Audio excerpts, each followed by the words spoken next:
Hi, everyone. Welcome back to Themis and Thoth. Cartoon Peach, welcome to the membership. I appreciate you.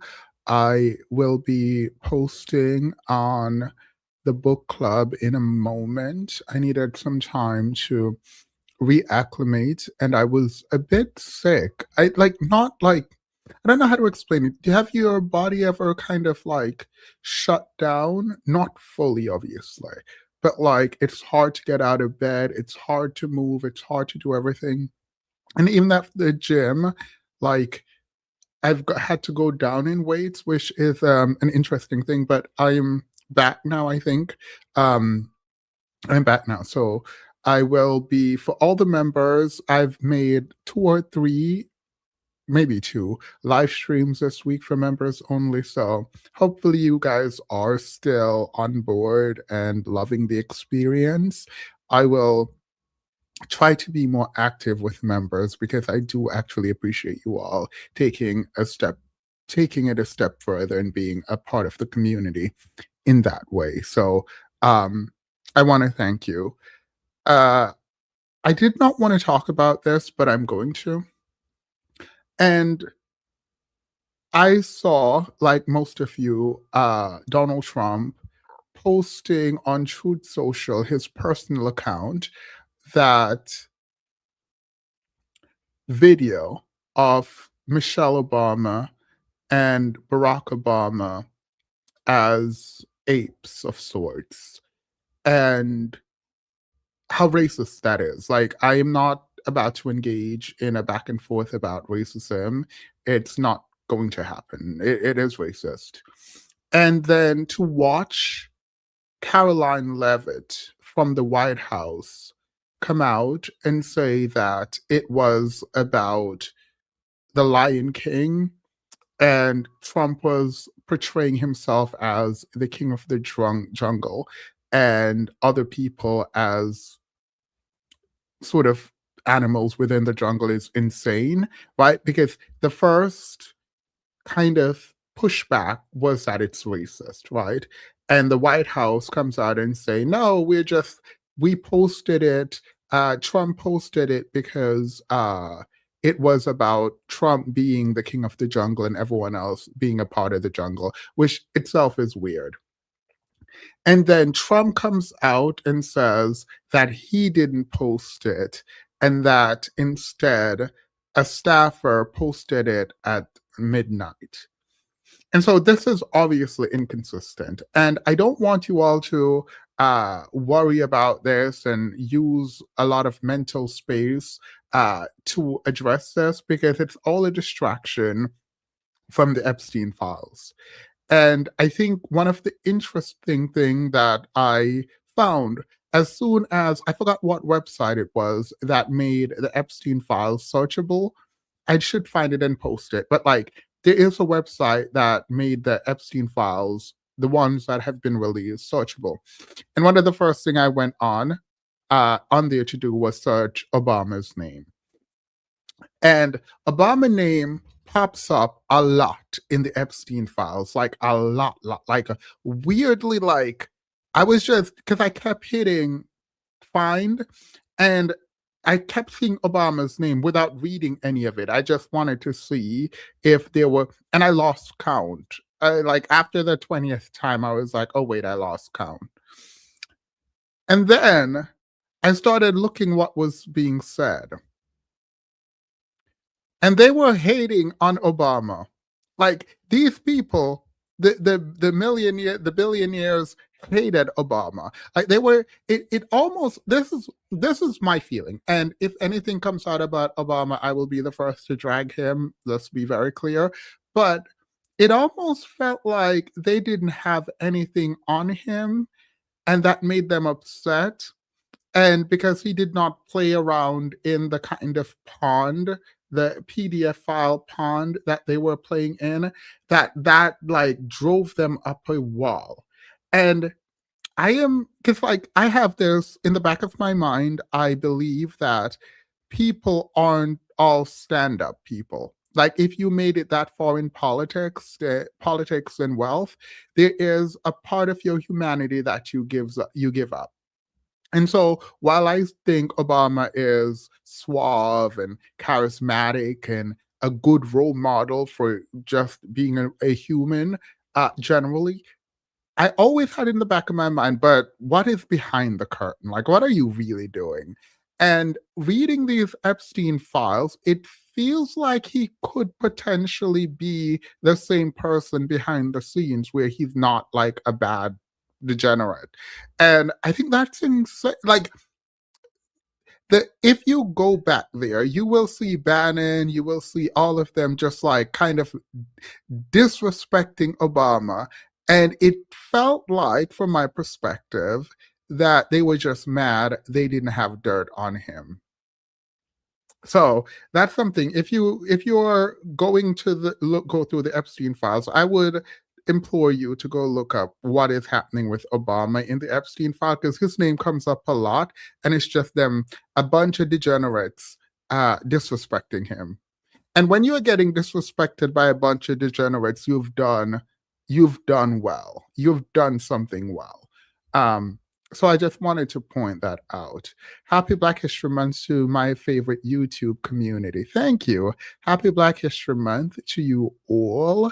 Happy, happy, happy Black History Month. Thank you so much to you all for being here. Um, this is not the topic. I just wanted to get that off my chest. For some reason, I had a ton of memories on my phone, just like popping up from like 8, 10 years ago, which is very strange to me.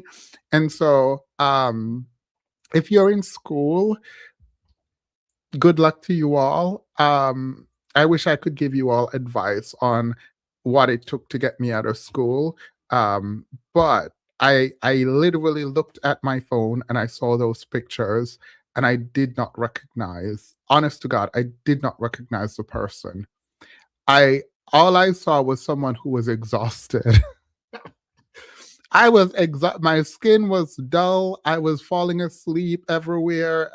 It was not great. But I think for members live or something, we'll talk about school and what it was like and all of that, because no one want to hear that on here. All right.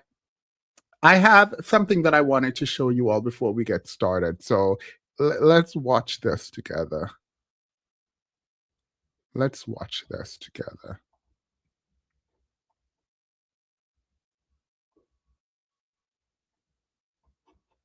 Pick up your clothes, I'll have them folded. Meet me at the door while it's still open. So come pick up your clothes, I'll have them folded. Meet me at the door while it's still open.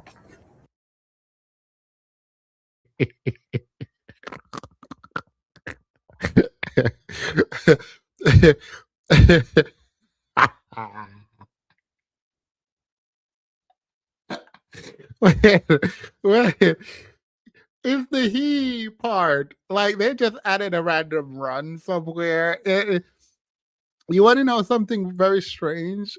They're not bad singers. The awful part about this is I don't actually know what key they're in. I don't know what key they decided to sing this in. I'm not sure what is happening. But what I do know is they can sing, just not this song. No, I'm not trying to piss you out loud. Yeah, I want to watch it one more time. Where's Keelo and DJ? Let's watch it one more time. Hey, DJ, how are you? Hello, I'm good. How are you? Oh, Doing well. sorry. Did you see? Is it echoing? It was at first, but now we're good. All right, good. So I don't have to mute it then. All right. Have you seen the video that I just played? No, I was like caught up in something, and then that's why I'm late. So sorry, guys, but I haven't No, seen no, you're fine. You're anything. fine. That was that was not a one team. If they twisted their ankle and decided to carry each other to the finish line. All right, let me show you who you should watch. This one with the hair, the one with the hair, right? The one with the hair. Watch what he does in the beginning before he even starts singing. what he does with his hands tells me everything I need to know about how performative all of this is. But let's watch it again. So come pick up your clothes, I'll have them folded. Meet me at the door, Wallace. It's that ye for me. It's that ye. It's like that random meet me at the door. Ye. Like when Yeah, no, sorry. Hang it up. Hang it up. like why would you why whose arrangement allowed for them to add that there? Like it I mean it was all bad. It was all bad. This is like folded in the key of yeah, I remember that song I used to sing on here. Which one? It's like a emo rock song. Oh, because tonight will be the Yeah, it is. It is folded in the key of tonight will be the night that I will fall for you. very accurate. Yeah, they're not serious. There's no way. Right, but when you hear the word door, listen to what they did. Listen to what they did after they said door. Still open. So come pick up your clothes, I'll have them folded. Meet me at the door, Wallace. Why would you? I don't understand why you would do that. The door, like what? Why would you? I don't. I mean, we heard the giggle towards the end. They cannot be serious. Not with that here. Not this one with that here. They can't be serious. Absolutely not. Not with that here. He cannot be. Door, yes. Anywho, how have you been? I feel like I haven't heard from you in a while. Yeah, I've been a little bit MIA, but everything's all right. Did you see Cat's Eye? Why would I? I don't know. You sound like a hater now. It's giving hating. It's giving. My niece definitely asked me if I would ever take her to one of their concerts, and I said absolutely not. So I would take her. Let her know I'll take her. Well, she's very bougie. You gonna get her backstage tickets? Absolutely not. She wants the whole 9 yards. Absolutely not. We go sit outside and watch them go in. I mean, ain't nobody gonna pay for no Cat's Eye ticket. But yeah, I'm a hater. I didn't even say all that. I just said they're not my cup No, of tea. they done pissed me off. Cat's Eye done pissed me off. So it's on ice for the rest of the time until they come out with better music. Because you're not gonna I am not allowing you to get by on looks alone, looks and vibes. It's not gonna happen. I allowed Manon to get by on looks and vibes. I'm not gonna allow that for the whole group. No, absolutely no. Well, you know what? Period. So, you ready to start? You ready for this? Keelo is the one who is causing us all this kind of trauma that we're about to get into. Oh God. By the way, thank you all for those compliments on my skin. I appreciate you. It has been a lot. If you go to my community tab, maybe you can see. It has been a long time coming. This is the best my skin has ever looked in my entire life. Oh yeah, for sure. It looks nice. But also, by the way, your friends are so pretty. Wait, what?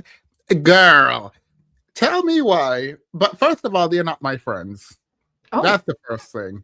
Let's get that one thing clear. They're not my friends. I don't know them people. We are becoming friends, but I met them while I was in Paris. Remember how I was like, oh, I was at this airport and a random person came and said, hey, we should hang out. And then I went to hang out with them and some other random people said, hang out here. And then we exchanged information, right? So I've only met them for a weekend. And they are models, dancers as in like ballet dancers, classical, yeah. And yeah, they're in the arts of sorts and they're all models. And they're like, oh, we should take pictures together. And I'm sitting there like, wait, I mean, period. I've never had, like, I'm never insecure. I'm like, let's go. I'm down. And then I'm seeing these pictures, and I'm like, wait, how did you, wait, what happened? So, you know, all the smizing things on like America's Next Top Model. Oh, the girls were eating. I was like, oh, wait, let me get in my bag. So, it was funny. It was funny because they were like, "Oh, let's go through the pictures," and not a bad picture inside. Not a bad picture Hmm. inside. I was like, "Oh, period." Yeah, they were But very yeah, they're nice cool. pictures. They are very nice. They're very sweet. They are amazing. I will be meeting them up again when I go back to Paris. Um, yeah, the young lady was not. It's not going to be there though. Oh, like you guys have already started talking about a plan, like around two? Yeah, yeah, yeah, yeah. Yeah, I'm going to go Oh, back this year. I'm taking my mom. oh, that's nice. Yeah. The whole time I was there, I was like, my mom would love it here. So I'm gonna take her and my dad, and I'm very excited for them to enjoy the day and me to enjoy the night because I ain't doing that. The day is for them, the night is for me. But yeah, any vacation plans? A little mini one. I'll be honest, I didn't fly out at all last year. I think I allowed like current events to really shake me up. And I already had like a slight phobia from a not so great experience I Yeah, had on my way back from Puerto Rico a few years back. But I'm yeah, breaking out of that because I cannot stay in New York, especially after this horrible weather. Like I yeah. need to be on multiple people's islands. So It is snowing again. I was like, wait, mhm. what? Like, I was waiting for the snow to clear, girl. Ain't nobody got time for this. But yeah, I have like a little mini, well, I shouldn't say mini, but I have a bit of a family trip planned at the beginning of March. And it's going to be a nice short flight. I feel like that's going to be my re-entry into that life. And then during the summertime, I'm probably going to hit up Caravana again. It's been calling me. I went Yeah. year before last. It was such a vibe in Toronto. So I might do that and then probably just like an island trip sometime during the summer. But that's everything is still Afro Nation. Oh, I need to make it to Afro Nation. It might not happen this year, but eventually I'm gonna make it Yeah, to I Afro might Nation. not go to Afro Nation this year either. I'm looking into it. Someone is going to Toronto. I did not go out during the day. I went to the Louvre outside, and that was it. Every, as soon as I hopped off the plane in France, I met some people who told me to come out with them that night. And I went out that night, which meant I slept the entire day the next day because I came home at 6 a.m. And then I woke up at like 3, got ready to go meet them again at, I don't know, 8, and then came back the next day at 8 a.m. And then the final day, I just slept. And then I woke up at like 3 because I was like, I need to go to the Louvre. Like, I need to look at something. And I went and took a picture at the Louvre. And I was like, period, did that, went back, and then stayed out till 7, and then went to my flight at 9. So Oh I my did god. not sleep. I was just out there. I had fun. That sounds I had a lot of amazing. fun. There are Huh? definitely no, I was just gonna say that sounds amazing. There are definitely places that I would want to go back to just so I could like really do it again. I mean, it doesn't, I guess it doesn't really matter. The world is quite large, but Yeah. yeah, I still have yet, have I ever done that? In New Wait, York for like travel sure. by yourself? Travel by, oh no, I would never. Oh, Wait, and let me not say why? never. Let me not say never. Let me not say never. Oh, it was fun. I was like, because like every time I go somewhere, I meet people who are like, Mhm. hey, if you ever, I've never gone to a different country and not met someone who is like inviting me somewhere, right? Obviously, be safe and Mhm. all of that. But what I tend to do is I always am with Vanessa, usually, or like with someone else, but usually Vanessa.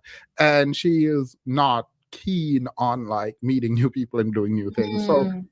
and not really, that's not fair. So now that when I do it by myself, it's really fun. Like I was on somebody's rooftop looking at the Eiffel Tower, and I was like, oh, this is cute. um Mhm. and then I was in someone else's lounge. Like it was just like back to back to back to back to back in one night. And I am not a drinker, so was really bad for me the next day. But then I remember, like, I don't have to drink. Like, I'm not about to do this with y'all. So I just Mhm. had one drink, but then danced and kicked it and did what I needed to do. It was fun. Oh no, it's I admire people who are able to solo travel. Like I don't so when I say oh I could never, it's not that I like look down upon it or anything. It's just like Mm. I'm a huge paranoiac and I'm also way too trusting at times. So I like I'd Oh, rather so you're protect a myself woman. and I'm a woman. Yeah. And Yeah. I Like, tend to stick out. Yeah. yeah. And Mhm. as you were talking, I was like, yeah, it's probably easier for me to like just go out and zip it and do it and not feel like anything is going to happen. Obviously, I should still be safe. And I was. My mom had my location. I don't know what she Mhm. was going to do from America, but But it still feels good. It still feels yeah. good. Um, and I wasn't drinking. I don't get drunk. I'm not sloppy at all ever. So yeah. Oh, I'm a drinker. But you know, like you said, it's very important to just keep your listen, I'm from New York. I naturally keep my wits about me. I naturally am aware of my surroundings, all the things. So the same way I'm on my P's and Q's here, I would be on my P's and Q's abroad too. But oh, my mom, Selena, my mom absolutely would be paranoid. I studied abroad in China. That was very hard for her. It was a breeze for me, but that was very Oh, hard me. for Wait, you never told me this. I didn't study abroad. I moved there for my master's. I didn't her. know that Really? about you. Yeah, I did not know that No, about I you. I knew you were in China for a while, but I assumed that you studied abroad too. But you were there No, for your graduate degree. I graduated uni, and I was like, I went to China with my sociology teacher, and she was like going around, and I was so afraid. And I was like, after Mhm, school, I'm going to come back. And she was like, if you want to go, you can just go and do your master's there. And I was like, wait, what? And so I mhm. applied, I got it, and then I just moved there for 2 years. 2 Yeah. years? Oh, my mom was sick. Oh my god. Okay, My no, no, mom no. was sick. Oh, I ain't got nothing on that. I was only there for 5 months. I was there for 2 semesters. Oh, that was the most fun I've ever had. That living in China for school was the most, because when I was in uni, I was like a nerd. Like, I am not about to go out. I didn't go clubbing. I went to one bar once, but I would. What? Yeah, no, I was the president of this, the student body. I was the ambassador Oh, for the school. I was the RA, then I was a senior RA. Like, I was doing everything because I was gonna go to an Ivy League. Like, my dream was to like go to the T14, right? Yay. mhm, So I didn't do anything but school. And then after I went, because I didn't need my master's as a prerequisite for law school, so it didn't matter to me. So when I went to China, girl, I was like, we had class at 8 a.m. and we are coming home at 7 a.m. Like, we had one Woo! hour to get home, get dressed, and go to. Sometimes we stumbled out of the club and into the classroom.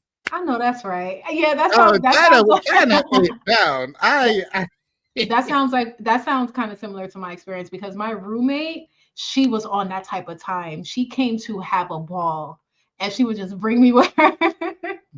so it was a bunch of French people. Oh, also I know a lot of French people because of my time in China, so I didn't feel alone, Oh, right? okay. There was a lot of French, Russian, and Ukrainian. Those were my like core friend group. Mhm. The Russian were drinking, girl, and these guys were Oh, like, yeah, as you gotta soon be as I careful with them. drink, I want to fight. I was like, wait, why? When do you want to fight though? Like, not me, but like other people. Um, and we would just. To be fair, they were drinking and dancing and clubbing and all of that. I was there, but I am not a drinker.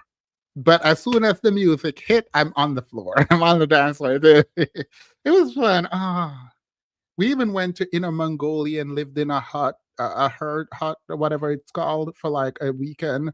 And I was Mhm. like, "That's like your toothpaste is frozen, everything is frozen." And yeah, one of the ways you needed to like get warm, they told us is that we need to all yurt, yeah, YURT, yeah, they need to all come together on like a single mattress. I was like, yeah, that's not gonna happen. I'm gonna freeze to death. I'm gonna freeze to death. That's not gonna happen. No one is coming in my yard. I paid Body for it by heat myself. It's not is happening. very important. Yeah. But Hi, apparently they Keelo. were, oh, hey Kilo. No, keep talking about your life. You don't care about me.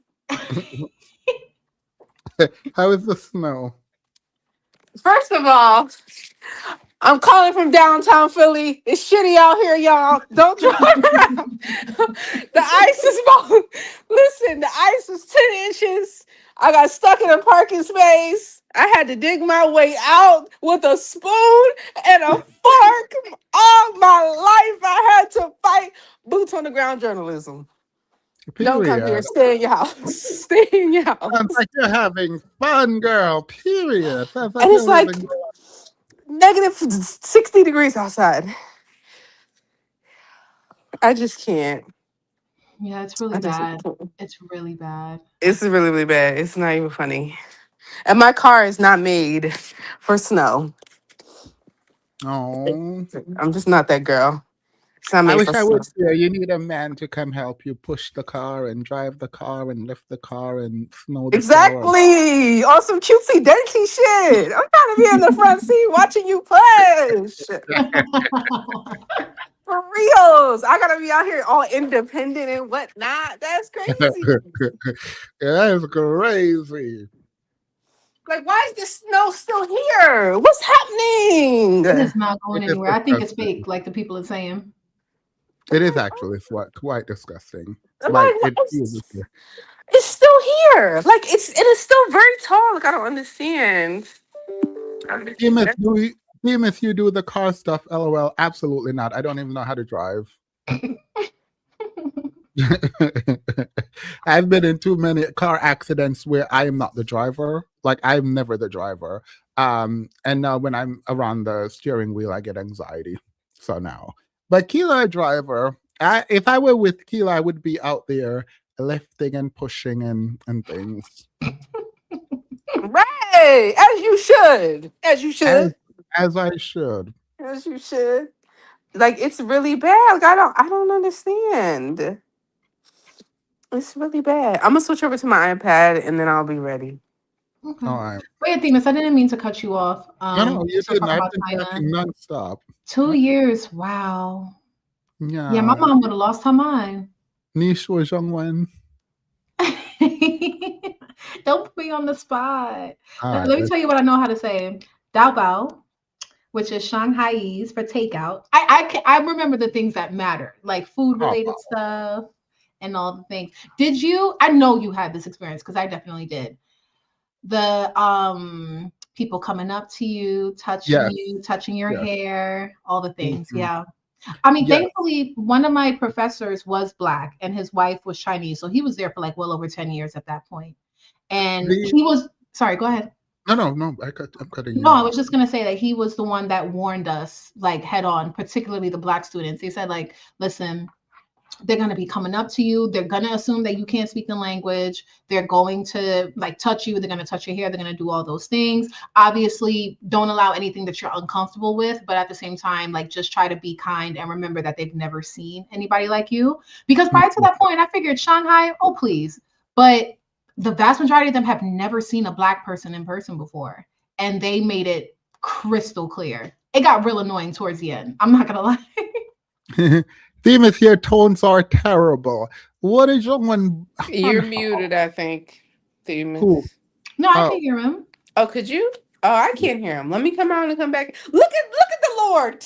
Whatever you say, they ain't want me to hear it. They ain't want me to hear it. I'll be right back. What is your one Han Hao? What's your one Han Hao? This is my go-to thing to say. Hold on, let me think. 大家好，我的中文名字是叫丹尼，可是我的no. Wait, your tones are actually good. Oh yeah. I mean, whatever. I gotta revisit it. Guys, don't make fun of me. It's been a while. 我在北京，我学习法律. I don't know how to say law. Oh yeah, I don't remember. But Beijing. Oh, I didn't make it to Beijing. Where were you? Shanghai. Oh, I love Shanghai. It's right there. I didn't make it to Beijing, but part of my program, like we went to a lot of like nearby places. Like I went to Hong Kong, Shenzhen, Guangzhou, a bunch of Zhous, Huzhou, Suzhou, Guangzhou. Like we just went to a bunch of random provinces. But I definitely remember Hong Kong. That was a highlight. and Shenzhen. Shenzhen was a beautiful city. So there is a difference in treatment of Black people. In Beijing specifically, when I was here, this is only my experience, and I'm not talking about the community broadly. If you are smaller, i.e., skinnier, and you're walking around, the assumption a lot of the time is that you're like a celebrity or rich. And I was treated really well. And there was another Black guy, I don't remember where he was from, a bigger guy, and he was treated very poorly based on his recollection, because he would always be complaining about stuff, and I felt bad because I could not I just did Relate. not have any basis to relate to, like, what I would go to the Yeah. club, they would let me in and give me free drink, champagne, a fruit thing, and put me in like a section where I could leave and come back, and like I would invite my friends there. And so it was just like I got I I don't know what No, you're talking about, but This period. conversation feels very classist. Are y'all gonna keep talking about places I've never been? I don't understand. I don't know. You should go get a 10-year visa and go. This is very disrespectful to me. Some of us have never been, so I feel like y'all are just trying to shove it in my face. where's your favorite place you've been so far, Keelo? My room, my bed. Oh my god. No, I I like Morocco. Morocco was lovely. Ooh. It I'm was. sure you did. I did. You know what? I'm sure Don't you like do it. Morocco. I'm Don't sure you do like it. Morocco. Don't do it. Mhm. Also, the men's are so fine in I'm sure you Morocco. like Morocco. Yeah, I did. I did. The men's were super fine. Would recommend. The food is delish. And I was telling Themis, if you go to Tangier, you can hop on the ferry and go to Spain. Get you a little Ooh. 2 for 1. Get you a little twofer. Ooh, somebody said Morocco's racist. Have I did never not been. experience. I did not experience that. In fact, I feel like I was probably. It was like I was probably the only dark skinned person there, and I felt like all the people kept saying how beautiful I was, and like it Aw. was like a whole thing. Like I didn't experience that. But I'm not gonna hold you because I mean, you could be. You are like the only dark skinned people there.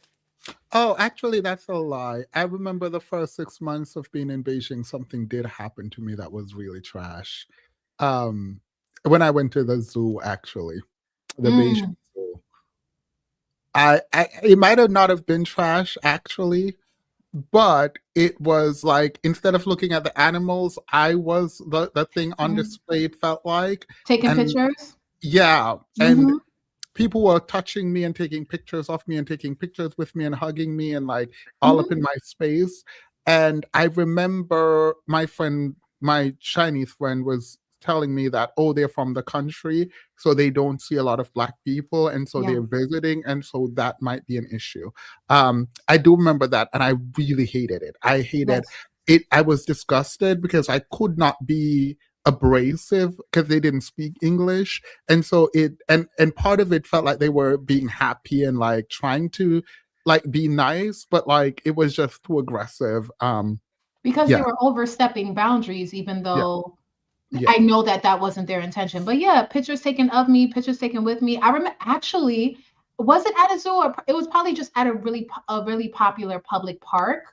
I just remember a lot of people being there and there were attractions around. And a man literally just came up to me, stood right in front of me, took a picture of my face, and just kept walking. No words, no nothing.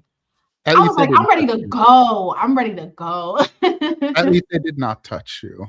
No, And that too. The but men you know didn't, what? And but that it's. So like I was actually talking to I have a Chinese friend back in high school. We were like discussing this because there was like this video that was going viral about like a bunch of Americans who went there, dark skinned Americans who went there, and they were being followed and they were touching their hair and all this. And I was like, I don't really understand what's going on. And she laughed because she was like, if you walked up to a Chinese person and started touching and rubbing on their face and skin, they would not think that was normal. Right. You know Mhm. what I mean? So they know what they're doing is not Yes. okay. Like they They know don't it. care. They Yeah, don't yeah, care. they don't care. They're Like like, they oh, I'm know. never going to get this opportunity again, so I'm just going to Correct. do it. Yeah, they're just like, let me just do it. They're not gonna do nothing to me. Like I'm just gonna go. Like they, if you walked up to a Chinese family and randomly started rubbing their face and hair and grabbing them, they would think you were crazy. Like they Yeah. know. Now, And that's granted, why I really like Japan. It was oh, it was so fundamentally different. Like it was so different. And I yeah. wish I had went to Japan to study, but I ain't know nothing about Same. Japan. Oh my gosh. Can I just say, and this is going to sound crazy. Don't get me wrong. I did enjoy my time in China, but my 4 days in Tokyo were better than my 5 months in China. I'm not going to lie. Like I did not want to leave. Yeah. Especially because now I'm an anime fan. If I can go back, I would have studied Japanese and went to Japan instead. Yeah. Can't If lie. I mean, I wouldn't have studied Japanese, but I would have gone to No, Japan. I had no choice. That was one of my concentrations. So it was actually mandatory for me to go abroad. It was just a matter of where. I took my family to Japan last year. My mom, my brother, and his fiance. So not my full family, just them. My dad didn't come. And my mom and my brother's fiance, y'all met her. They loved it. My brother did not like it. Now he's pretending he loved it and talk about when we're going back. I think retrospectively it's great for him now, but while we were there, he did not like it. I mean, it's very specific. Like Yeah. you gotta be interested in like the cutesy. I mean, it depends on where you're going, obviously, or where you're going for. But We yeah, it stayed is in very Shibuya. particular. Say it again. Shibuya. Oh, Mhm. We were by yeah. the crossing, the one that's in Mm. all the anime. Yeah. Yeah. The Shibuya incident. I just watched that again, actually. Oh, love it. If for those of you who want to get into anime or just aren't familiar with Jujutsu Kaisen, highly recommend. Highly. Oh, by the way, I'm dating again, putting that out there. My perfect Really? relationship. No, no, yeah, and I found out what I want. I want someone who will watch um Attack on Titan with me. And if you can't do that, we're not going to date. That's the one thing that I want. As in again, like you're ready to binge it again? Yes, but I want You're so someone who's not childish. watched it to You're watch so it with childish. them. You're so childish. My last relationship was based on Game of Thrones and me showing them Game of Thrones. This one will be based on Attack on Titan. And afterwards we'll finish and then we can move on and then I'll find someone else to watch JJK with. I mean, it's But aren't you lovely? Aren't you just I lovely? choose me. I period. We'll do it. We'll do it. Send in a photograph. I'm kidding. Having somebody try to tell you to choose them, choose me, pick me much, 16 candles. What I tell y'all? What I tell y'all about y'all up here begging for Themis's attention? What I tell y'all about this? This how y'all know. This how I know y'all never gonna change. Y'all never gonna change. Begging to be picked. Leave them alone. Begging to I be love picked. Attack on Titan. Unfortunately, if you watch No. it, you're out of the running. I need someone who will be surprised by the twist and turn. You haven't watched shows with me, DJ, and Chica. You can ask them. I always act like I'm watching it for the first time. Mhm. I'll be like, oh my gosh, what's gonna happen? And I'm so nervous. Well, it's not for a date. Like after the third date, I'll spring it on you and then see what you say and then decide if I need to move on to someone else. That's the vibe. They said choose me. Oh, y'all, I just can't. The end suck. Yeah. Yeah, that's what I want people to go through the experience with me. I like the ending actually. Themis, what is your type? Game of Thrones. First, the ending. I don't want to. I don't want to give it away. I go back and forth every day when I think about Attack on Titan. I think I get annoyed by the ending, then I love the ending, then I hate the ending, then I love the ending, then I hate it, then I love it, and that for me is emblematic of how well it was written. Like it. Like I am shook. I'm shook. Wait, I'm so sorry. I got distracted by something. Well, actually, let me respond to what you just said first. What I felt like was missing. Yeah, I'm not going to spoil anything. How could I say this then? I feel like there wasn't enough time spent on watching someone in particular's like sort of mental health decline, and it would have made sense what ultimately ended up happening after. I felt like we fast forwarded to that, and I understand they were probably on a time crunch, they probably ran out of money or something like that, but we were missing, I feel like, one crucial episode of material that would have made everything else that came after make sense. Yeah, and also I very rarely are people good with time travel, and I don't think they were good with time travel. I think the reason why I think the anime and the manga worked out is because, and I hope this becomes a trend of writers already developing the ending when they first start writing these mangas. Because I feel like when you write it and you keep making episodes, you keep making chapters just to make money, I feel like the writing gets very convoluted. Stuff starts happening. Random characters start coming in and out. And then they try to loop you in at the end to be like, see, this what happened. Which, shout out to Bleach, because that's exactly what happened. And that's why it's a hot mess. But, you know, it just, Naruto too. That's why it's a mess. That's why love me some Naruto, but it's a mess. And I feel like when you keep making chapters, you keep writing and try to like, and same thing happens with TV shows today that we watch. Yeah, it's not clean. Yeah, when you know what you want to say and you finish it and you don't add it because people love it, it allows for a very good storytelling experience. Yep. Where can I submit my application because I fit the description, plus I'm Jamaican and in my healthy girl element? I'm gonna need you to work Keelo first, though. DJ, they try to submit applications, girl. You women are too Let them be. Keelo is a hater. Y'all Keelo are too much. An application for a man? Keelo is a hater. I can't help. They're not helpable. They're unteachable. Y'all are unteachable. Are you guys ready to get into the video? I just realized we've been talking for forever and we haven't gotten to where we need to get. As Themis's wife, I'm rejecting all of your applications. So now what? Now what you finna do? Denied. Let's jump into the video. I'm glad you all are here. I've missed you both, and I know you guys have been busy.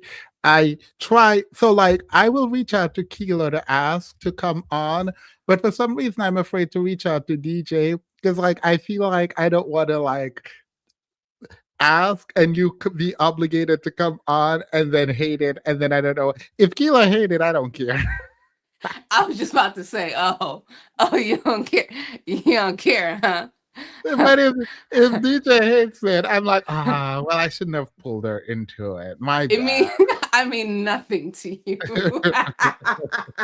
Only DJ's opinion matters. Got it.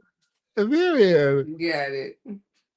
Yeah, that's why Keelo out here blocking blessings, particularly mine. No. Oh, am I? Let me know so I can get the out. No. All right, let's jump into this. Thank you all so much. Grab your coffee, water, tea, whatever you're drinking, go and get that. And yeah.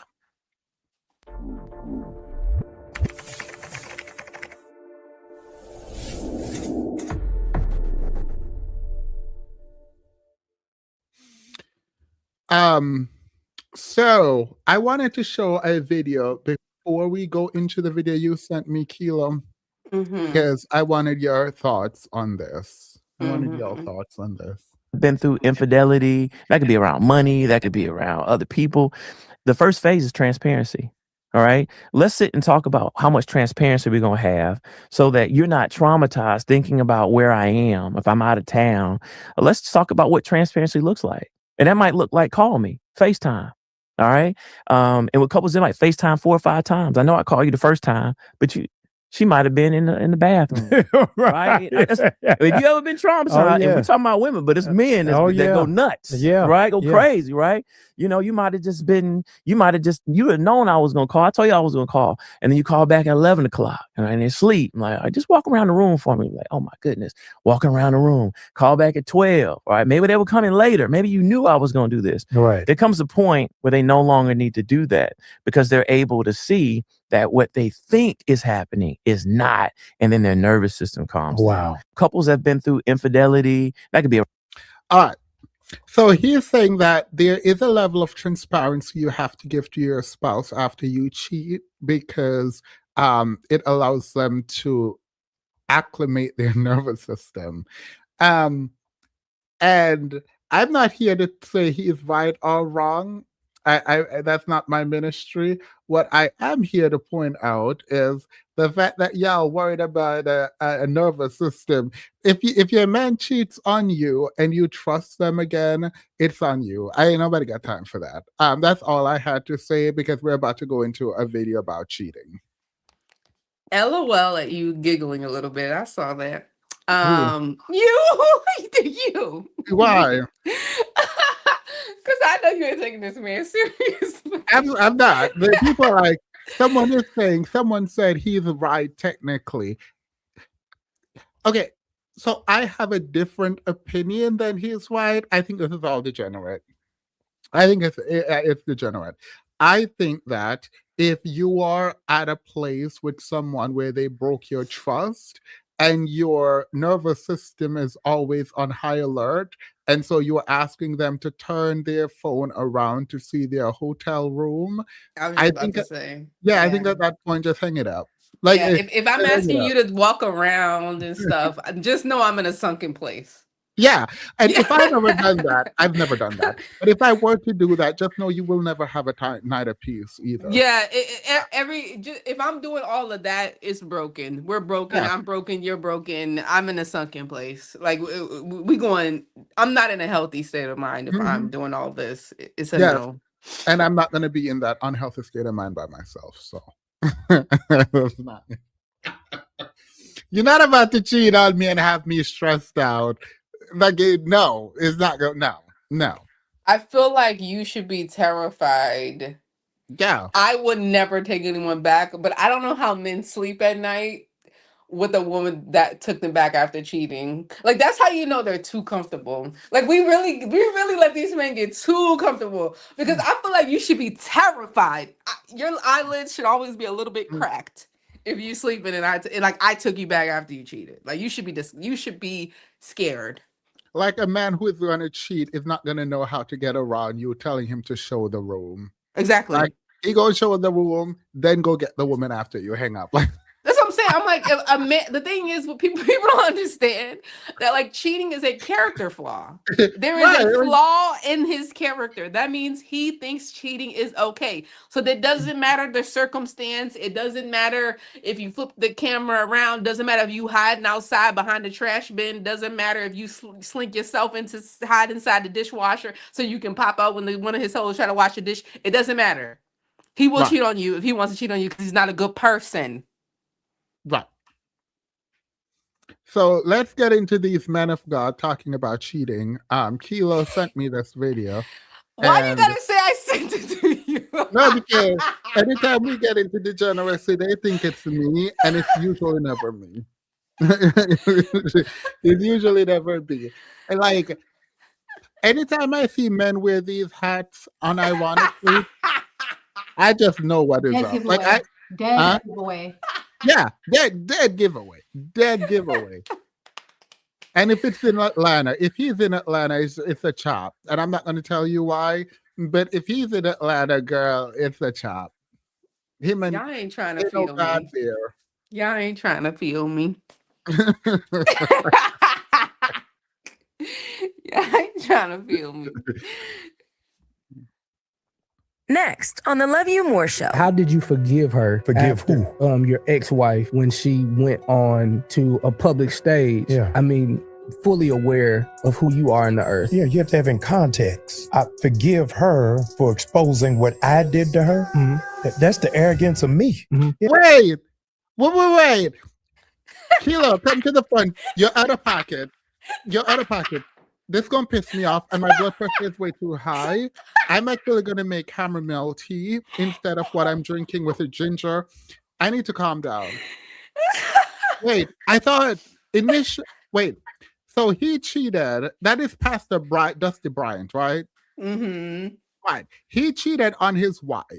And Red Hat, girl, what are you getting that? Wait. This is just like a little like prelude snippet. You know how they do the little, let's just get through it. You know, it's gonna be great.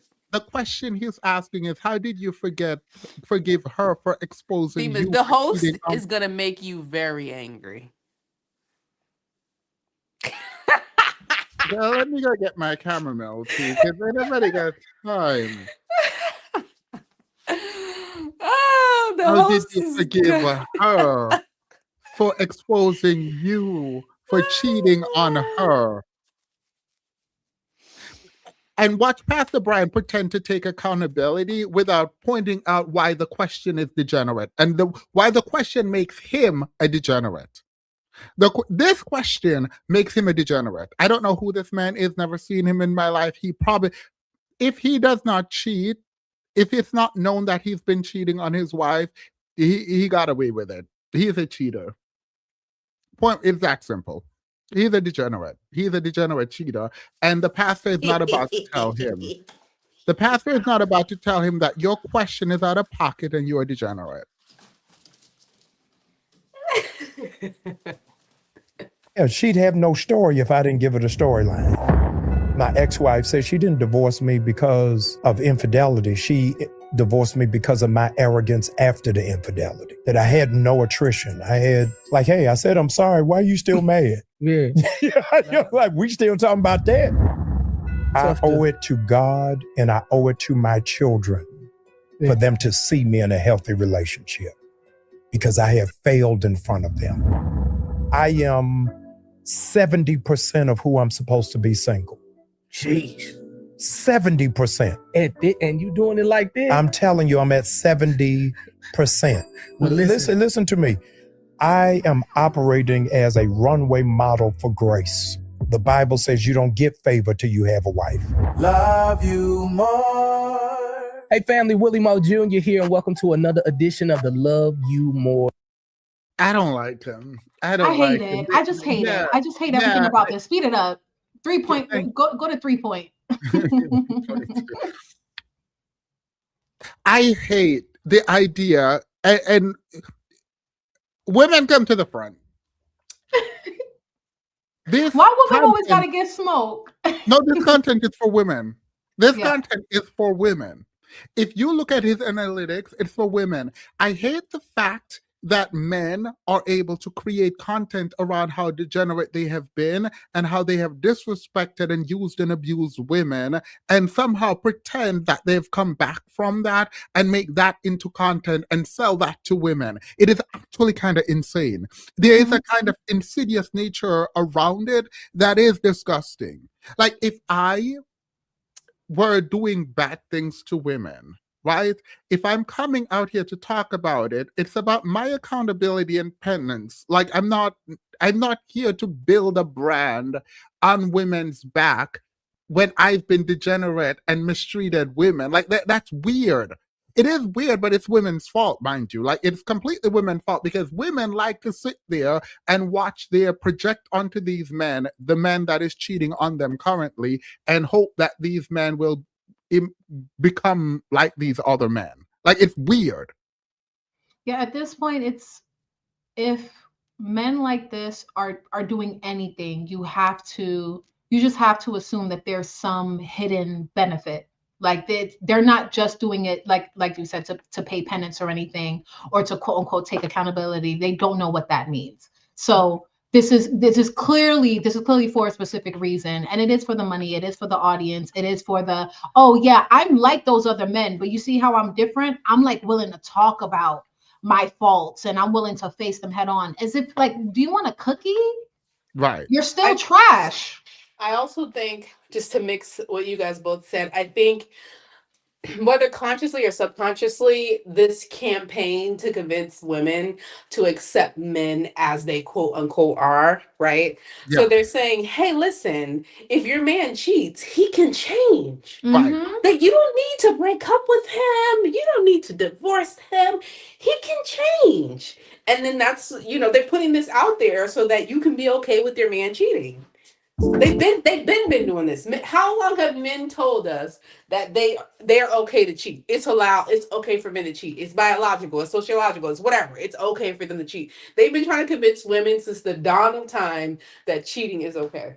Right. I'm annoyed because their platform exists on the backs of women to discuss how they mistreat women. And when you start off by asking how you forgive a woman for outing you that you cheated on her, that's an insane way to act. Like that you haven't grown. You don't care nothing about women. You are there to celebrate men. You do not sit there after you cheated on a woman and ask the man who cheated on the woman, oh, hey, how did you forgive your wife for telling people you cheated on her? Like, what? And to think that was the teaser, right? So obviously the purpose of putting that at the beginning is to showcase the other man as someone who's taken accountability and is calling out sort of the absurdity of that kind of question. But he's also, hat over here, top hat, is way too comfortable showcasing that type of degeneracy. So much so that he put it at the beginning of the video. Like, he's comfortable in this. That is, and similar to what y'all was saying about how comfortable men have grown with mistreating women. It's disgusting. I think it also shows, I don't know, I think that the fact that the host, and you'll see a lot of this from the host, I think these men are actually not very smart.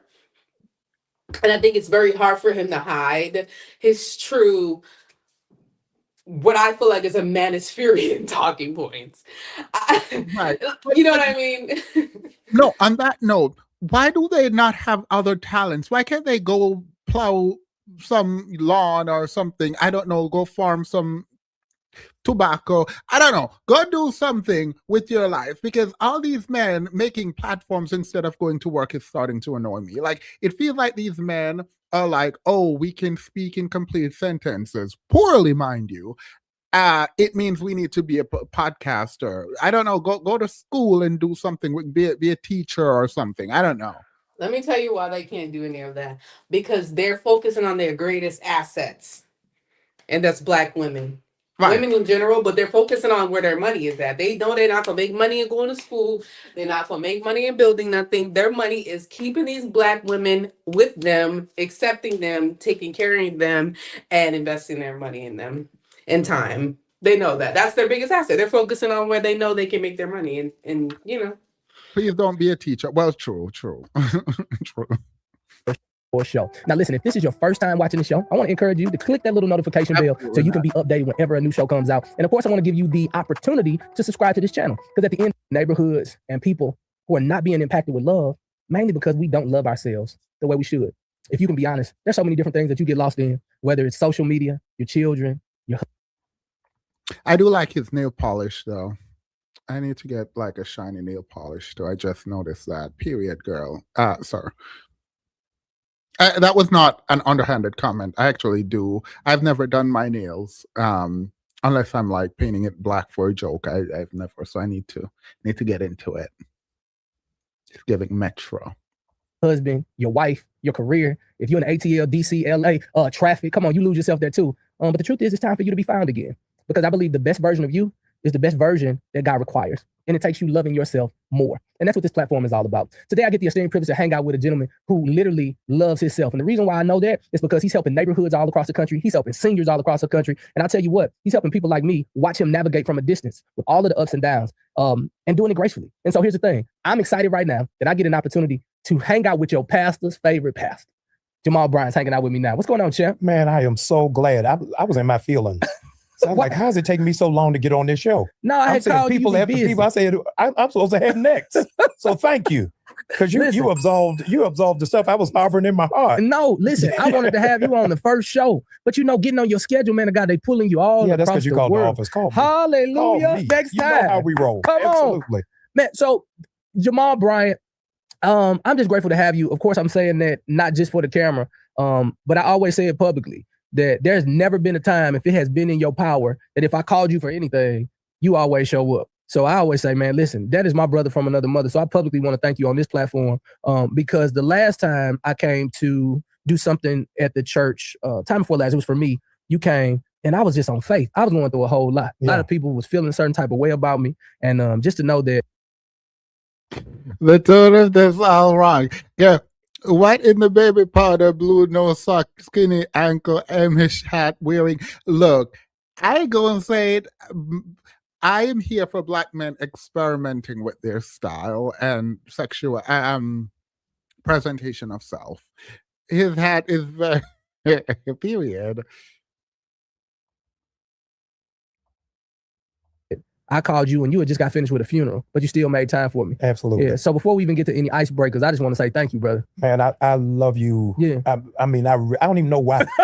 I really don't. You are the only man. I'm going to put this on record. Yeah. You're the only man who sends me video face messages. Whole time. No Diddy. But it's fine. So, I'm like, hey, bro, I'm just checking on you. Want to make sure you're listen, good. No. He's sending me video. But no, you were. Question: both of these men are straight, right? I'm not. The way Orange is putting his hand on his chest, it's a no.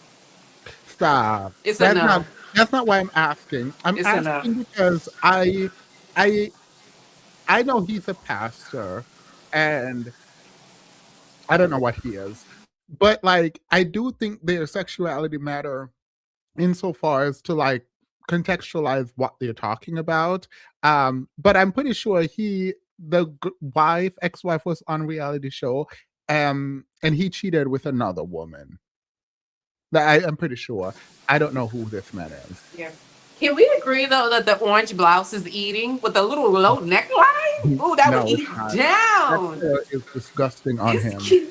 Wait, what is that? Is that water? No, it does not look good. That color does not look good. His undertone is red. This does not work. Actually, if you switch their clothing, it might work better. I mean, cute for me with a little low neckline, you know.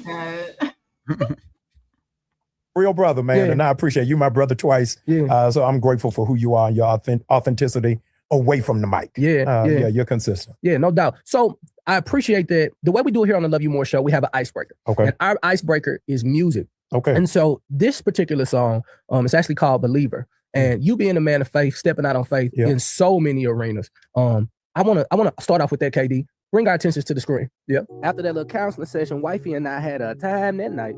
Lord, I was playing so much basketball. You say William O. Jr., what's that? That mean I was poking and laying up. Call me MJ, baby, from downtown. Now I'm rushing to work. Super duper duper tripping. What I'm gonna do? Call him and tell him, yeah, me and my wifey, we made up and she put me to sleep and I put her to sleep. Nah. You ever made it to the office so late that you was embarrassed that you even made it at the time? My boss always had it out for me. So when I walked. Wait, what is happening here? I was just about to message that in the comment section. Maybe y'all in the comments know. I'm very confused. Wait, I don't understand. Is this like a commercial? Is this an infomercial? What is this? Yeah, it's giving ad, but he's taking a while to get to the point. All right, they're giving us acting. Let's see what this acting giving. Yeah, he gonna say, Willie Moore Jr., so nice for you to join us. Late. I'm like, sorry, sir. As I take my seat, I end up putting my little church finger up. Everybody in there kind of snickering and giggling. Man, I don't care how mad this dude is. He gonna say, hey guys, seeing how Willie finally decided to join us, grace us with his amazing presence, let's just take a 5-minute break. A break after I done rushed my happy tail all the way from home trying to get to this. Breathe.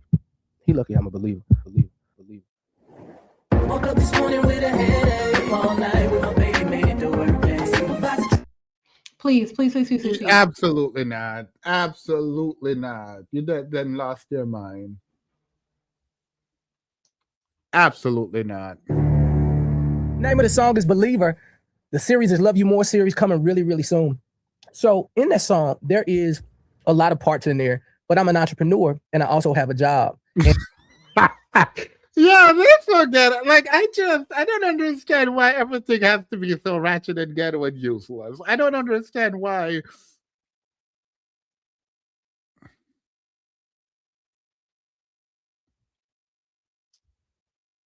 And in these environments, I get tempted in so many different ways. Besides women, of course, that's been the thing that they always put on men. I see online that there are so many different people who come at you. And as a public figure, a pastor, a leader amongst leaders, how do you keep your cool when these Negroes and other people have so much to say about you? Does it ever get to you? Does it ever break the fourth wall and touch your heart? Yeah. John Maxwell said, if you want to be like, sell ice cream. If you do anything that's of any countercultural expression, you're going to deal with opposition. And a lot of us as public people have to make sure we stay away from the demon of affirmation. Because we think in the social media construct, we're supposed to always be liked. When that's not the case. People don't ever see you as human, that you really feel. Just recently, everybody's talking about Diddy. I'm not even talking about the ins and outs of that. What I want to deal with for one moment is what my heart went out to is thinking about his daughters, who are seniors in high school. See, these men will always show you who they are. And there is nothing wrong with his heart going out to Diddy's daughters, right? But they didn't also go out to the victims. I was thinking the same thing. I was like, the first thing you should have said were the victims. I don't understand why we're bringing up his daughters right now. Like, because you're soliciting sympathy from the crowd. You are positioning Diddy without going into the ins and outs. When you project onto us your feeling of sympathy via the daughters, what you're expecting is for us to adopt that same feeling towards Diddy via his daughter. We're not about to do that. Diddy, when he was engaging in the dusty degenerate behaviors that he engaged in, should have thought about his daughters. How about that? Right. Also, why does he keep bringing up Diddy? Oh, because he probably implicated and very glad that they didn't dig any further. Because Gotta knowing be. him, because it's come up multiple times, like not in context of anything. Right. Because all these men, what they do is they use their wives and daughters and the women in their lives as shield for their degeneracy. I did this bad thing, but do not punish me, do not drag me, do not attack me because I have a family. Well, you should have known about your family. You should have thought about your family before you did the degenerate thing you did. Right. And they don't actually care about Diddy's victims specifically. They really don't care about. Right. And if Diddy cared about the daughter, he wouldn't have done it. If you cared about your children, you wouldn't have cheated on your wife. Like, get out of my face. Correct. I don't want to go to school on Monday with the whole world having that, and nobody's taking that collective pause to say what's happening with these girls. I've raised in an interview, can you imagine them invading Mar-a-Lago? What would have been the outcry of Trump's kids in handcuffs? We sat and watched Diddy's kids in handcuffs with no charges and said absolutely nothing. And so the only reason... There are people suing the sons. Two of the sons were alleged to have been around when he was doing a bunch of the degeneracy, including in a studio session where someone got shot in the bathroom. Please stay out of my face. Were the daughters in handcuffs? No. And I think you're right in that he's trying to do a lot of framing for, even though I may have had or done something wrong, please give me sympathy based on how my children must be feeling. It's like, no, or we can highlight what you did wrong and how you victimized your own children. We can talk about that.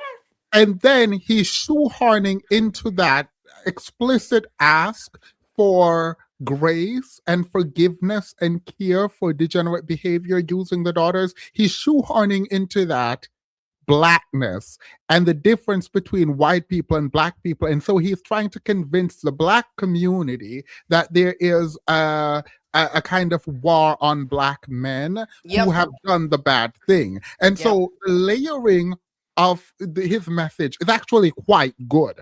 Like, Yep. this is one of the first times that I've heard a degenerate spoke where I'm like, oh, that's actually intelligent. It's a bad thing. Let me be clear. What he's doing is trash, but it is being done very well. As someone who is very keen and care about sort of language and how to use language, he is doing an amazing, he's a pastor, right? Yeah, he's actually doing a really good job. Like, he is a good speaker. This is a speaker right here. He is a trash person. Yeah. He's explaining away his degenerate behavior in ways that are not so obvious and jarring for you. He's able to interweave all of these connecting streets of being a Black man and being a father and having daughters based on some type of illicit sexual issue of some kind, and how you should still look. It's man. No, and it's being masterfully done. This is being masterfully done. And if you don't pay attention, you might catch him on Diddy has girls, so he should have thought about that before he did what he did, right? You can, on a very conscious level, the first layer, that's not even that deep to engage with. The second one is him asking you to imagine if it were Trump's kids, right, being handcuffed, and the fact that Trump is a 32-time felon who is the president, right? There are layers added to what he's doing that if you are not, he will bypass all your psychic walls to get you to empathize with Black men, particularly him and Diddy. And that's and insane. there's also a layer of, so Chris Brown did this too when they kept bringing up his like past history of violence. He would say, oh, well, this white person did the same thing and y'all didn't jump on them. Right. There's always this comparison. It's like, no, we should be punishing them too. But they're saying it as if, why am I getting caught up? Why am I not getting away with this behavior like Trump and his kids did? Why are Diddy being persecuted, but Trump isn't? But what he did not do is make the comparison explicitly. He left it for you to connect it yourself. Yep. And if any of these things triggered you, he got you. Right. If you're like a pro-Black person, or if you have daughters, or any of this stuff, he got you because you weren't really paying attention. Yeah. Right. Yeah. Most pimps are good speakers. Yes, it does give pimp. It does give pimp. It does give pastor. I've never seen him preach, but I'm pretty sure he's a really good pastor. I am pretty sure of that. Trash. Or places. Good as in he's able to sell you the story that he's telling you. That's he's actually good at manipulation, actually. Yeah. Where it impacts me is when my girls are calling me to say, Daddy, are you okay? Yeah. Dad. Even that, they're putting you in the foot of the children calling to ask if he's okay and not acknowledging the thing that he did wrong. Right.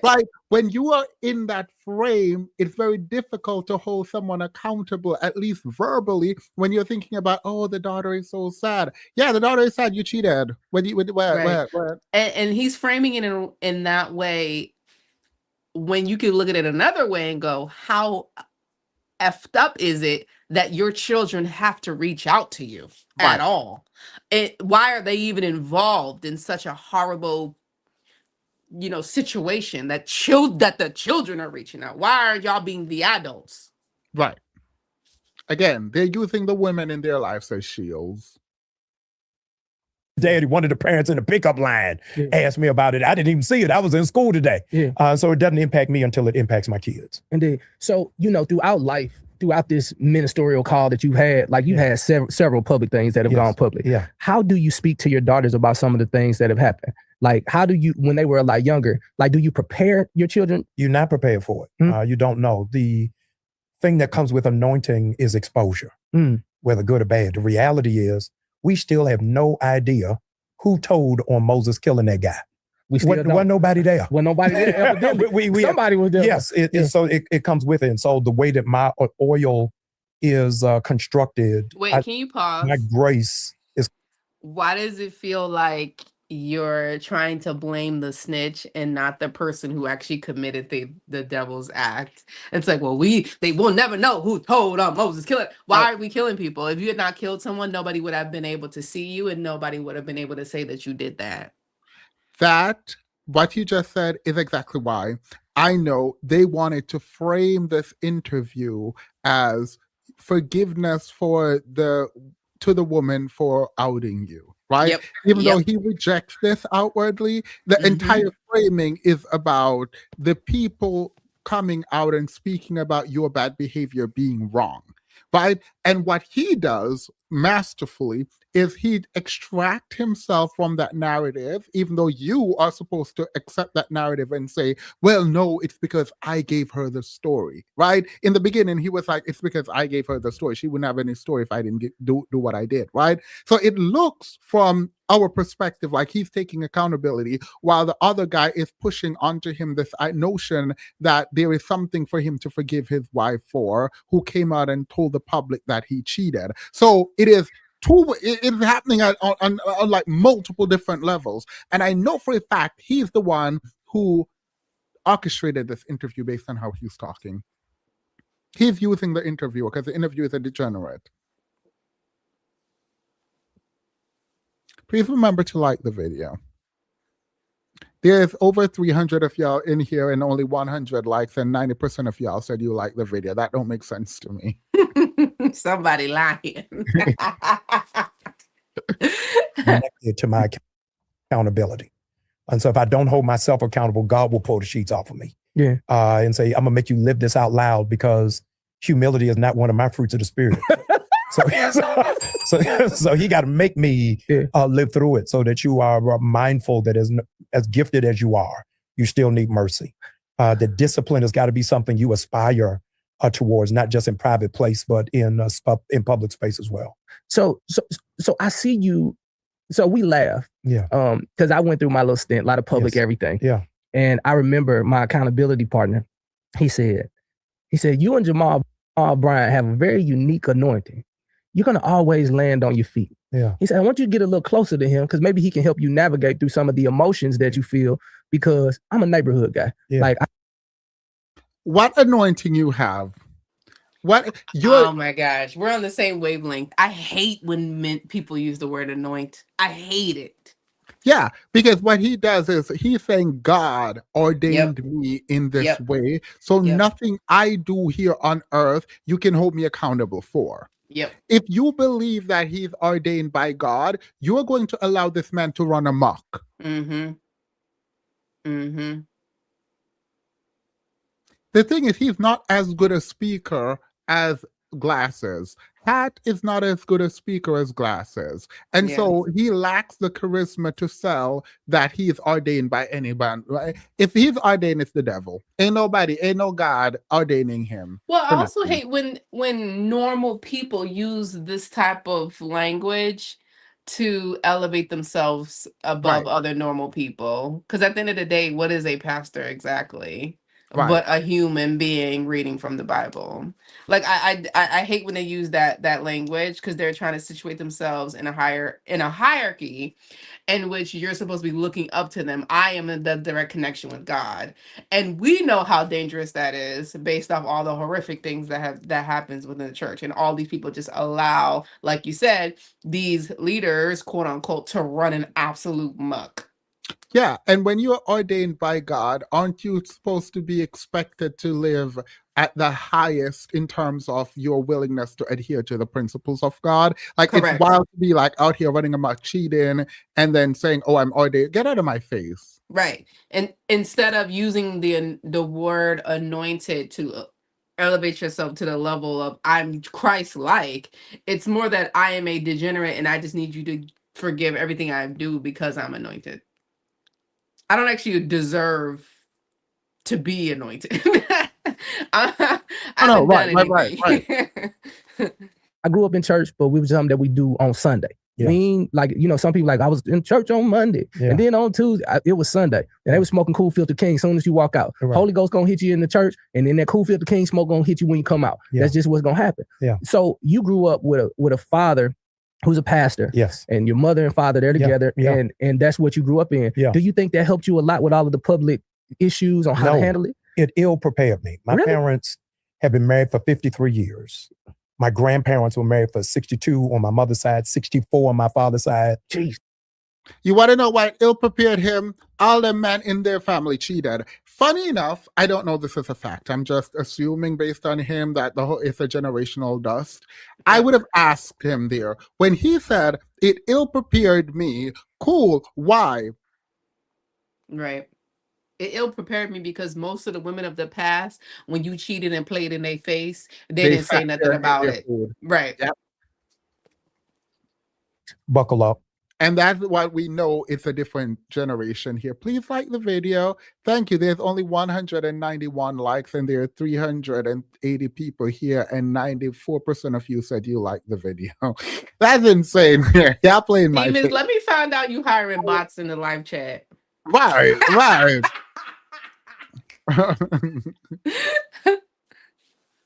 I'm the first person in my family to get a divorce. So I didn't have any counsel on how do you navigate. Yep. And it's not him. Boop. Nothing he did is different from what his dusty father Correct. and grandfather So why did. is my outcome different? The woman. Yep. The woman said, yeah, no, get out of my face. That's what's happening. Interestingly, this is the part of the interview that I want to engage with. I know Dusty 1 is not going to ask Dusty 2 about what he means by being ill-prepared when everything we've known is that if you've come from a good, stable household, it's likely that you can recreate that, right? Mm-hmm. So, he's not going to engage that any further. So, from our perspective, we get to speculate. And I'm speculating that the daddy was trash, granddaddy was trash, and he's trash. So, well, that's why you should not be impressed when these people tell you, oh, my grandparents have been married for 56 years and 75 years, and they've been married since birth. You're like, okay, that when you listen to him and how he talks, you realize that actually is the worst thing ever. Right. Yeah, no, there was this lady, I forgot her name, but I wouldn't have said it either. They were Haitians, and she was like, oh, my mom and dad have been married for 34 years. I don't remember how long it was. I don't know. It was over 20. And I was like, oh my God, that's amazing. And she was like, yeah, a lot of people don't make it, blah, blah, blah. Mind you, I became close to this family.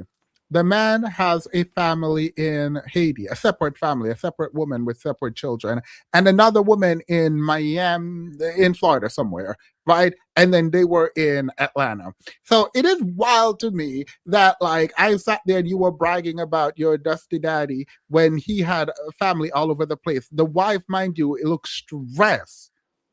The wife and my mom were the same age and she just looked like she was drained. That man was cheating on her every single day.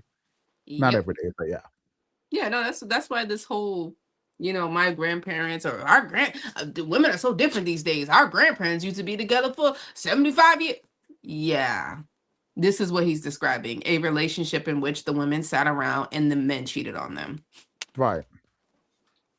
Mind you, I also do think kids have a part to play in this because if my dad was cheating on my mom, he getting dragged every single day of his life by me. But so there's this trend on TikTok of it was the other side. So there's kids who say, oh, I wish my parents never got divorced. The flip side of that is kids who begged their parents for divorces. Right. And how they felt like they would have been better off if their parents divorced, which people don't want to engage with. And the funny part is a lot of time the children would tell the mother, please divorce our dad, he's terrible. And the mom would tell people it's for the kids. And so now that the kids are older, they're like, it was never for us because we was begging her to leave that man. It was never for the kids. It never is for the kids. It is for you. It's for the woman. I don't know if it's ego. I don't know if it's self-esteem. You just want that man. Right.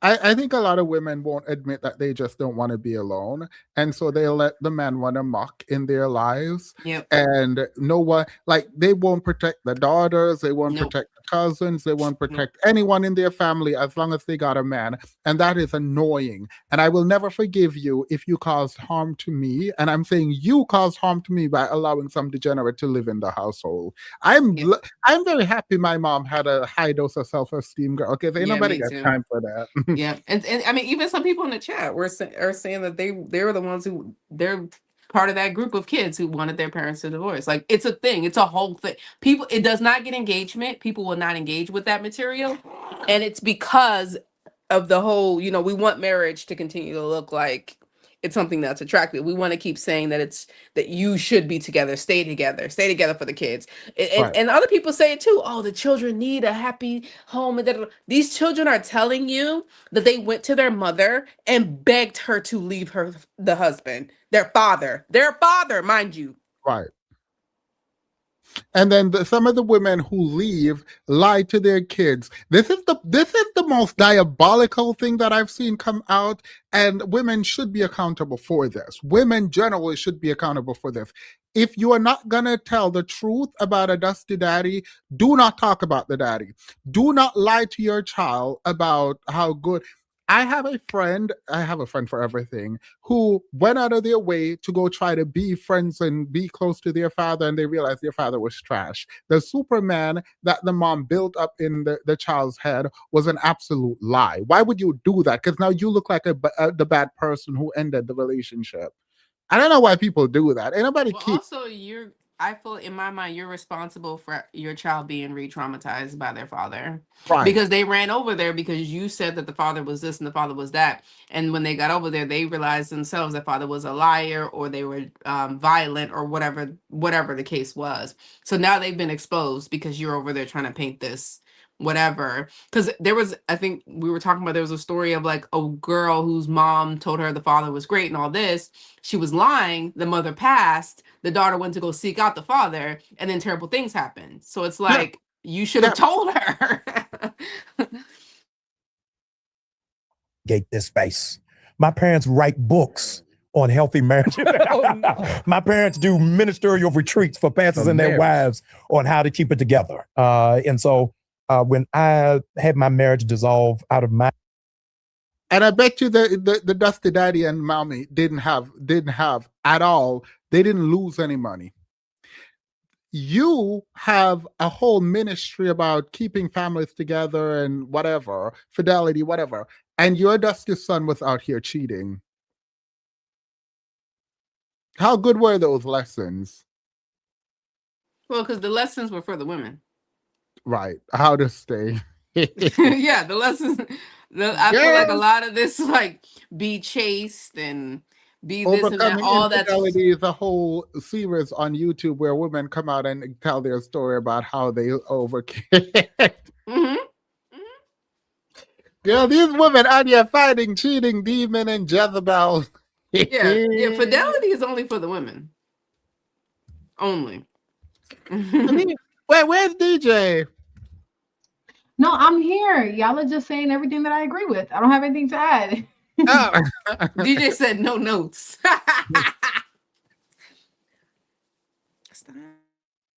Infidelity, it was really the first time my parents said to me in life that they were disappointed in me. And that thing crushed me. I was gonna say, what they do to you? It took the wind out of me. And so I had to really go on a path of my own journey, of my own walk with God, because your parents had to tell you they were disappointed in you to know that cheating was wrong and that you should go on a path with God to, like, I don't know, get the cheating demon off of your back.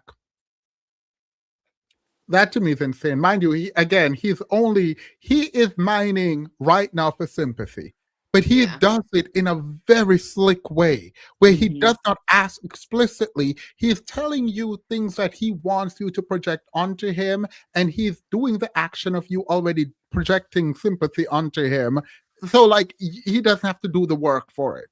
Right. Like, what did you go on with God? You ain't walk with no God. You were out there cheating, dipping it and doing it. Still cheating. Also, probably. Notice how me and you keep saying the word cheating. They're not saying the word cheating. No, they have not actually said it. And it's funny to me because, like, yeah, when my parents found out, it crushed me. Like, it's the way they talk is so, and I mean they as in glasses, is so intentional. Yeah. Because we're saying, oh, you cheated. You slept with another woman. You're garbage. He's not saying that at all. Right. He has not explicitly said that he cheated. He has not explicitly said that he was with another woman. Like, he hasn't actually confessed to that, actually, now that I'm, like, thinking about it. Right. Not your children being there, your wife finding out, you breaking apart a family. That they make you want to walk with God. He's making this like he reduces what he does in a way that makes it palatable and Yep. easy for you to forgive and give grace. And it's really disgusting. Correct. Like he is a gifted speaker. Yep. He knows what he's doing. I don't say this about many black men that I've talked about online. Yep. Actually, I don't think I've ever said this about a black man online that I did not like, right? He actually is a gifted speaker, and it would be so good if he used it for good. He's just using it to get women to forgive him. You also may teach your kids to love their abuse. Yeah. Yes. Mercy is not a friends and family program. You got it ain't buy one get one free. It's not. You got to get it on your own. And so I was swallowed in this space and didn't know how to deal with it. You were swallowed in what space? You cheating? I was about to say, you were. Yo, this is so ridiculous. I was suffering. I was down. I was in a bad space. What about your wife? What space was she in when she found that you are here sleeping with another woman despite being married and you decided to destroy your family? But you're the one stressed. You're the one in a bad space. Isn't it funny? He seems more tore up over Diddy's daughters than his own wife. Right. This is all still about him. And just how much shame he had only after the fact. Once his wife was like, okay, you know what, bye. And his mother was disappointed in him for being like his daddy, and his daddy was like, what was your father even upset with you about if he did the same thing? Right? What was the conversation? What was he actually mad about? Like, you should have found a jackass like me. That's probably why he was upset. I am sure the daddy would say, they were like, my daddy's a good man. He only cheated until he was 45. And after 45, he grew up. You know, my ex-wife then immediately after that signs up in reality television. So I'm living it in front of 13 million people every Sunday night. So whatever you went through, I have no empathy. Demons. The wife became the ex-wife is a bad guy now. In this little scenario. So I should have did more background work for this. So she came on and confessed what was going on. Just her. Like she came on TV, said her story. And then Mind, he was a pastor leading a church, not being honest about who he was. But they're going to talk about now. I didn't realize he introduced the idea that she put it out there on reality TV. But like you should have put it out there when you did it, and your mother or father was annoyed with you, and you were walking with God. God didn't tell you to go be honest to them church people. God ain't told you to go be honest to them church people. As an anointed.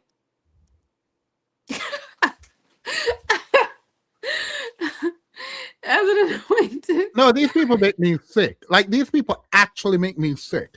And the fact that there are women and men watching this and like, oh, you're such a good man. He did the work. What work he did? He did no work. And mind you, this is how masterful he is. He's already built up the character of the snitch, the tattletale, the person who tells on the. He's already built that up to be the actual bad person of the scenario. So now he's telling you, he gets to the juice of it. And he's like, well, my wife is the one who went out in public and told people about it. Okay. Pause. No. Pause. Idiot one did not get primed about this. They did not sit and talk about how they would frame it. He's doing it in real time. Yep. This man right here is using that guy in real time, because this is how the question comes up. I am sure I've not seen this. Yep. This is where the question comes up. How did you forgive him? Because now he's the victim. Yep. He, like you said, Keelo, already built up, oh, snitches are the bad guys. Snitches are bad. The person telling what happened is bad, right? It's worse than the actual act. Yeah. He doesn't say this explicitly, but he already built that up, right? He gave the example. We already went through that. And now he says, my wife went on reality TV when I was in a bad place. Don't say what she did. At no point, up until this point, we did not hear what he did, right? Correct. So he fed that idiot everything the idiot needed to then ask him, how did you forgive your wife? Right.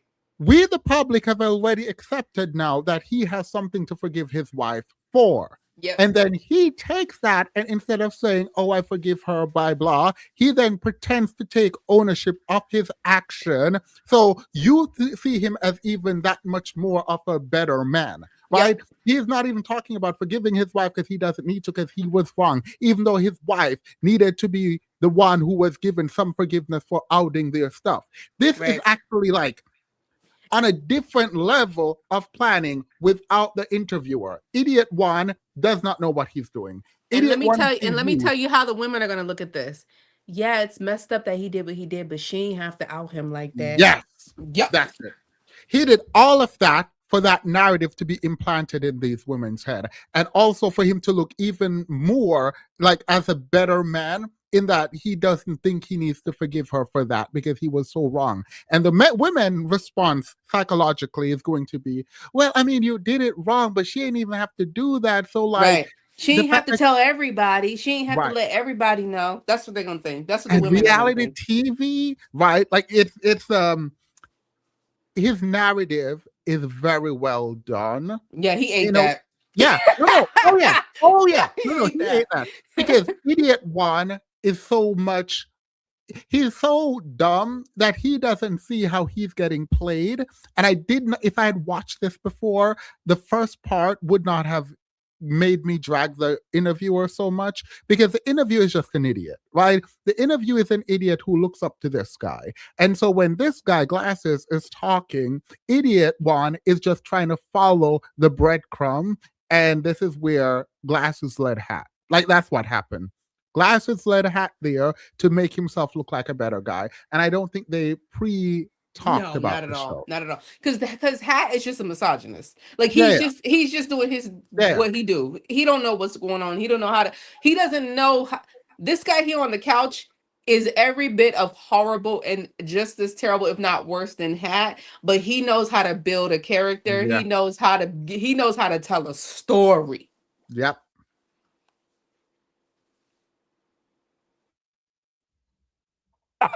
Whatever you went through, oh, that's cute. No, so so I was so hurt. I was like, man, this could not be happening to me. It's happening. I was walking through the airport and a TSA agent said, hey man, keep your head up. I watched Housewives last night. I said, keep your head up. Now pause. That's how you know this world, the men are so fucking degenerate. Yeah. You watch a woman come on TV and tell you how she's been cheated on and her family's destroyed, and the other men see the cheater and they go, keep your head up? Yes. And he said, I was hurt for you, because he's now the victim. You're right. And so all the men are hurt for the cheater. All the men are on the cheater side saying, it's all right, man. You all right. Keep your head up. I felt terrible for you when I saw her talking about how you cheated on her and destroyed her family. Somehow you felt sorry for him? Right. Now, with that in mind, now he gets to pretend like he is a solid man by not blaming her for her action after blaming her this entire time. Correct. Even by saying a man told him, oh, keep your head up, he makes her the aggressor. Right? So anything he says after this is null and void. Like, nothing is useful after this, because he's already made her the bad guy and himself the victim. Because the person who actually did the betrayal is her. That's crazy. Right. That's insane. Because she could have kept it cute. Now, question. Correct. Would that man have told him to keep his head up if he cheated with a man? Would that man have cared then? No, yeah. He would have kept his head down when the guy walked past. But no, it's so normal for them to cheat on women they claim to love with other women. That's no big deal. But but bring anything else into it, like him potentially being bi or gay, that man wouldn't have given a damn about your head being. And I bet you that man on the couch wouldn't have felt sorry for him either. Exactly. But this degenerate comment, look at this degeneracy. So it's wrong for men to stick by men like women do. They stick by women. You can't go get hooked on phonics and no, do not get hooked on phonics and then rewrite. I'm not about to decipher what you're trying to say. I'm not doing that. Please go forth and get hooked on phonics and come back. Get Grammarly or something.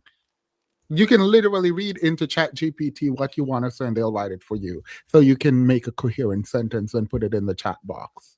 What I will never engage with, never, ever, ever, is if I say it's really messed up that you slapped me, and you say, "Well, the other people are slapping people." I will Right. never. I can never. I Right. will never engage with you. I will never engage with you. Right. So no, we want God to elevate us in public space, but don't want public accountability. Hallelujah. And you can't get one without the other. Yeah. That light shines, but it also burns. And so you got to walk circumspectly of saying, what does it really mean as a leader? Do you want to be a leader or do you want to be a speaker? So if you want to be a speaker, when you get off the mic, it's over. Right. But if you want to be a leader, and he walks with me. So you got to take all of that into accountability. And so I've had to literally grow up. You got to be mindful, Willie. I have been a national preacher since I was 29. I'm 52. Jeez. So I'm the Gary Coleman of the gospel. I done grew up in front of people. So people's mamas have seen my story and watched me navigate through that life. Most people on the stage came to the stage after they worked out their kinks. So nobody knows what Joyce Meyer's first husband looked like. Nobody know what Noel Jones' ex-wife looked like. They deal with them in their New Testament. They ain't with them in Malachi. You understand? No, no. Nobody knows because they kept all their business private. Right. That's what he's saying. That's actually what he's still blaming her for making it public. Yep. Yeah. This man does not know what accountability looks like, but he knows how to feign it. Yep. Yeah, they know how to perform accountability, not actually take it. Yeah. And not they, him. Most men don't know, is not at this level. No, most men are actually very dumb. These men are not manipulating most of these women. I mean, well, he did say they're what not. is that, 23 years? 23 years he's been speaking. Yeah, no, he knows how to fake it for sure. Yeah, no, his EQ is out of this world, actually. Like, he's actually very, very manipulative. Woe to the women who follow him. Yep. Woe to the women who follow him, because that ain't, the women who follow him are dedicated like a cult. You know they are. You know they are. Yeah. I wouldn't, if someone said they went to Glass's church, I wouldn't even try to convince them he's done anything bad. Nope. I wouldn't do it. I would not do it. They would, he is a masterful speaker. And if you go to his church, I can believe that you will give him your last cent. I believe that. Yep. Hey, Demas, love this conversation. Can I come on? Yes, you can. I'll have a time out at some point and then we'll drop the link. How are you, Alyssa, by the way? How are you? Actually, I can send you the link directly. Can you message me on Instagram? Message me on Instagram and I'll send you the link.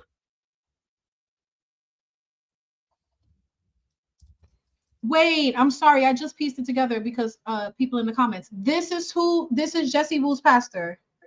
Wait, what? Is this him? I don't know. I don't know nothing about Jesse Wu. I think this is him. Remember, she had a whole interview and she was like defending him and right. That's why he look was familiar. I'm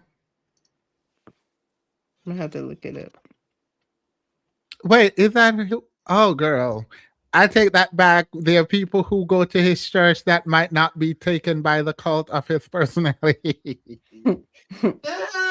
Why would you ask that? Now y'all got me in trouble.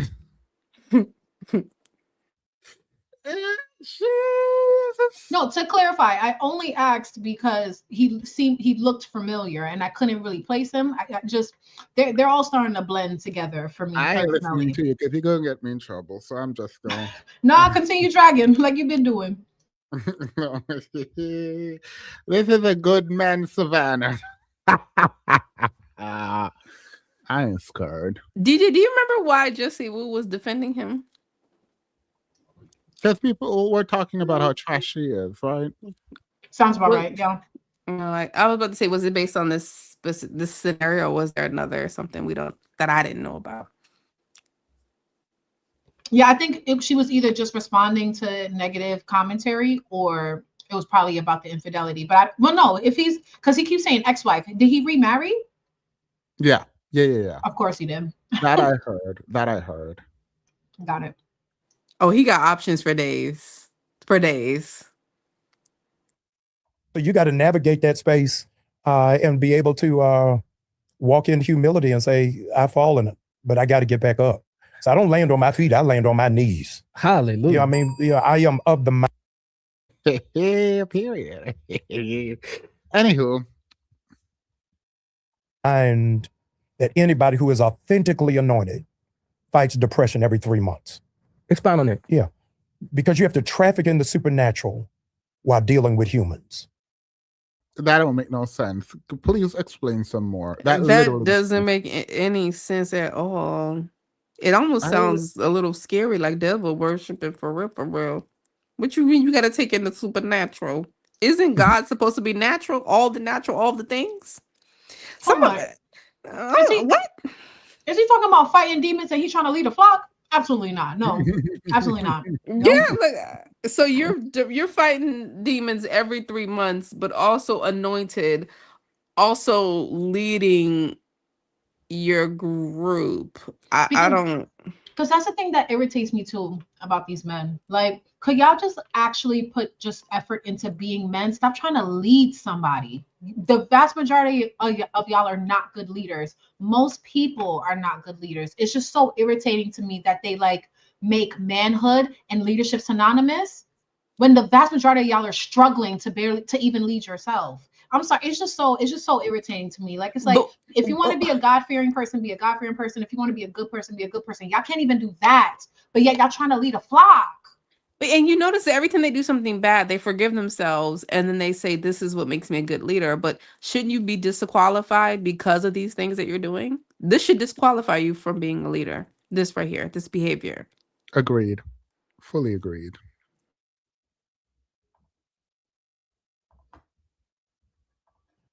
So God will give you the vision, but never gives you the process. Facts. You know what I mean? He's Alpha and Omega. He's the beginning and the end, but we navigate that middle by ourselves trying to figure it out. That's true. And so to be in public space and you don't have the benefit to hide, you ain't got the benefit to go hide in Cuba for 2 months and come back when the story passed. You got to get up for your kids and for the people who you are assigned to. Luther Blackwell from St. Louis said something to me years ago. He said, preachers are the last people to believe what they preach. Wow. They believe it for everybody else, but don't believe for themselves. And we'll get up on Sunday. God will see you through. Trouble don't last. It came to pass. But when we in it, the sky is falling. That doesn't make any sense. Right. Why would the preacher be the last person to believe the word? Is he the one that had the wife with the body that wore the suit, the thing to the church that went viral? Someone asked that in the private chat, and I actually now need to know.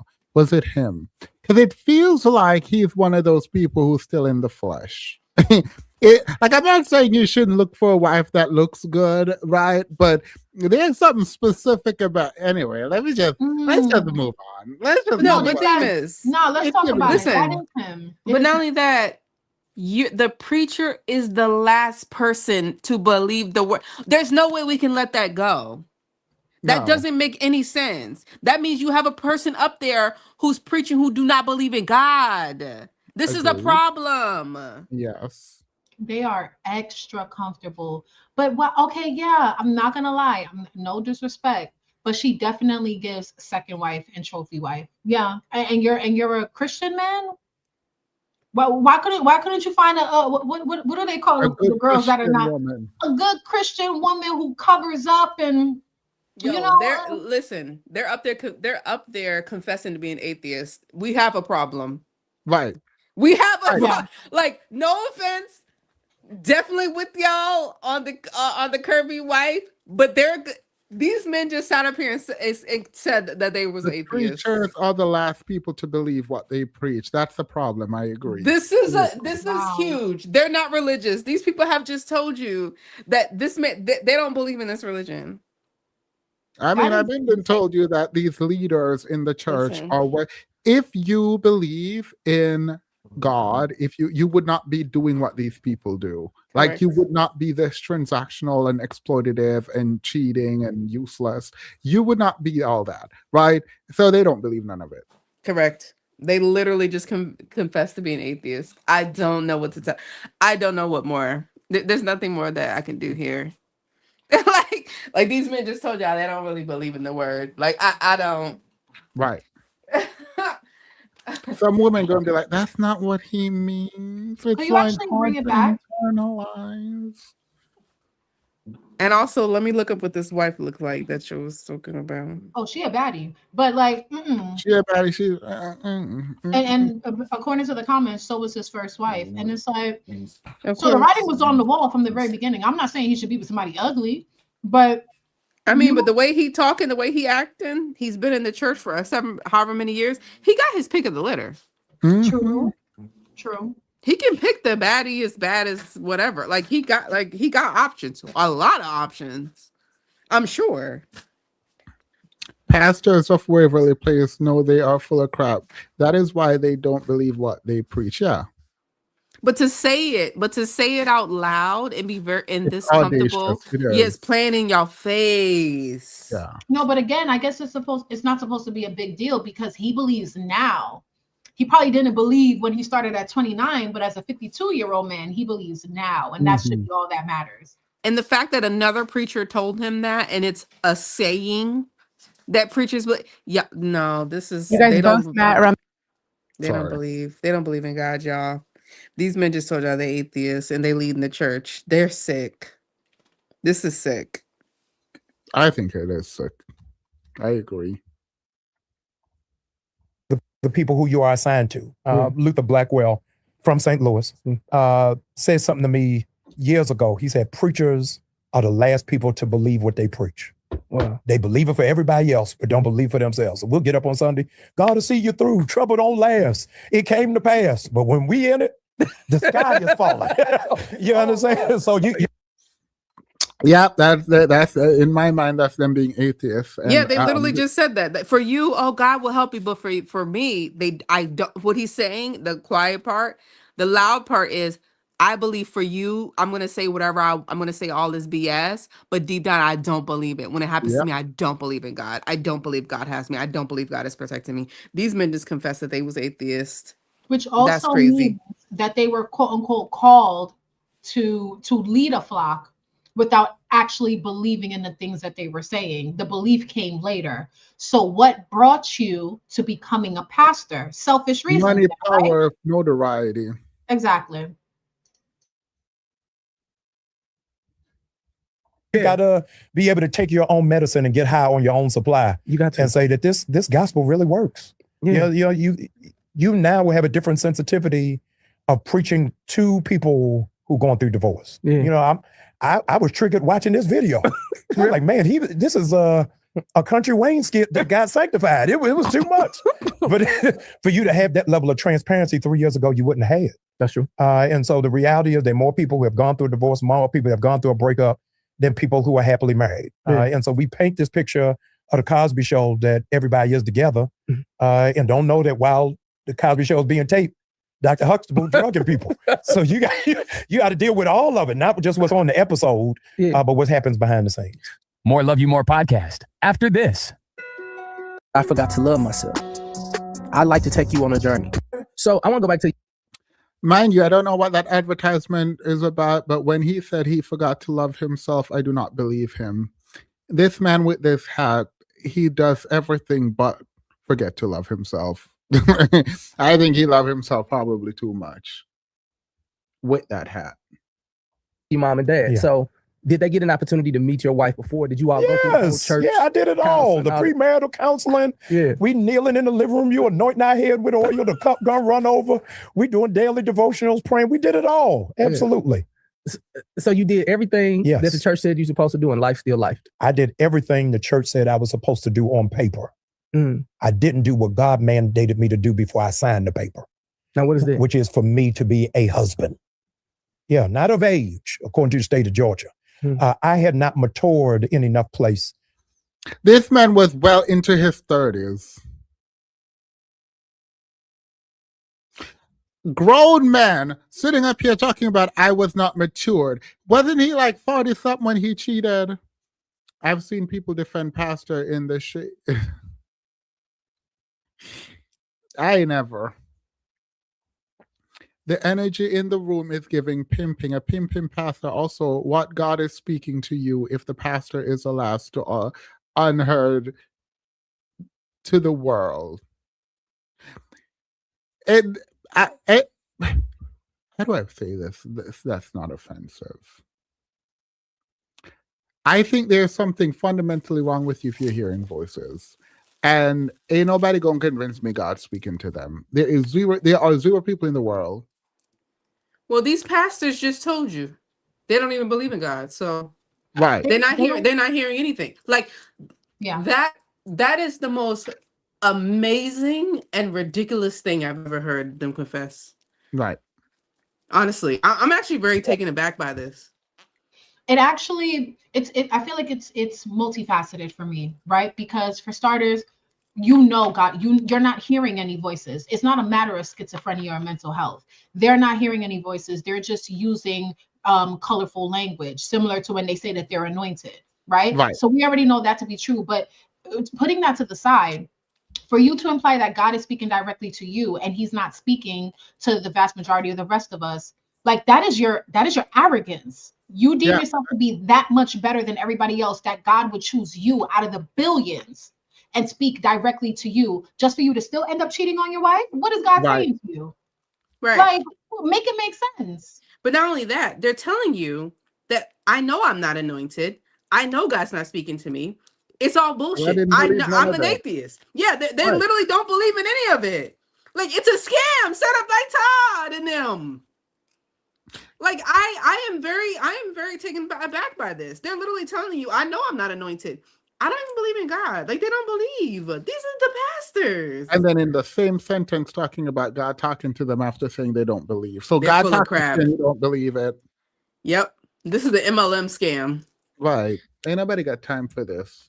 Like a lot of people, like I understand, like we need religion and blah blah blah, but like at some point we gotta admit that these people lying and stealing from y'all. Yep. It's that simple. Yep. I didn't do what God mandated me to do before I signed the paper. Now, what is that? Which is for me to be a husband. Yeah, not of age, according to the state of Georgia. I had not matured in enough place to value who it is that I am.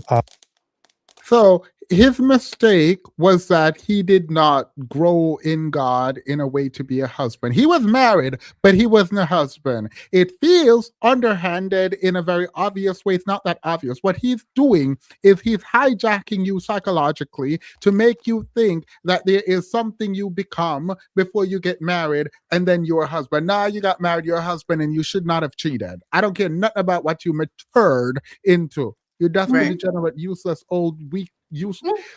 I am frustrated when people do this thing where you're married and you have the title, and then you're saying, but I wasn't the thing that you definitely was. You were that. And isn't it interesting, too, that he managed to lead his household, be married. I don't know if he has kids or not, but let's just say like lead his family, lead a church and all those things and still be immature.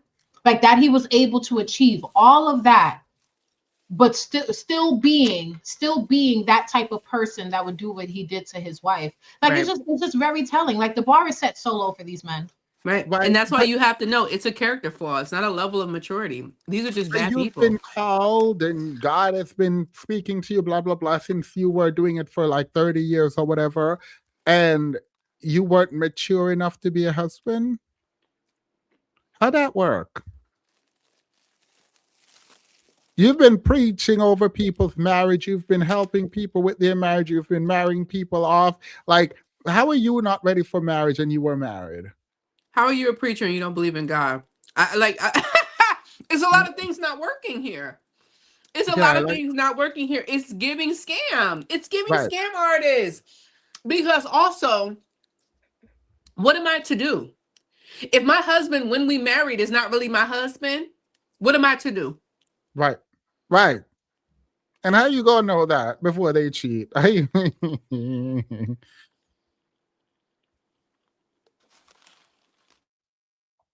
what it is that I am supposed to do. My ex-wife said she didn't divorce me because of infidelity. She divorced me because of my arrogance after the infidelity.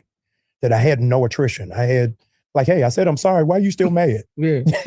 Like, we still talking about that? Yeah. And a lot of us who are in public space can be so coddled by public affirmation that we lose the discipline of what it means to chase at home. And so a lot of people are not able in public space to navigate. My wife ain't supposed to be my fan. She's supposed to be my friend. Yeah. The reality is Adam had one member of his megachurch. It was Eve. Mm-hmm. And the church crumbled because he never taught her discipleship. Facts. He spent more time with kangaroos than he did with his wife. Yeah. Wait, what? I'm confused. I'm so. Also, what? you saw how he dutifully said that basically all the admiration, all the women that were coming after him, he didn't know how to navigate that. Right. But he's doing something else. He's saying Eve did what she did, and the fall of man due to Eve was because Adam didn't teach her discipleship. And it sounds like he's trying to take the blame and make men to be blamed, but that's not what he's doing. He's actually blaming the woman. So he's saying that she was wrong for something. Because if this is an anecdote, right? Like if this is an anecdote that is, he's trying to draw some kind of weird parallel between what is happening to him and his failure as a husband with Adam and Eve, right? That kind of parallel means that Eve did something wrong, but Adam should have done something. What is the thing that your wife did wrong? And he won't say that. He will not say that. He will just have you, in your own mind, decide that the wife did something wrong. Yeah, she told. That was her problem. Yeah, that's the answer. But he's not going to say it because he's too caught up in like pretending like he doesn't think that was an issue. Right. And also he blames the other people for approaching him. Right. Like I didn't realize, they were approaching me. Whatever could I do? Even though I was a husband and I was married and I already took my vows before the Lord. No, it's not his job. It's not her job to make him not cheat. It's her job to not out him for cheating. And he didn't teach her right. That's what he's saying. He's never going to say that. He will never own that. But that's the logical conclusion of what he's saying right now. Yeah, because the cheating was fine. You should have never spoke about it. They haven't even got into the cheating, girl. Why did you cheat? What happened? Like they're talking around this cheating without actually saying the word cheating, or like explaining why he cheated, what happened to him. None of that. None of that is done. None of that. I don't know if I'm right, but I think Keelo was right that they still haven't used the word cheated in reference. I don't think so. I don't think so. He said his wife didn't divorce him because of cheating. It was his arrogance after cheating that got him divorced. This man is not sorry he cheated. He was mad. His reputation was damaged on TV. Agreed. Yeah. Fully agree. When Eve talking to the snake, where is Adam? Yeah, you're supposed to be right there. And I make that's an impossibility. What he's saying the man's role is, he's making it so impossible for men to actually do it, right? So it is a fake. This is a fake accountability. Where was Adam when Eve was talking to the snake? I don't know, on the other side of the jungle. That you cannot be with that person every single day, right? So you're blaming Eve, right? And you're saying Adam should have done the impossible, which makes Eve look even worse. Because what you're saying Adam should have done, no human being, including Adam, could have done that. You cannot be with that person 24/7. And he knows that. He's making it so impossible, the task for men, that when women act out, quote unquote, the blaming of men feels disjointed and disingenuous because you are not taking accountability for the thing that you actually should have done, which is not cheat. Right, because why bring up Eve at all? Yeah, because he wants to show how impossible the man's task is. That's what he just did. If you think about it in any meaningful way, and even if you don't consciously think about it, it seeps into your subconscious that Adam is not to be blamed. Essentially, it's this argument. Even though he's saying Adam is to be blamed because he did not teach Eve and he wasn't there, what you pick up from that as a listener is that, Well, Adam cannot be there with Eve every single second to take care and protect Eve. So, because he cannot do that, I can give sympathy to Adam and by extension men for not being able to be there to help their wives in every single situation. You cheated on your wife and she told the public, get all the way out of my face. Yep. But also, you know that he's trying to do what you just said because the story of Adam and Eve is completely irrelevant. Completely useless. Irrelevant. Yep. Only to the extent that he will highlight how difficult the man's job is. That is what that story does. Yep. Like it has nothing to do with you actually cheating on your wife. Right.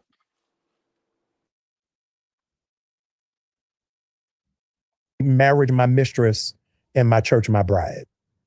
And it was out of order. What changes would you make next? Or is that something you desire? Oh, no, absolutely. It ain't good for you to be alone. There's a difference and there is a handicap. I am 70% of who I'm supposed to be single. Jeez. 70%. And you doing. This is pandering to women. This is the equivalent of those degenerate hoteps calling black women queen and goddess.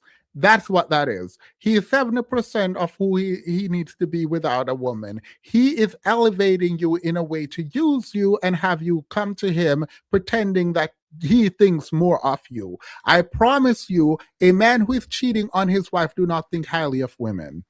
Point blank. 70% of who he is single, but 100% a cheater. No, that's his final form. That's what he's telling you. Once he gets a wife, it's like, oh yeah, I know other women gonna want me now for real. Like they already wanted me because I'm a pastor and I be making them swoon and all that. But now I have a woman on my arm, and you already know some women, that's all they need to see. And it's like, well, there's something about him. And another part to that is that you need a wife to be a leader in Christianity. Like you need to actually have a wife. Right. You cannot be a single male and be a preacher or a pastor in the Christian community. Like it's actually part of your persona. It's part of your whole, like you have to actually have a wife. Even if it's just a placeholder. It's like being the president. Like you need the whole family. Yep. It's just a placeholder. It's a theme. It's an avatar, if you will, of a family, of a Christian family. Right. You have to be married.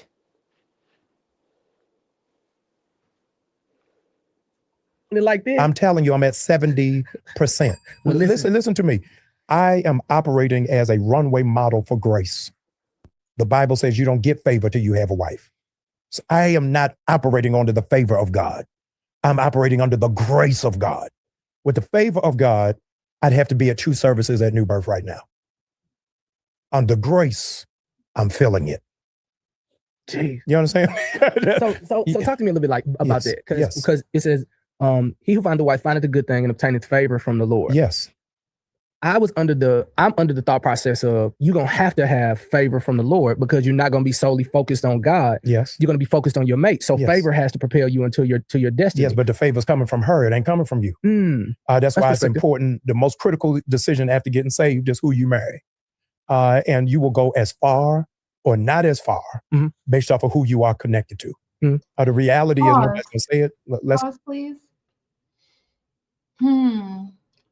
To think that the favor is a woman taking over all of the tedious menial things that you had to do when you were single, and that's if your mama wasn't already doing it. Like, is that not what he's describing? So to get a wife, you're getting a sex slave, you're getting a cook, you're getting a cleaner, you're getting like a maid, you're getting everything that you need so that you can put all of your energy into yourself, even if that means you opening yourself up to another woman.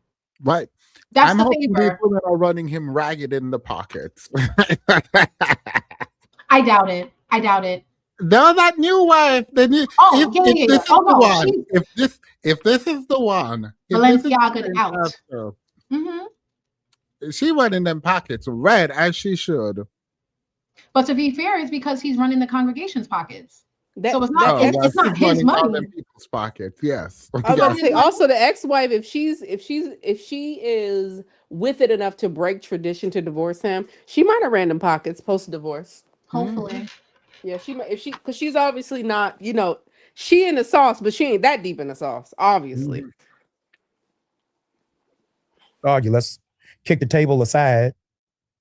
Would Jay-Z be making this much money if he weren't married to Beyonce? Hey, listen here.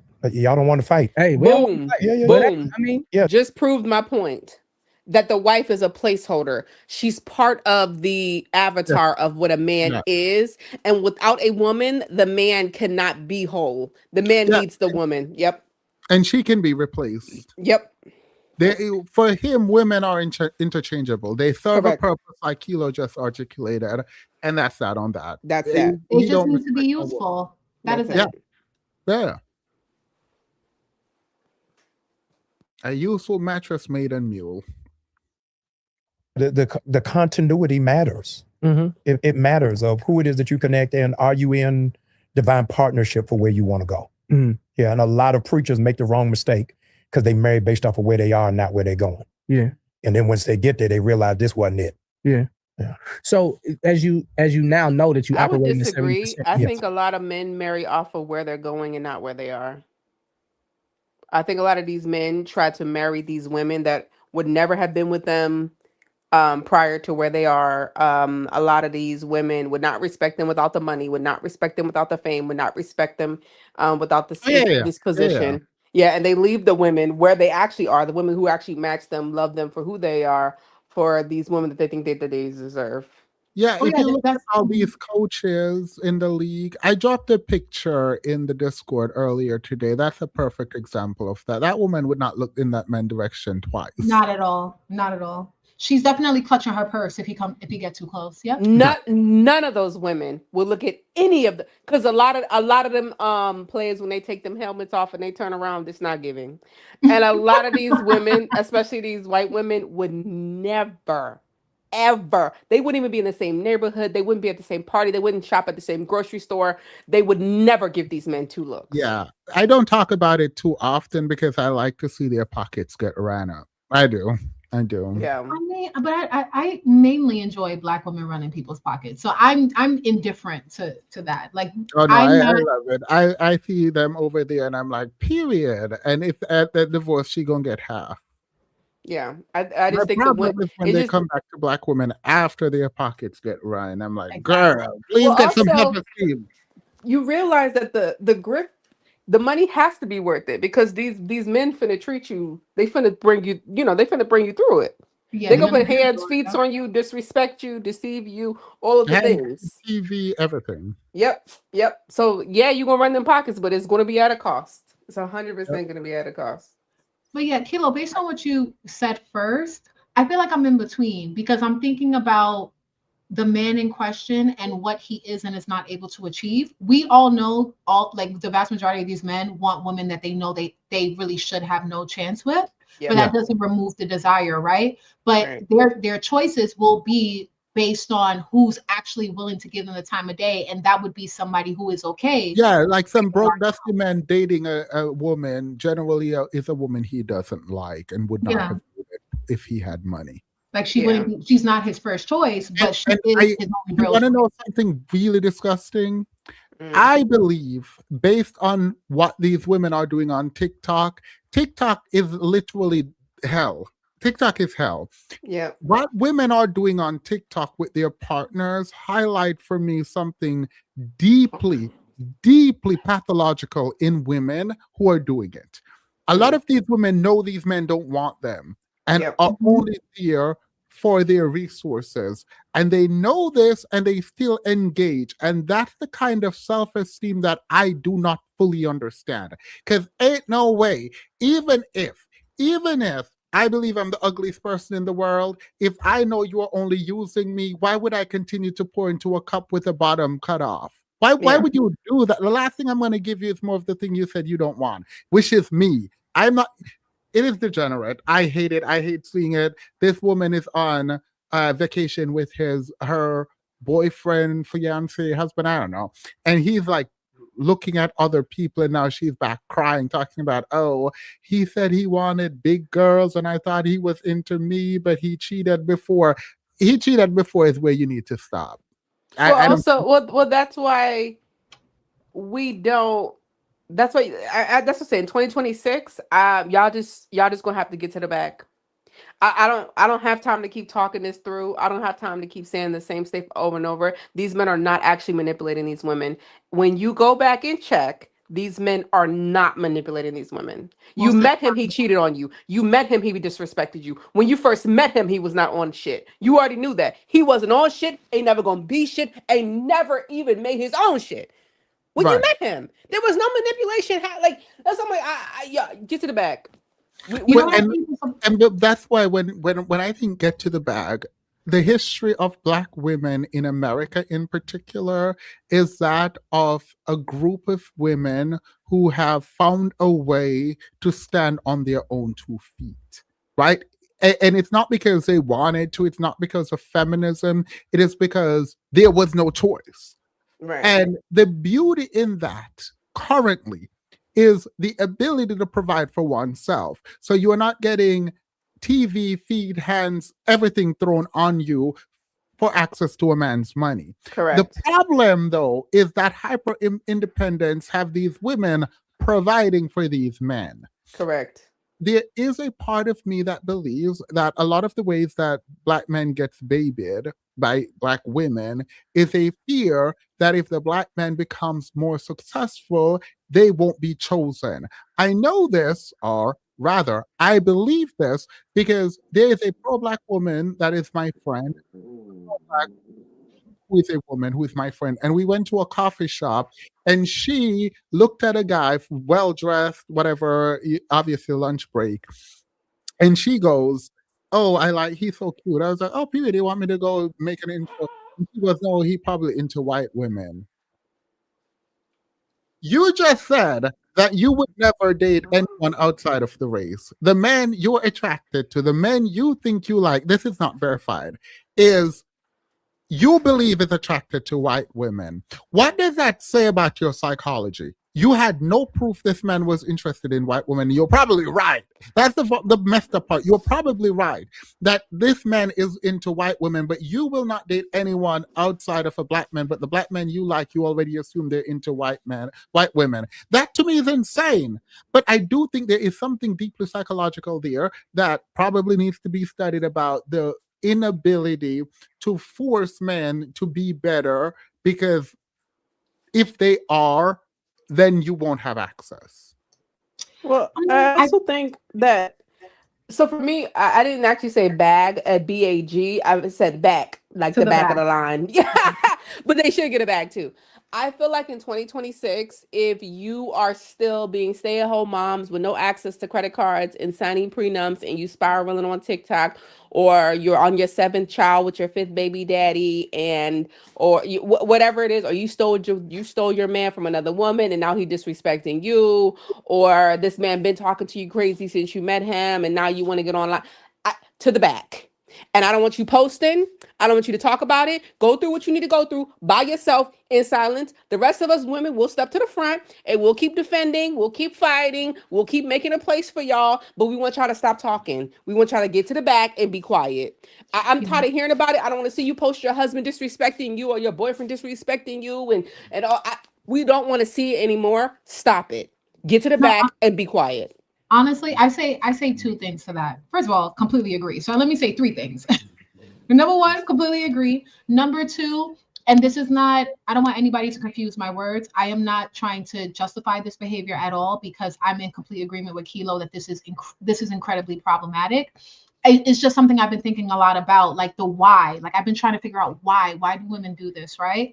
And I think about personal women close to me as well. And it's not even the stuff that I see on like TikTok and stuff like that. I deleted it, by the way. It's been a struggle, but I deleted it. What I feel is happening is it's multifaceted, like most things are. I feel like for starters, these women go to social media or their friends or pretty much anybody who will listen to obtain that emotional support that they're not getting from their partner. And the reason why I find that to be problematic is because what happens is a reset button is hit, right? It's like you're crying, you feel hurt, you feel disrespected. You go to somebody else who's going to say, you deserve so much better. You don't deserve this. You're a good woman. You're beautiful. You're this, you're that. And they say, oh my God, thank you, girl. And then they calm down and then they lay down next to that man that disrespected them in the first place, right? And then the cycle just repeats. So that's how, even though I'm in full support of us being safe spaces for one another, there should still be a limit, because you should not be continuously coming to me about the same thing and the same man doing the same thing over and over and over again, because now I'm part of the cycle. Now I have learned that women will throw men, their friends, under the bus for men in a way that I did not think possible, right? And so watching, I can't be specific. I cannot be specific, but since the dawn of time. yeah, like I've never, your man trash and you still with the trash man, and then you just like lying to yourself, like pretending that man ain't trash and cutting off all your friends, knowing that man is trash, and you're gonna be running to your friends. I don't understand that. And I am anyway. Listen, it's 2026. It's 2026. This is how I'm gonna draw the connection here. When for example, for racism, when white people get up here and say, oh, I didn't know, I don't know any black people, I didn't know anything about blackness. No, that used to be okay when you were in an isolated community with no electronics, no access to social media, you didn't know what was going on, you lived in an isolated community, fine, you're ignorant, whatever.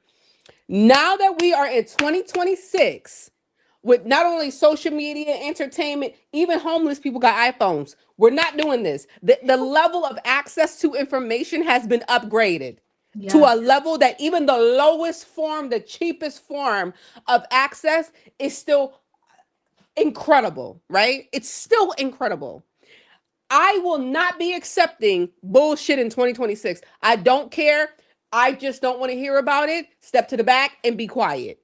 Because what we're not going to do, for example, remember that there's this white woman on TikTok who's crying because she's a stay-at-home mom and her husband told her on a Monday that by Thursday he gonna cut them credit cards off and she's gonna have to go fend for herself. And she said, what you mean fend for myself? Because I ain't never had no money. He said, make it work. And she crying and she's spiraling, and she also signed a prenup, so she ain't finna get no money outside of child support. Oh man. What upsets me is that when somebody in the comment section said, but don't people say this happens all the time? She says, I didn't think it was going to happen to me. What? Of course you didn't. No, you're different. You're silence the TikTok. Cut it off. Cut it off. Get to the back. Get to the back. You know what I mean? Like at this point, that means she had access to the information. She heard people telling her, don't do this. Don't rely on a man. Don't do this. This man will have you looking crazy. She heard it and she thought, it ain't never going to be me. Period. To the back of the line. Figure it out now. Yeah. What do you want me to do about it? Right. We're not engaging. I'm so sorry. I'm still here for you as a woman to woman. I'm still here for you. But you're going to go to the back of the line and you're going to go be quiet. And when you go find yourself with some self-esteem, you can step to the front. Until then, get to the back and be quiet. I don't want to hear it. It's 2026. Y'all have access to the information. If you still think you're special, despite that access to the information, we can help you get to the back. Let's talk about the other main reason why they do this as well. And this one is a bit trickier, but I feel like it's the type of thing that becomes easy once you're really willing to face reality. And I feel like the other main reason is because a lot of these women think that with time he's going to get better. And I can't help but feel like they think that because they're looking at it from their own perspective. And if we're talking about a woman that is giving her all, right? She's present, like she's loving, she's supportive, she cooks, she cleans, and she works, because we know a lot of these men don't make enough in order to hold down the bills on their own. She's doing all the things and she's sitting around waiting for her reward. All she wants him to do is be better, and then all of this will be worth it. Sunk cost fallacy is also at play, but that's what it is. And that's fine. Yeah. You're going to be waiting a long time. Yeah, and that's fine. To the back. Yeah. To the back. Everybody move out the way. She head to the back. That's totally fine. You wait. You continue to wait. DJ, the thing is, she's seen her mama's mama, her cousin's mama, cousins, the lady at the gas station, the lady at the Dollar General. They didn't already told you about they no good ass baby daddy and that, blah, blah, blah. You didn't already heard it. But you still waiting. They ain't me though. Right. You're still waiting. You're special. To the back. Yeah. We don't want to hear it. Because if you're not going anywhere, why are you speaking? Right. Thank you. You're not going nowhere. You're good. You're happy. You're special. You're different. To the back. Because what we're not going to do is be in this comment section trying to fight and argue with each other about your no good nothing ass nigga. We're not doing that. Get to the back and hug on him and love on him and be with him quietly. I mean, simply, look, listen, and I've said this 1,000,001 times. I'll say it until I'm blue in the face. I'm all for a woman being delulu. I know that's not what we're discussing because we're talking about something more serious, right? Like being mistreated, being cheated on, all the things. But if you're not ready to leave, you do not have to leave. Nope. But do not bring other people into that mess. Stop running to other people for the emotional support that you should be getting from your romantic partner. Correct. Leave when you're ready to leave. But until then, wrap it up. Yeah, until they wrap it up. Because then they be in the comment sections like, they'll post a picture, they'll post a video of their man slapping them across the face. And then when you say your man ain't shit, they be in the comment section talking about, this is just a small snippet. You don't know what he's like. Oh, on every other day of the month, he's practically Jesus Christ. Take it down. Report. Block and report the video. Oh, your camera. Block and report. Block and report the video. It's down. We're not doing this no more. I don't want to hear it. I'm sorry.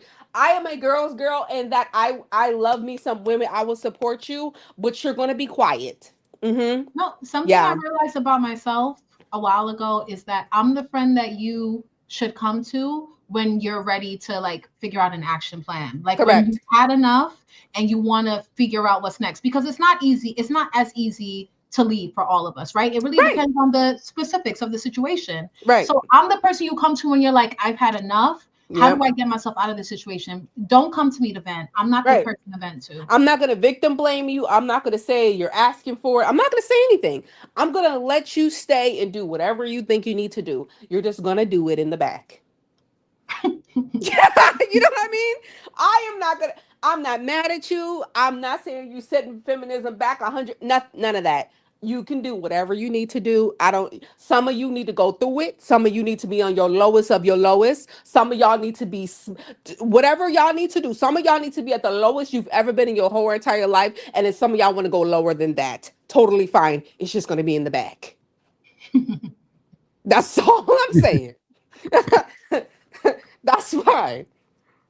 Yeah. I'm trying to navigate what it looks like when someone is a pick-me, or like not a pick-me, but like willing to throw away everything for a dusty man. Like that makes no sense to me, like psychologically, but I don't know what the hormones does to a woman.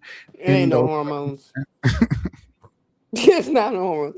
It's not hormones. It's not. Their theme is don't worry about them. They're in the back. Don't worry about them. Yeah, that's what I'm saying. Like I'm tired of trying. These women have access to the information that we did not have, that our mothers did not have, that our grandmothers did not have. You did not know what that black man was doing across town. You didn't know that. So these men could literally sit here and tell you, oh, other men are going through this, or this is okay. You didn't know. You literally were like, okay, well, I guess this is happening. Like, I guess this is what women do. I guess no, you don't have that. Now these women are acknowledging to your face, oh, I know X. I'm doing Y because this. Oh, so you do know. The knowledge is there. Theme is you cannot force these women to do this stuff. You cannot. I can't force you to leave that nigga. I can't force you to believe me. I can't force you to pack your stuff up and leave. I can't force you to choose yourself first or take care of your children first. I can't force you to do none of that. And until you're ready to do so, to the back. And the last thing I'll say, because I know we want to move on, but I think this is very key. So Selena, in the comments, you're saying that, self-esteem and low self-worth is also part of it. Of course, absolutely, right? But isn't it interesting, though, that your self-esteem is low enough for you to stay with him, but not so low that you won't see what he's doing to you as a problem? Right. Like, if you really had low self-esteem, would you even be able to see how he's treating you as mistreatment? That's something that's very telling. And I think that's what makes this even more egregious the more I think about it, because this isn't a serious enough for you to leave, but it's serious enough for you to go run into your friends for emotional comfort. Right. That's a problem. Yeah, Yep. because they're not getting it from the man, the Mhm. emotional whatever, and so they outsource that and then keep the man for whatever they think they want. And there is obviously psychology reviews in the area of like people are not the idea that people go to pleasure might not be necessarily true, but that we go to familiarity, right? Yeah. And the doubling down on relationships that are bad seems like a fear of the unknown, i.e., being single again.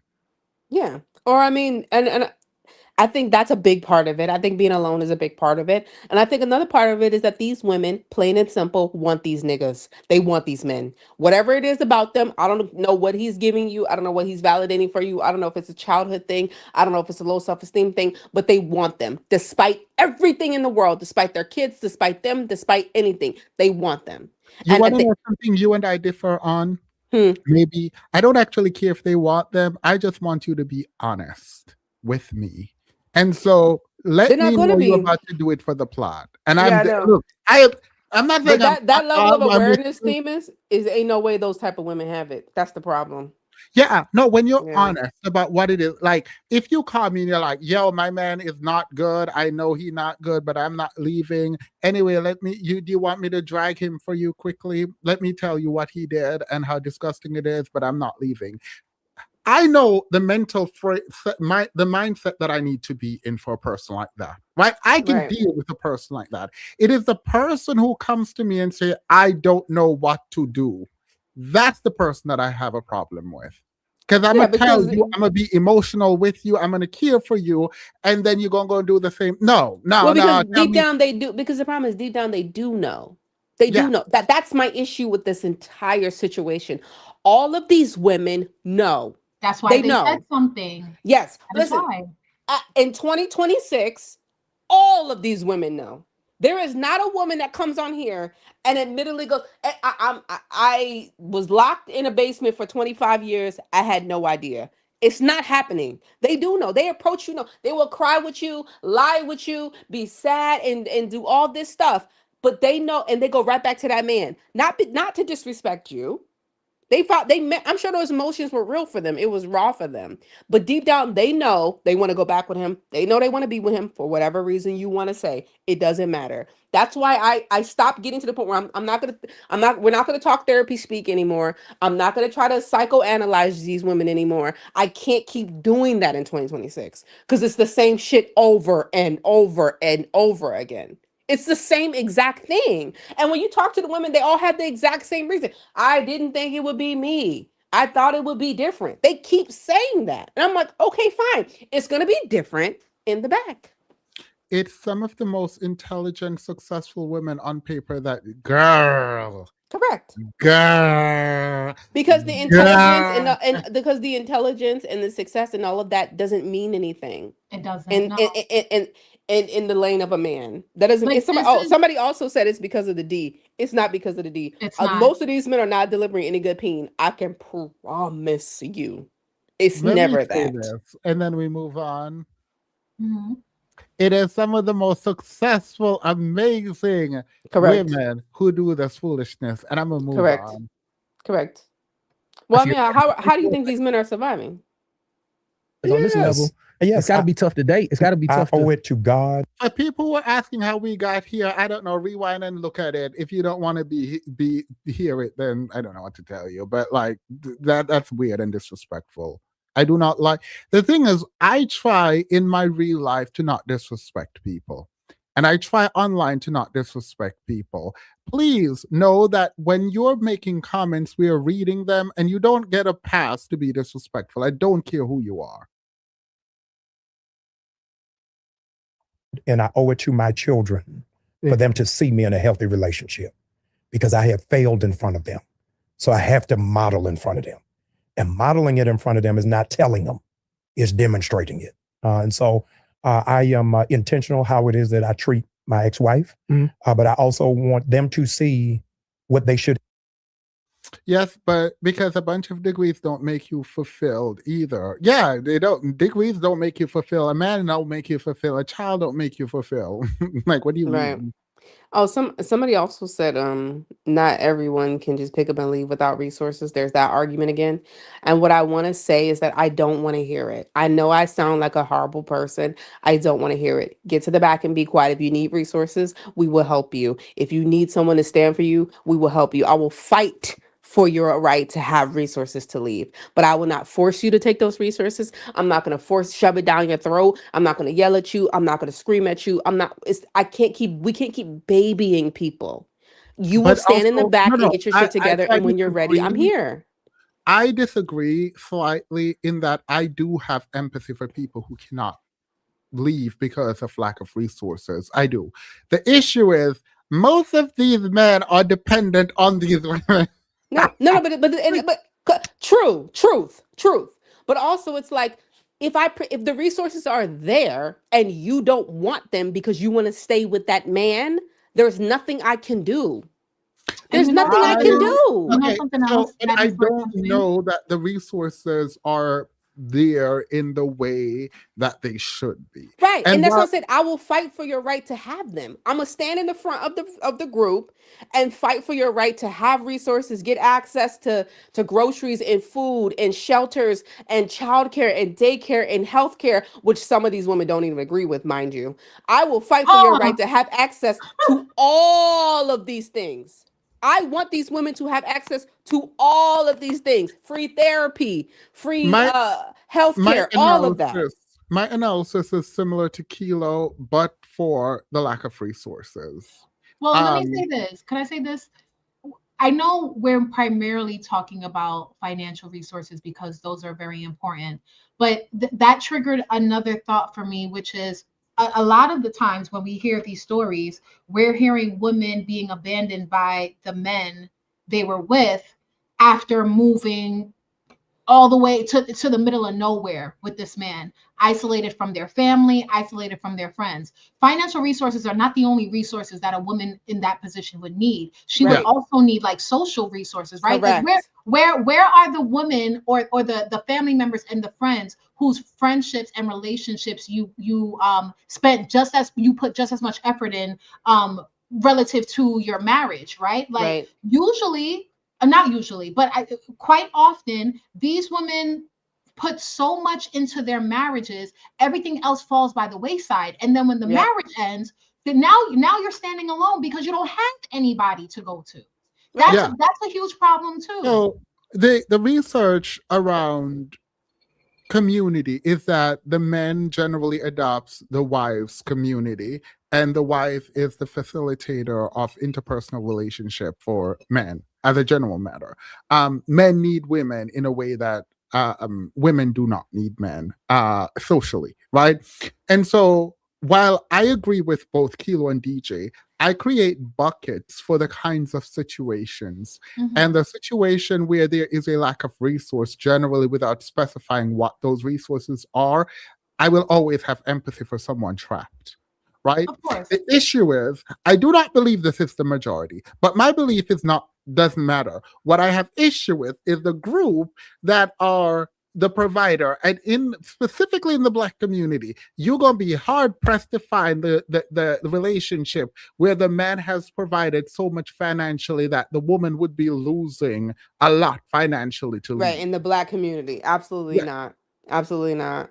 But I feel like even if that were the case, again, you're not fighting with the resources necessarily. You're fighting with the mindset of the woman. Yeah, She wait, has to be wait, ready.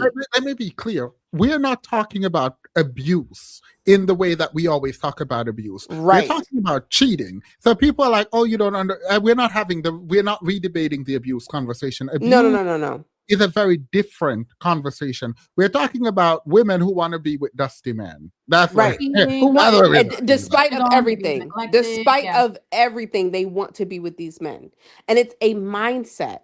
Even like I'll speak generally. No matter the circumstances of why, the woman herself has to want something, whether that be you want to leave the relationship. Pause. Wait, pause. Yes, cheating is abuse. I said, we are not dealing with that kind of abuse. I was very specific. Sorry. No, you're fine. And so I think people have to come to terms with that. I know a lot of people try to help and they try to like, I don't understand. She's so beautiful and she's so this and she's so that. How could she let this be? You got to stop doing all of that. At the end of the day, if these people are thirsty, they will come to you and say, hey, can I get a drink? You cannot walk up to them and throw the water in their face or shove them faces into the water. You cannot do that. You can't. That woman has to do something. She has to want something. Mentally, she has to want it. That's it. And until she does, nothing you do, nothing you say is going to convince her to do anything. And until you're ready, let me know. And we're here for you. We're there. You know what I'm saying? I'm not saying that like you come to me and I'm like, oh, I can't help you. No, I'm there to help you when you want the help. I think it might be loneliness. Yes, that's a major part of it. A major part of it. Yes, 100%. There are a bunch of things. There are a bunch of things at play. Yeah, And something else that I realized, just like thinking about like my own personal life, my loved ones and stuff like that, there's a certain level of radical acceptance that you have to reach in order for you to do your best job of like lessening the likelihood of you ending up in certain positions. And I do feel like that's what a lot of women struggle with. Again, the idea that, well, if I hold on and if I continue to be a good woman and a good wife and a good girlfriend, one day he'll wake up and acknowledge everything that I've done and he'll be better for me, right? Yeah. That's not radical acceptance. You're still being delusional. Because if he cared, he would show that level of care, right? And so I feel like that is the key. And Keelo, you're right. You cannot force a woman to radically accept this type of thing. Like she has to reach that point on her own. This year, I drew a line. There's one lie that I tell throughout my life. And it is when my friends tell me degenerate stuff about their boyfriends, and I have to now meet their boyfriend, and the friend is like, oh, please be nice. That lie is done. That lie is done with. If your man degenerate, do not tell me, because if he comes around me, I'm going to let him know that I think he's degenerate. Right, because now they're involving you. They're involving you in it now, right? That is one lie that I have told, particularly last year, that I've grown to regret this year. Like, I've grown to regret it. And I wish I had told these men how degenerate they were before they thought I thought they were good people. Anna has been a member for 52 months. That's the one lie that I've regret now. Yeah. No, I think no matter the situation, for me, I can definitely I understand if people think I'm being too harsh, but like I can't keep doing this. Like I can't keep diagnosing y'all. I can't keep telling you what the problem is. I'm here. We're here. You want to talk about your dusty man? You want to talk about what you've done? What he did? We're all here for it. We're here for the tea. We're here for support, emotional, financial, whatever you need. We're here. But until you're ready for that, you just need to go through it. I guess you just need to go through it. You know what I mean? Like I guess that the only conclusion is that they have to go through it. What else? What you gonna do? Expect when it's time for them to get married, because I don't want them to adjust to dysfunction. How did you forgive her? Forgive who? Your ex-wife, when she went on to a public stage. Yeah. I mean, fully aware of who you are in the earth. Yeah, you have to have in context. I forgive her for exposing what I did to her. That's the arrogance of me. Yeah, she'd have no story if I didn't give her the storyline. And so I'm accountable. I heard I'm accountable for giving the story. I should have never given the cocked weapon to her. But the enemy had a round of applause. Where's the accountability? The enemy had a round of applause. When she exposed your lie. Right. I gave her the storyline, so she's still wrong for the storyline, even though you gave it to her. No accountability, and you do not check that man for asking that question, because you actually led him to that question. Idiot 1 was led to that question by idiot 2. Yeah. well, also it's like now she's guilty of so many things, and now he's adding on the list of guilt is that you exposed me to my enemies. Right. Yeah. Right. Ain't nothing to expose if you didn't cheat. You cheated. The fact that they haven't even talked about him cheating is wild. Like, they have not talked about him cheating. Whole time he is the enemy is insane. Like whole time you're the Right. problem. Thinking that you can use an area of somebody's brokenness. Tell all of that. Caesar Clark, one of my favorite preachers, he's since passed. He's out of Dallas, Texas. I'll tell you the story. He went through a divorce years ago in the 80s. Went online. No, wasn't online. Yeah. And he goes to court, Willie, and they're in the final proceedings of the divorce. The judge says to Dr. Clark, your ex-wife wants your vacation house in Florida. Do you want her to have it? Dr. Clark said, yeah, let her have it. So Dr. Clark, your wife wants the Mercedes. Do you want her to have it? So yeah, let her have it. Dr. Clark, your wife wants your pension because you used to be in the military. Do you want her to have it? Dr. Clark said, yeah, I want her to have it. The judge says, wait a minute, Dr. Clark, you ain't got to give her. Why the pastor up here lying? Why the pastor up here lying? Theme is the way he's happen. trying to throw himself down. Like, everything she asked for, she got it. She was owed everything, and I just She gave wanted it a up to faithful her. husband, though. No, You but ain't also give her that. right. But you also, it makes her look so materialistic. It makes her look like a gold digger. You see how he's Right. framing her? Yeah. Right. She's just How dare taking she walk everything away and with something? Right. Ugh. Mind you, this did not happen. Correct. This did not happen. Ain't no judge about it. It is what it is. All of this. You can fight for some of this. I'm just telling you what you want. You ain't got to give it to her. Dr. Clark said, do you notice what she didn't ask me for? The judge says, no, what didn't she ask you for? She didn't ask for my Bible. He lying. Why would she ask for your Bible if she had a Bible? I would assume as a preacher's wife, she would have a Bible already. Do you have a And you special can kind of go Bible? buy a Bible for $10. Like, Yeah, do you have a special kind of Bible? No. But you see how he's framing her. A gold digger who wants my house, who wants my car, who wants my pension that I'm telling you I worked for when I was in the military. Add that little tidbit that you needed to know, right? But they So didn't all want of God. this, but she didn't want she didn't want the Lord. And I don't care. I don't care about material things. She I can don't have it care all about as long any as of- I keep my Bible. Correct. Boy. If the Bible is not a standing for God, it is dumb to say she did not. Why would anyone ask you for a dusty Bible? Correct. When I can go buy a good Bible. Correct. No one is going to ask you for a Bible unless it's like a part of the family, like, like passed down.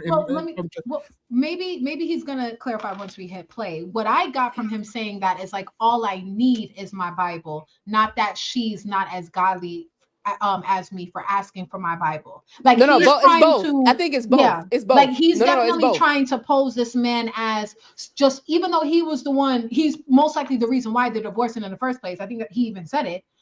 He's still this godly man that is just willing to give her everything. I don't care about the money. I'm only caring about the Bible. I'm not materialistic like her. Right.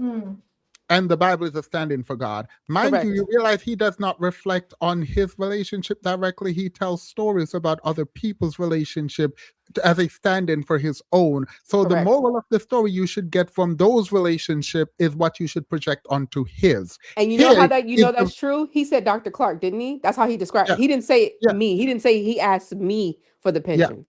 He's a character. Yeah. His Bible that he is the last to believe. I was just about to leave from an atheist is hilarious. If you leave me with my Bible, I can get all of that again. Whew. You got to have the mind frame. I ain't fighting over no material stuff. Did he say the pastors are the last to believe what they say about when they're going through it and God will take them through? But now the Bible, the pastors are the ones who believe that God will take them through. Correct. 2 minutes ago, he said, when you're in it, you don't believe it. But when he was in it, he believed it. Get out of my face. All he needs is his Bible and a side piece. Yeah.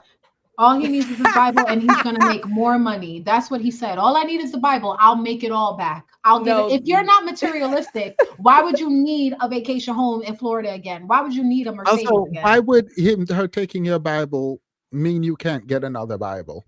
No, I don't think. I think you guys are misunderstanding. He's saying all I need is my Bible. That's all I need. I don't care for any of those materialistic things. All I need is my Except Bible. that if I believe in the Bible, I can get all those materialistic things back. Exactly. I'm Right. only And I'll uploading use it to get a everything covenant back. person if I don't have a woman. And if you want to use it as a metaphor, he's basically just saying that, like, if we want to get a little bit deeper, and I know he doesn't mean it like this, but me looking at him, he's like, with this Bible brings me money. Yes. Me being this Yes. pastor brings me money.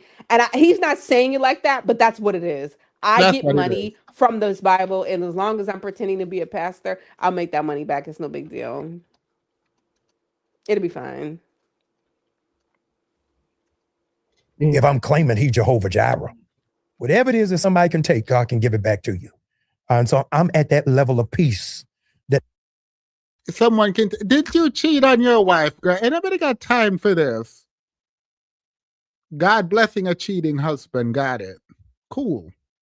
Nobody can take anything away from me if God wants me to have it. Katie, what manner of How do you know God wants you to have it? Because he is God. He's anointed. Yeah. man is this? No, I'm telling you. Yeah, no. Wait. I'm talking to you Hey. through bloody bandages, I sir. feel it. Yes. So, listen.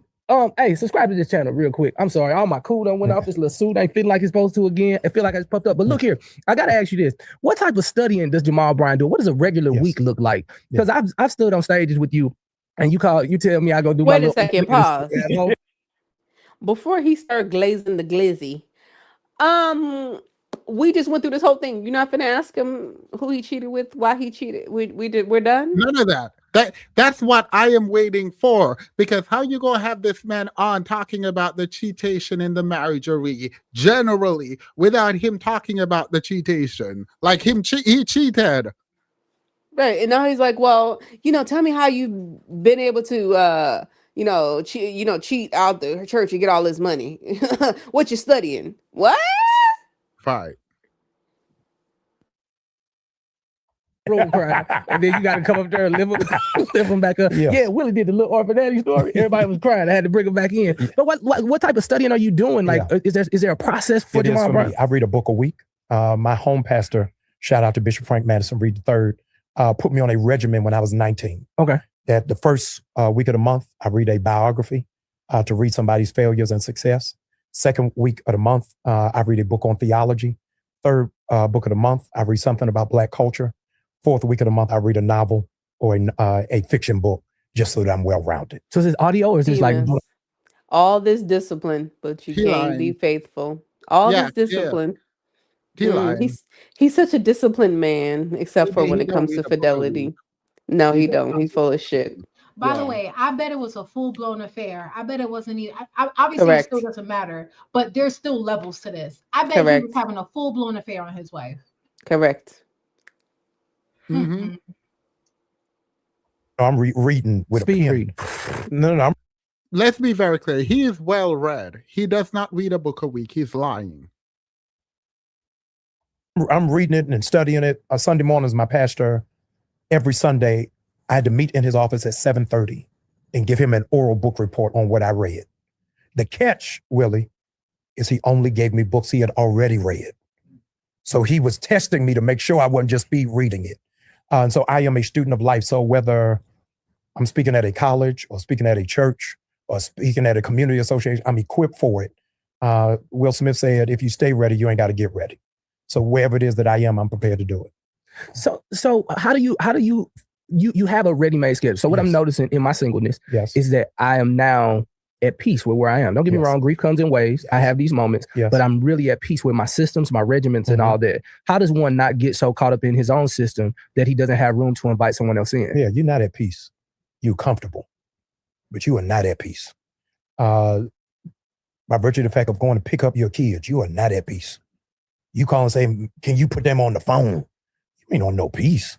You are adjusting to a new way of life and have embraced it. But the warfare is a little simmered down because you ain't at odds. But being at odds ain't being at peace. Yeah, no, those are two different things. So you right about yeah, that. That's why remember I told you I broke down and went backwards. yeah, Themis. yes, yeah. So we're gonna the way he carefully weaves in these ghetto ass, dusty ass talking points into this layered speech. So I can't see my kids the way I want to see my kids. These women don't let us see our kids the way we want to see our kids. Therefore, we can't be at peace, even though we broke up our families and the kids don't live with us. Like, you see what I'm saying? You see what I'm picking? You see what I'm? I can't. I'm still stuck on him quoting Will Smith. That's gonna stay with me for a while. I don't know why that bothered me. I don't know why These it irked me. celebrity pastors don't care nothing about. You're anointed if you're rich and famous, girl. That's like Literally, no, Correct. that's okay. Correct. You just put into words why that bothered me so much. Of all the damn people, right. not like somebody known for their intellect or Will Smith. You know? DJ, if you stay ready, you ain't gotta get ready. God. He dropping them gems. You ain't trying to feel him, DJ. I You ain't hate trying this to so feel much. him. I'm You so ain't trying to annoyed. feel him.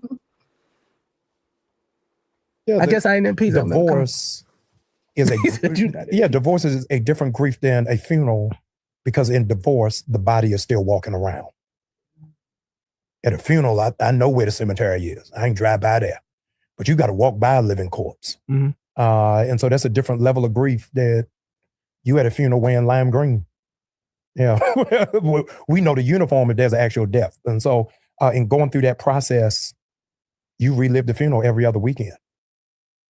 Keelo, this is a technical thing for me. Do you reference living things as corpses? Like, do you? No. All right. Cool. No, he's using that language to be dramatic, to prove his little point, his little dusty ass little points. Yeah, with no pallbearers. Yeah. Who can carry you? And so I've been divorced 10 years, and it still resonates with me that I'm making a call on Mother's Day. Yeah, I mean, I got to ask. Oh, Themis. Oh, do note that he's saying the women killed him. Mm-hmm. Mm-hmm. The reason why he's saying that is we're divorced and I have to walk over corpse because you killed our relationship. You killed me. I'm dead. Not I cheated and destroyed the relationship. Correct. The way these men say subtly telling on Will Smith. Somebody else, what is the plan for my kids for spring break? Yeah, just did that. Yeah, well, here we are. Yeah. A couple of silver spoons. It's an ongoing process that you're going to have to navigate for a long time. Can I keep it 100 with you? I got a very special announcement. You say, Willie Mo, what's the announcement? Now, I've been telling you that we done something of you more show, flat out. Yeah. So you have 3 girls. Yes. And, one set of twins. Now they're in college, navigating, graduating and all that. How hard was it with girls? Because I have a little baby girl who loves you. Every time she sees him, I'd be like, nah, he trying to, she don't care if he preaching, teaching or whatever. Yes. Was it hard for you to even consider that another man may be in the house? Yes. What do you mean? And like how you navigate, because them girls, Listen, no, so I have 3 girls, which is I have 5 girls. Yeah. You have 5 girls. Yeah. So I can't tell my ex-wife don't date, and I'm dating. Cool, yeah. You're not going, you and him are so close and you don't know he has 5 girls? Yeah, but his child loved him so much because he's anointed. So you don't know. Also, like, what are you asking him about what the mother going to do after he cheated and is out there? Because these women should not be with other men after they're in relationships with men. Like, if we divorce, you should be alone with the kids. Like, I don't know what kind of question, what power he going to have over her after he cheated and there's a divorce. Like, what?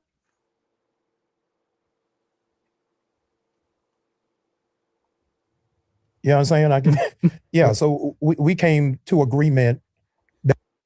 5 kids, but only 2 with his. Wait, what? Wait, look, please don't tell me this man of God.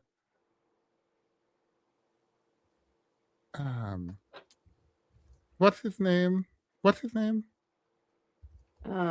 on. His name is.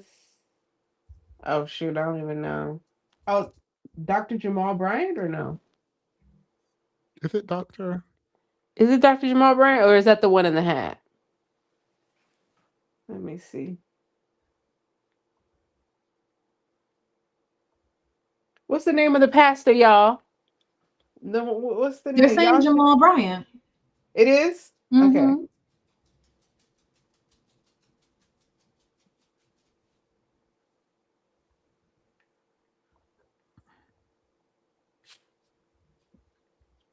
I ain't reading all these articles. I'm just gonna assume he was out there Okay, defending. so he has. Oh, it says he has 4 known children. Maybe he has a new one because they said with his 3 daughters with his ex-wife Giselle Bryant, 1 girl and twins, and then another daughter from his previous relationship. Was that relationship a marriage? It doesn't. I don't think it was because it just says previous relationship, and it And says his ex-wife. is that the oldest daughter? I don't know. Let me do a little bit more. I'm just trying to test this man of God theory. No, the eldest daughter is with his wife. Okay, so after the wife, he had a child with someone he wasn't married to. Correct. Oh, girl, get out of my face. Get out of it.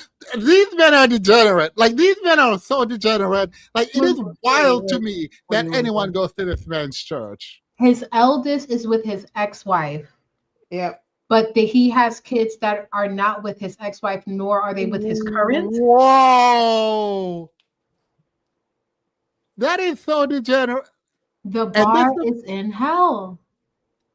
He is leading a church. He is leading a mega church. This man said he didn't care about no Bible. We can tell based on the way he living that he don't care about the Bible. And it looked like the women don't care about the Bible too. They just like to hear him talk.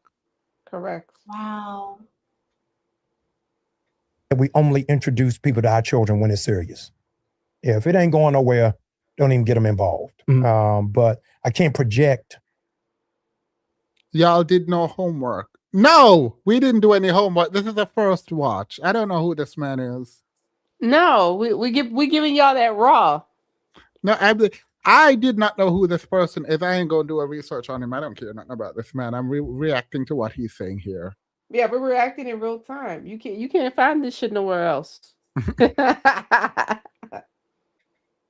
My pseudo values on my ex-wife when I didn't. Also, why do you say that when in the beginning I said I don't know who these people are? I've said multiple times I do not know who these people are. I call this one glasses and the other one hat, and I literally was asking what this man's name was. We didn't even know that he was what's her name's pastor. Jesse was pastor. Y'all gotta follow context clues. We all know these people. Hold a standard of morality. Yeah. Yeah, that's behold the false prophet. By the way, I call this out because there are people in the chat that, like, for some reason, like, I don't mind a little joke. In particular, if I'm by myself, then period, y'all can go off. When I have other people here, there's a sensitivity that I get where people are being disrespectful intentionally. I don't like that. Do it with me, I don't care. But, like, I don't like the way that, like, it feels like we've become desensitized when we are online, when we write comments, because it's just the comment, but people have to read that. And the lack of care in engagement is really disrespectful. Particularly for DJ. Because I know Keelo don't care. I know DJ doesn't care either, but, like, I have to be a man and protect DJ. Let me go. I'm gonna head out. No, I'm kidding. No, you're not kidding. You're dead ass serious. You're dead ass. Weren't you out there lifting cars in snow? No, you're dead ass. You don't care about me. It's because I'm the darkest skin one. I'm feeling it. I'm feeling it. Lifting her car out of the snow. No, I hate you. I actually hate you. No, it's more, yeah, it's because I really don't be caring. Y'all be dragging me and I really don't be caring for them. And that's okay. We can drag each other. And so again, it's more important that I'm modeling it than I'm trying to lay down the law. Hey, I know I cheated, but don't be with nobody. Yeah, ain't nobody gonna take you seriously. And so that's why it's important on your side to make sure that you are practicing what you preach. And I'll say this to you, Willie, 78% of grown preachers' kids don't go to church. Really? Yes. 78%. 78% do not go to church. Hear this, because they were always felt to be raised as the mistress. That the church came ahead of them. So No, because they see No. what their dusty daddy doing. They see what their mother put up with, and they know that you don't believe in the Bible. The thing you said earlier, they picked up on it too. Yeah, I don't Right. believe in the Bible. Yeah, these kids don't go to church because they know that you ain't about it. They know that you're full of crap. Why mistress? Why are we even talking about children feeling like a mistress? Like this. Yeah, I know they're odd. They're odd. They are Right. so freaking odd. Mhm. I'm not calling him a colorist based on the people he's dated. So it's not about him. I have a very, how do I put this? There is a kind of sorrow that I feel for dark-skinned girls produced by dark-skinned men and light-skinned women. I did not know this. There have been actors who came out and made comments or photoshopped their daughters here to make it look different. And behind that is this idea that they wanted their daughters to be like their mothers. Like it felt like they were selectively mating to create a kind of child, right? Because they're colorists. And when the child doesn't come out that way, there's a part of me that's deeply sad for that child. Like almost like I wanted them to be light skinned so that the like they don't get mistreated. I'm not. When I'm looking at Didn't Derek Jackson's wife do something similar?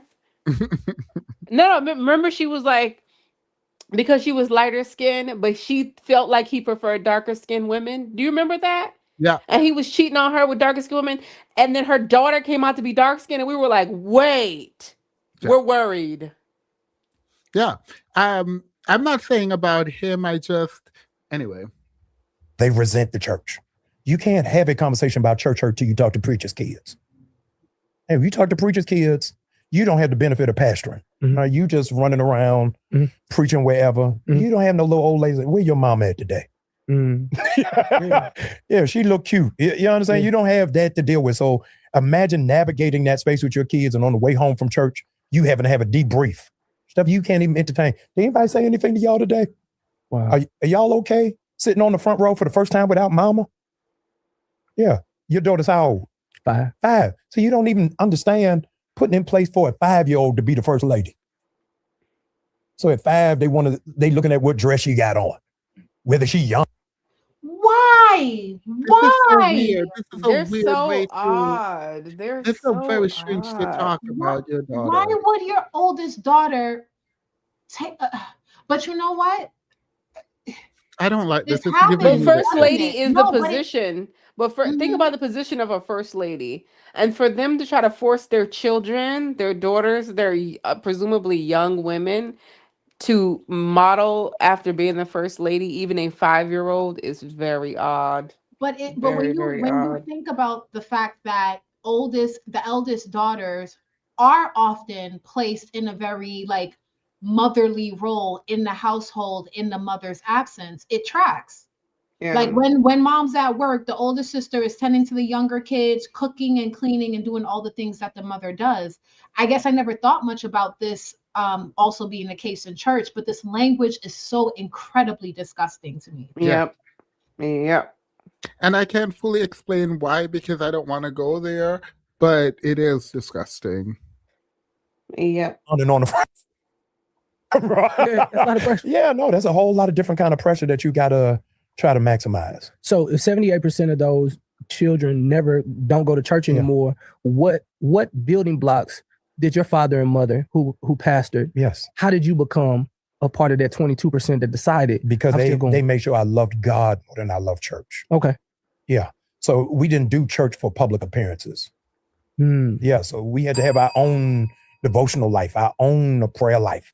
They didn't force us to be a part of auxiliary. I'm calling Cap. You don't even believe. You're an atheist. Yeah. You went out and cheated. Like, it's not pretending like you had a relationship and you're a man of God. You were cheating on your wife, girl. Anybody got time? You have. And didn't you say, even though you got married and was a husband, you didn't think you was a husband? Right. Oh, okay. Right. So my sister and I get She's to so junior smart. choir. Oh, listen, she's 2 years younger than me. And my sister, Dr. Tamar Bryant, shout out to her, is the outgoing president of the American Psychological Association. And so when I went through my divorce, I hate talking to my sister. Don't walk me through this journey. Because she's mentally. Yeah, I already got a therapist. I don't need two of y'all. Just check on your brother. I just wanted to say hello. Yeah, don't put me on the brown leather couch. No. Exactly. Yeah, but no, she's helped me in immeasurable ways. So as you look towards the future, I had the esteemed privilege of hosting an event for the end of the year at your church, and you had ministers, and the way your brain thinks, yes, it was the body of Christ. Yes, ministers of this, ministers of this. What? Yo, I'm pretty sure it's against the Bible to compare yourself to Jesus Christ. To call yourself Jesus Christ. I'm pretty sure that's not allowed. I don't know, guys. I haven't checked in a while. They might have updated the Bible. They might have updated the jar. That's the way I saw you. Yo, the glizzy glazing is crazy. He is gargling this man. But he's like, yeah, when I saw you over there, I was like, that's Jesus Christ. What? Oh, they're odd. They're very odd. How do you take these ideologies from heaven, bring them on earth, and lead in such a way that most people don't lead? That may be arrogant to say, but I had never seen the departments named the way they were named. Yeah, because I am a visionary. I'm a. All right, Kanye. Wrap it up. All right, Kanye. I ain't gonna sit through the rest of this foolishness. He is Jesus Christ. He is. What happened to humility? What happened to that? He's anointed. DJ, he's anointed. He's different. He built different. He built like Jesus Christ. Oh my God. Yo, I Jesus feel like didn't cheat on his wife. No, but this is how I know Christians ain't on shit. I'm sorry, y'all not. Because as soon as a man starts talking like this, he should be kicked out of the church. Right. He most definitely had another child out of wedlock with a church member just 2 years ago. Oh my God. And he should be removed from the church. He should be removed from the church. Yeah, I said this is Jesse Wu's pastor. I ain't never cared about a connection with it. It never stopped me from saying what I want to say. That is degenerate. If you're following behind a pastor who literally cheated on his wife and then 2 years ago had a kid out of wedlock and y'all just all up in that church, you're not there for God, you're there for an aesthetic. Ain't nobody got time for that. But that's how you know Christians ain't on shit. Because men like him should be removed from the church immediately. Post haste. You literally have to be better than me for me to even consider following you anywhere. Like, mind you, like, it's not even that you can say, oh, I was a young lad. Nope. And not only that, he's a big pastor. This is not some like one-off on the side pastor of a small church. He's huge. People should have been checked him at the door. He should have been removed. The moment he cheated and it was out, removed. Getting somebody pregnant and a member of the church, removed. Referring to yourself as Jesus, removed. All these, this is why Christianity is the way that it is. I'm so sorry. It is what it is. Because these bad faith characters, these bad faith actors, they are not being checked at all. All. They're being elevated. Correct. Checked. They are being elevated. They are being pedestalized. They are being followed. And that's why they're not respected. And this is why it's not respected. Christianity is not respected. And people come on here and be like, "Oh, it's not Christianity. It's the people." No, I'm so sorry. We are well beyond that. We are well beyond that, sweetie. Because if it was actually the religion, y'all would have been checking the people based on the religion. Y'all aren't. Yeah, it's a wrap.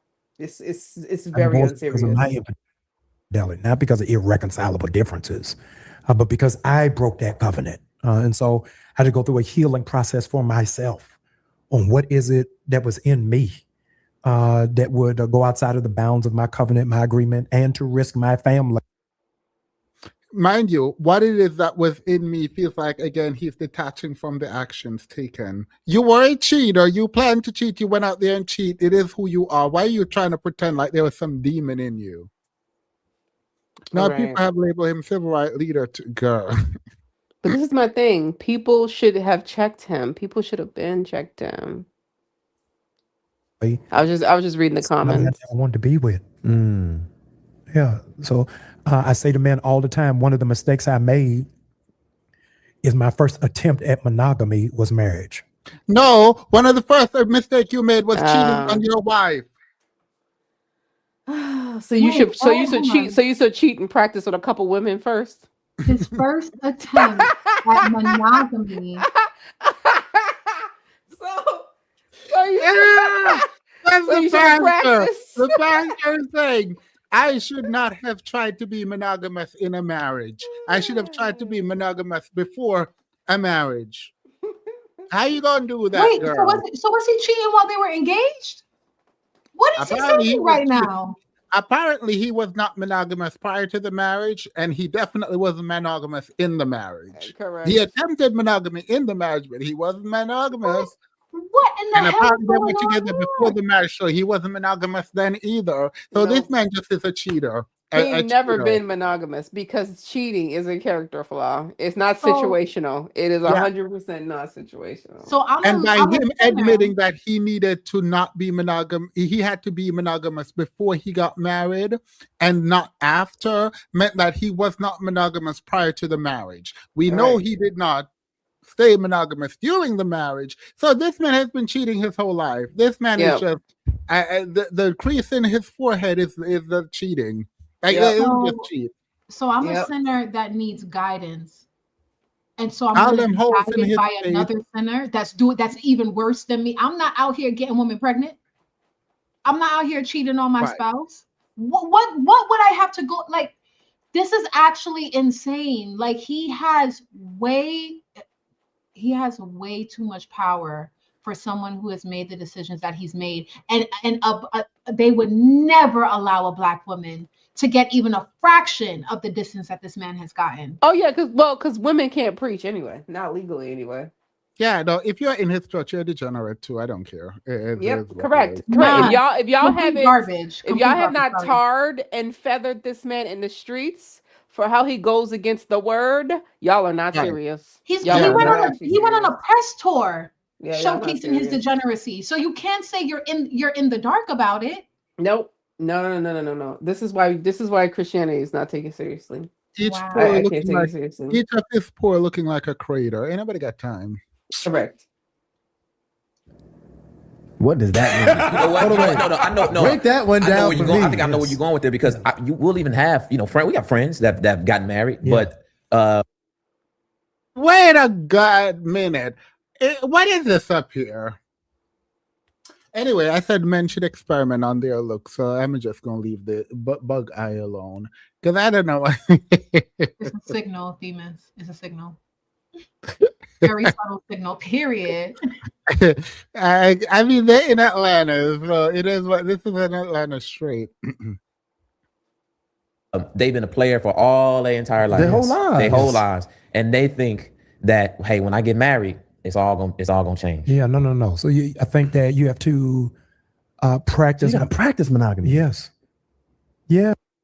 Who you gonna practice monogamy on? Who you gonna practice and fail at monogamy on? Before you get to your wife, who you gonna practice and fail? Keelo, girl, you were right. They were talking about dragging women through it. Because what do you mean you gotta practice monogamy? Like, before you try to do it for good in your marriage, practice it first, which implies that you're gonna fail with Correct. some people, and then you get married after you got good at monogamy.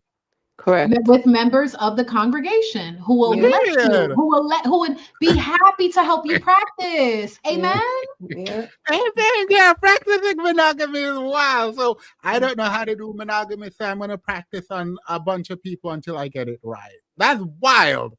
Because you're not getting right on the first try. The first try is in your marriage and they fail. So they're like, the problem is you shouldn't have tried it the first time in your marriage. You should have tried monogamy outside of your marriage and then get to do it right. So who you going to do that with? Who are you going to be abusing before you get married? Probably the wife. Before she becomes the wife, you practice on her and then And these women go stay. These women go stay right. They go practice monogamy while you're married.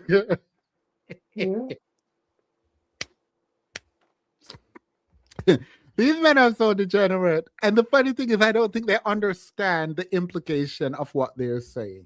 By saying you're going to practice monogamy, it means you're going to be cheating. That's what you're going to do. Because if you couldn't get it right the first time you tried it with these women that you're not married to, you're going to cheat.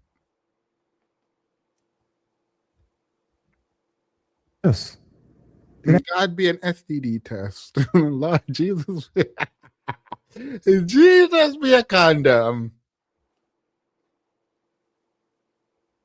Ain't gonna come through osmosis. You know, that's so interesting because I don't. Yes. Yes. It ain't gonna come through osmosis. You know, that's so interesting because I don't know if that's something that I've really ever heard said that way prior, because it's like a conditioning into that lifestyle, because it's a whole mindset. It's a philosophy almost. Monogamy. These people are talking about like, just don't cheat. I don't understand. Yeah, what is so difficult about not cheating? Ain't nothing difficult about not cheating. What lifestyle, what programming, what do you need to not cheat? Just don't do it. You will, yes, of being able to prep yourself to now have this new value system, yes, and even a way to tame your urges, yes, you know, biologically of your body. Yeah, so I'm not even giving out membership to the Players Club. Let's just say, hypothetically, no, seriously, let's say hypothetically, you're dealing with 2 women in a month. Let's enlarge the tent. You're dealing with 3 women in a month. Okay. Let's say you live in Atlanta. Okay. It's 4 women in a month. Hypothetically. Right. Those numbers can go up quick. Yes. Right. Yeah. I'm not advocating for this. This is not what I'm saying. Yeah. I'm saying, let's say you're with 4 women in a month, and that's the regimen.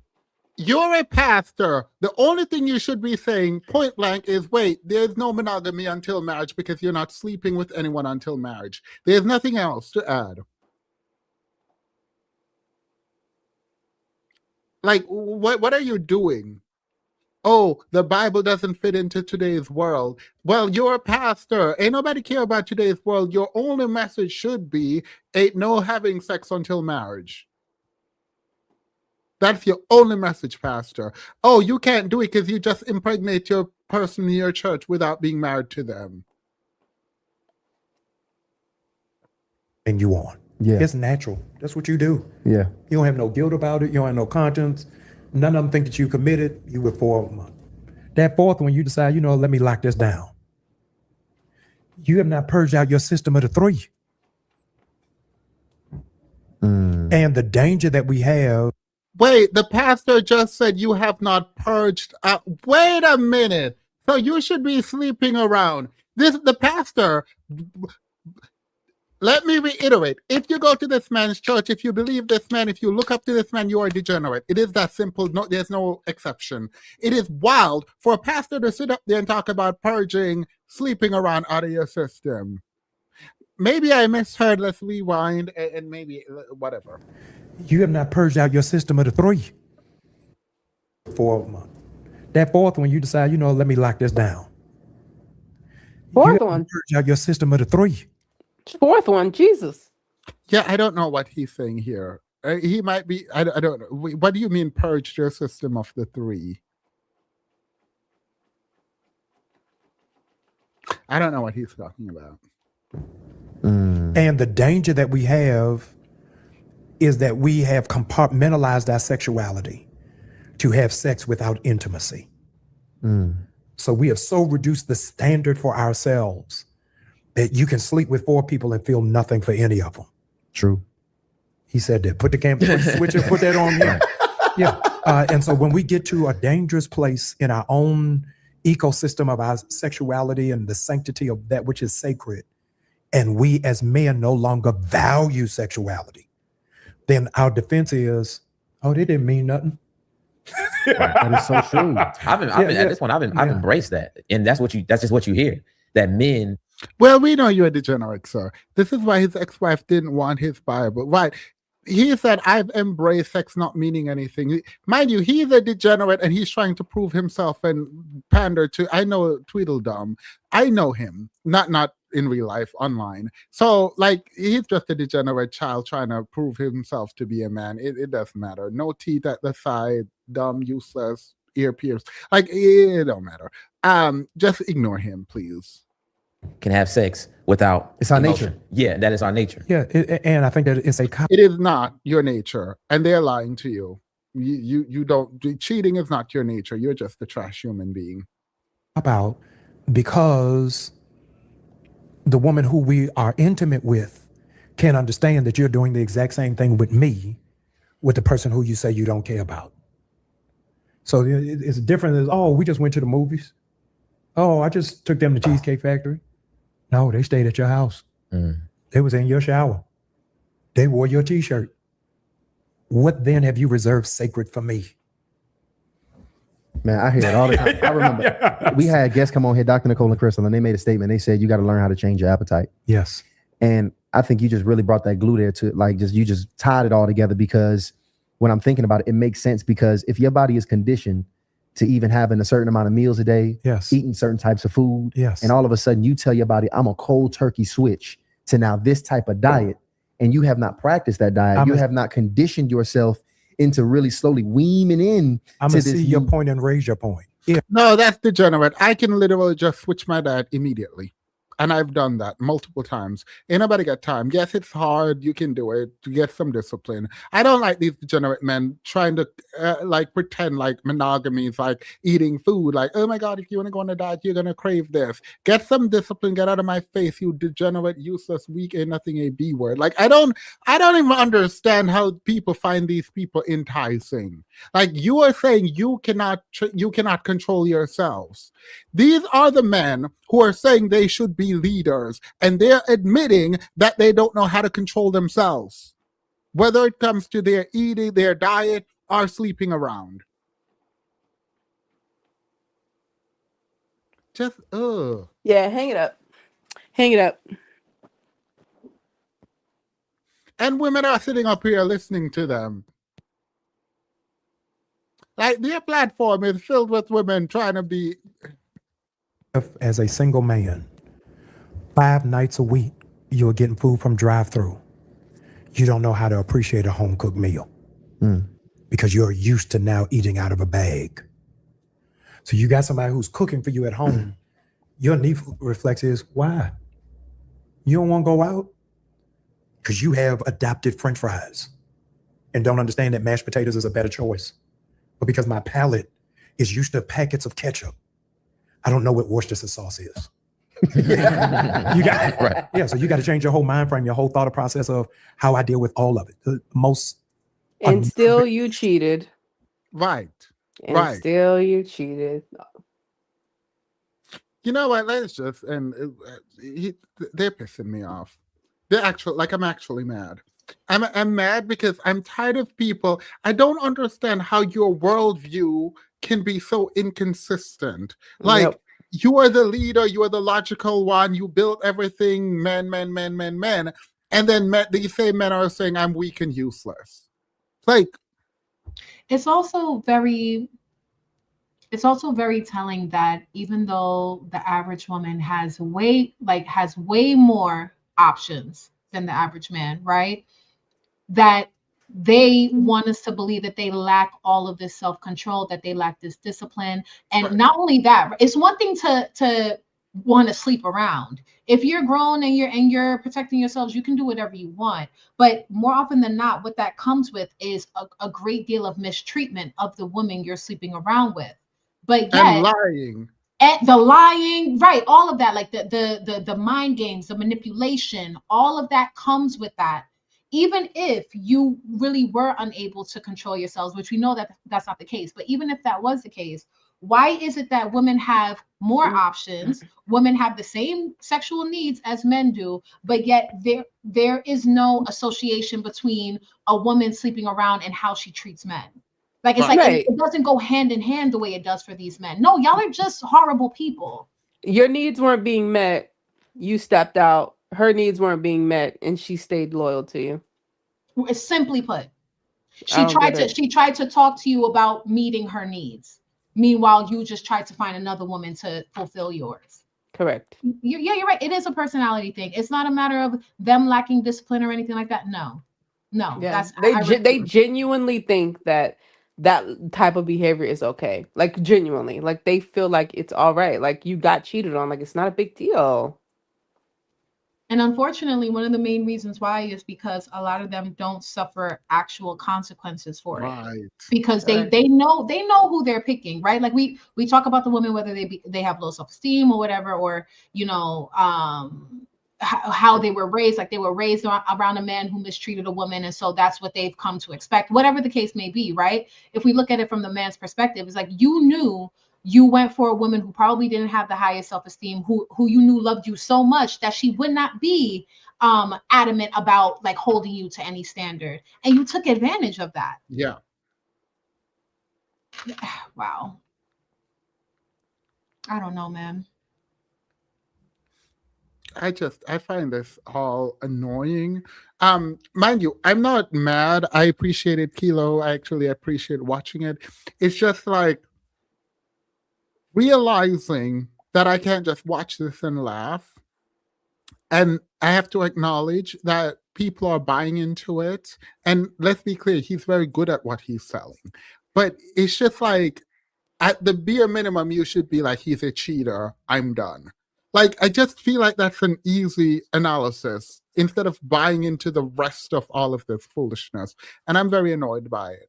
All they have to do is say, God forgave me. Yeah. This is what patriarchy is doing in religion. Anyway, let's go into the after show because we've been on for 3 hours and 30 minutes. And I thought we would have been off faster. So let's go into the after show and then let's talk some more. Wow.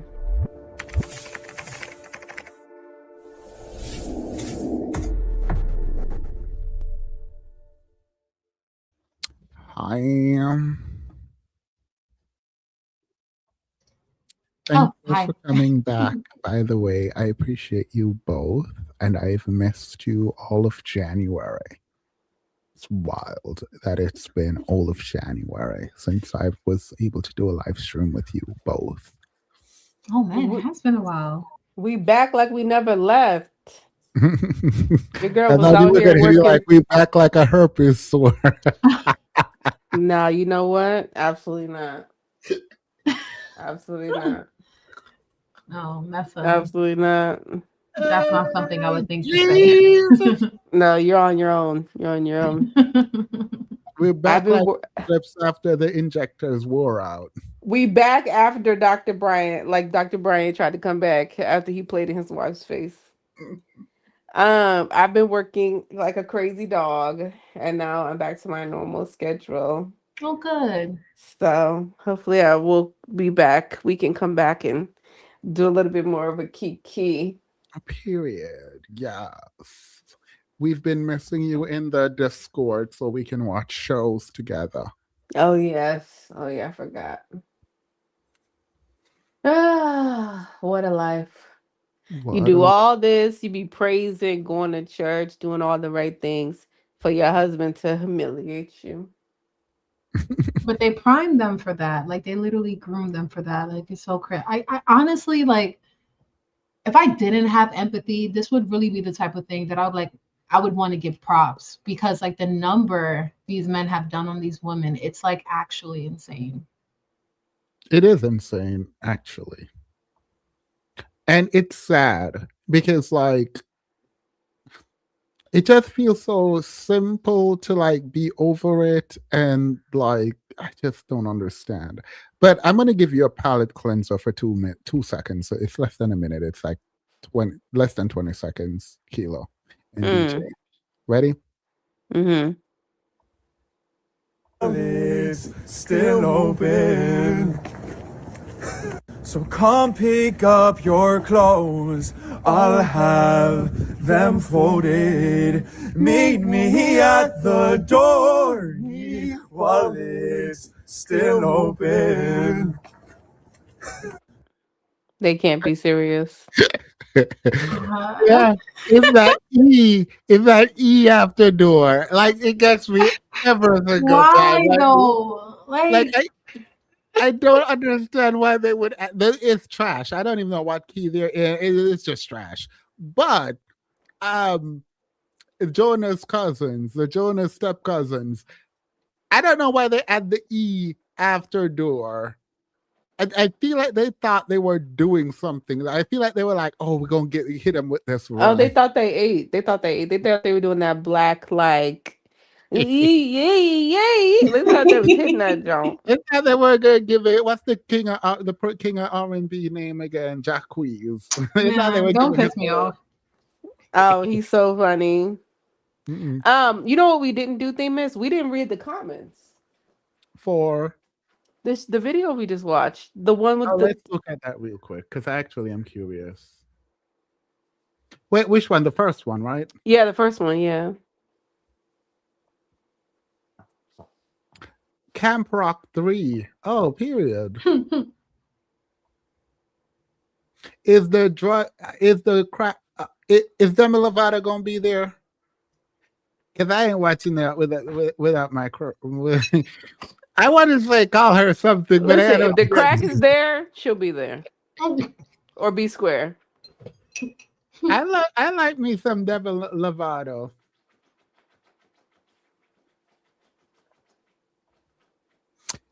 Already, this is a problem, girl. Already, the first comment says, "This was such a good interview. Accountability, no defensiveness, no blame game, healing, forgiveness of self, freedom indeed. If I had not given her a storyline, there would be no story. I almost took our running. Much respect, Pastor Brian." Yeah, delusional.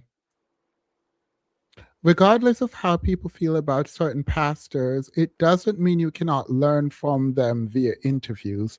I have several pages of notes with Jim. Hey, no way! I'm going to bed. I ain't reading nothing. I ain't reading nothing more. I ain't reading nothing more. Absolutely. You should have expected those types of comments. We're cooked. We're cooked. We are so cooked.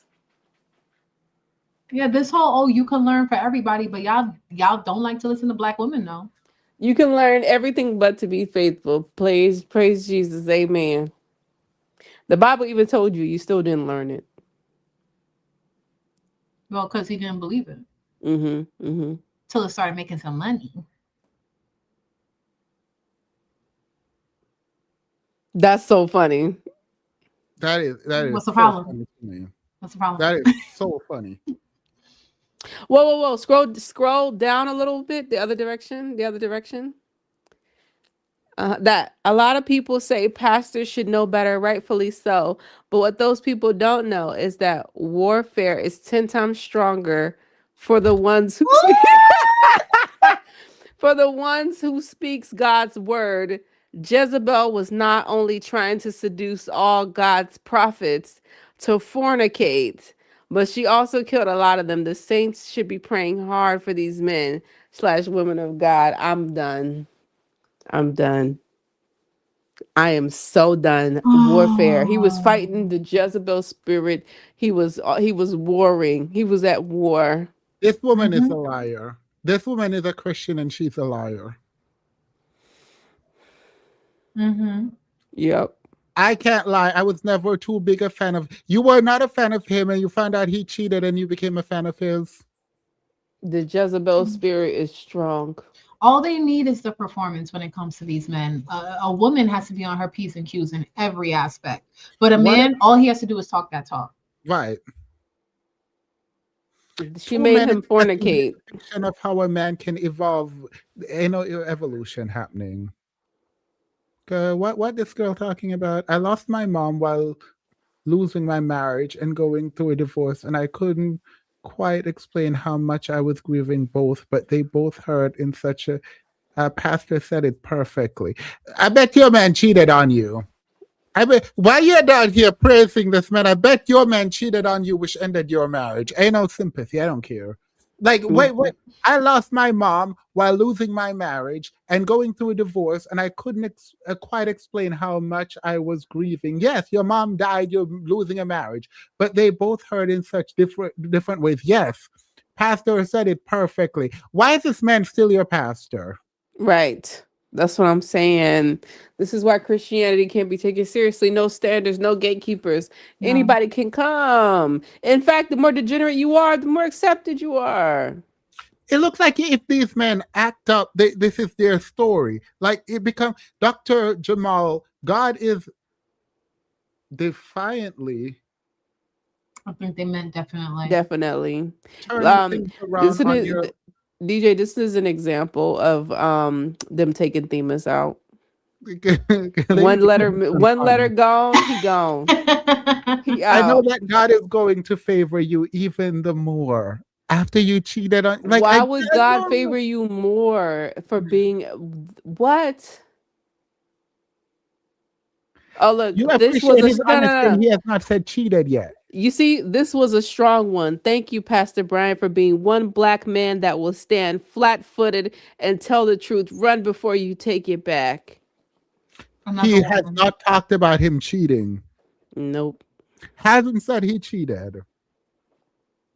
He has not been vulnerable. He hasn't said he cheated. She feels blessed. Oh, my Look, God. the transparency, the accountability, the rawness is one you can't fake. What? Oh, wow. You can't fake. Oh, okay. You can't fake. This is all fake. Hello, people. This is all fake. These men sat up there and told y'all they was atheists. What you mean? Oh my God. He said as long as he has his Bible, he gonna make money. That's what he said. So many women. Not even the men be caring. Read this. You know. Oh, go ahead, Keelo. No, go ahead. Oh, you know, I think Pastor and I are friends again in my head. At one point, I was so disappointed in his behavior, but I've fallen as well. It's so refreshing to hear him take ownership. He appears much more human. So they're saying it out. So they know what he's doing. Mm-hmm. He's doing this for public favor. And you've fallen as well. But have you cheated on your husband? I'm willing to bet money you haven't. Right. Girl, oh my goodness. The man said he is good with being at home, and you're like, you glad he checked him and told him to go get another woman to cheat on? We're lost. We're lost as a people.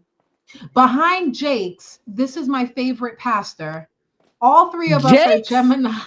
TD Jakes? Swallowed up, Jake. Get the fuck out of here. Girl. Get out of here, man. Wrap it up. Just throw out your whole like For You page, unsubscribe from everybody. Just do a start fresh. Yeah, they're lost. They're lost. Oh They're no, so I gotta read that. lost. I got you. Oh, thank you. You know I was about to read that. The level of negligence and disregard after I discovered my soon-to-be ex had been having multiple sexual partners, encounters, porn addiction, sexually harassing women on the job, had sent pics of himself over FB Messenger, all as a sergeant major in the army, is absolutely awful. I do know that good men exist. Why would you? However, after 35 years of being married to that stranger, it's a really extraordinary feat coming back from both years of emotional trauma and all levels of betrayal to confidence and trust. Trust in who? She took her man back. She took her man back. She took her man back. I wouldn't trust a soul. DJ, she look, read that paragraph. She took her man back. Well, she said soon to be ex. Nah, she took him back. She taking him back. He's not her ex already? Yeah, no. She took him back. Oh, because she think he grew. She think he grew from this, like the pastor. Wait, let me find my soon to be. Yeah, God, they're still together. Yeah, they're still together, soon to be. But then farther down she says, what she said, something you just read out to me just stood by me. Yeah. Sexually harassing women had something, but it's absolutely. I know that good. However, after 30 for being married to a stranger, it is a really extraordinary feat coming back from both years of emotional trauma and all levels of betrayal to confidence and trust. How are you coming back Yeah. from both years of emotional trauma and all levels of betrayal to confidence and trust? You're not. She took that man back. She think he grew. She think they got past it. That's what happened. Oh, I I have a just don't new. understand why these women down here are doing this. Because I mean, we hit the nail on the head though. Like they want to believe that these men are redeemable. They want to believe that even if they're complete garbage today, they can be a man worth claiming tomorrow. And they're Correct. clinging on to that versus just accepting the reality, which is if he mistreats you, it's because he does not care about you. And that should be that should be enough for you to go separate ways. Like it really Yep. is just that simple. It may not be easy to do in practice, and we already talked about that, but the logic is very clear. It's Yep. very straightforward. Yep. They are eating this up. Ew. I think most people don't have media literacy, and so this is Yep. what's going to happen. And Well, most people can't even read, so beyond, you know what I mean? So the comprehension is low. The comprehension is low. I hate that for them. I hate mean, that we ended on that note. It's a depressing note. I wanted to do it, but it still made it bad. No, it doesn't have to be because and I was reading the comments too, and we were like, our dissection was very valuable. It is very important. And all you can do is hope that this reaches the people that it needs to reach. Because Yeah. we do, and we've talked about this a lot, right? Like we have to remember that the inquisitive nature, the curiosity, the questioning nature, that is damn near beaten out of Christians, especially if they were raised in a church. I don't need analytical reasoning skills for you to tell me you cheated and for me to be done. Well, yeah, that's different. You don't even have to cheat on me. Like, if I'm with someone and they told me they cheated on someone, please know that even if we're still in the relationship, it's not going to work. It's just like I'm not going to try. Like, what do you mean you cheated on someone before? I was young. You sound like you were dumb too, and still dumb. I'm not doing that. Cheating is a character flaw, and don't tell me because I'm going to hold it. I will hold it against you. I will hold cheating against you. You know what it might be too? Because I just made a connection between like how Black women tend to deal with their partners when they're being mistreated versus like and still supporting pastors like this. It's like once that person occupies that position, it's like they're not thinking about the possibility of that person being taken out of that position. Like it's like unfathomable to them. So being that he had already reached that level where he already had a flock, he was the pastor that they would all not submit to, hear me, that they would all follow. No, submit is right. Well, that too. So being that he was already in that position once he quote unquote faltered, it's like, oh, okay, well, no, we'll move past that. In that same way, once a woman makes that man, her baby father, her husband, he'll likely be able to do almost anything because at the end of the day, he's still going to be that big.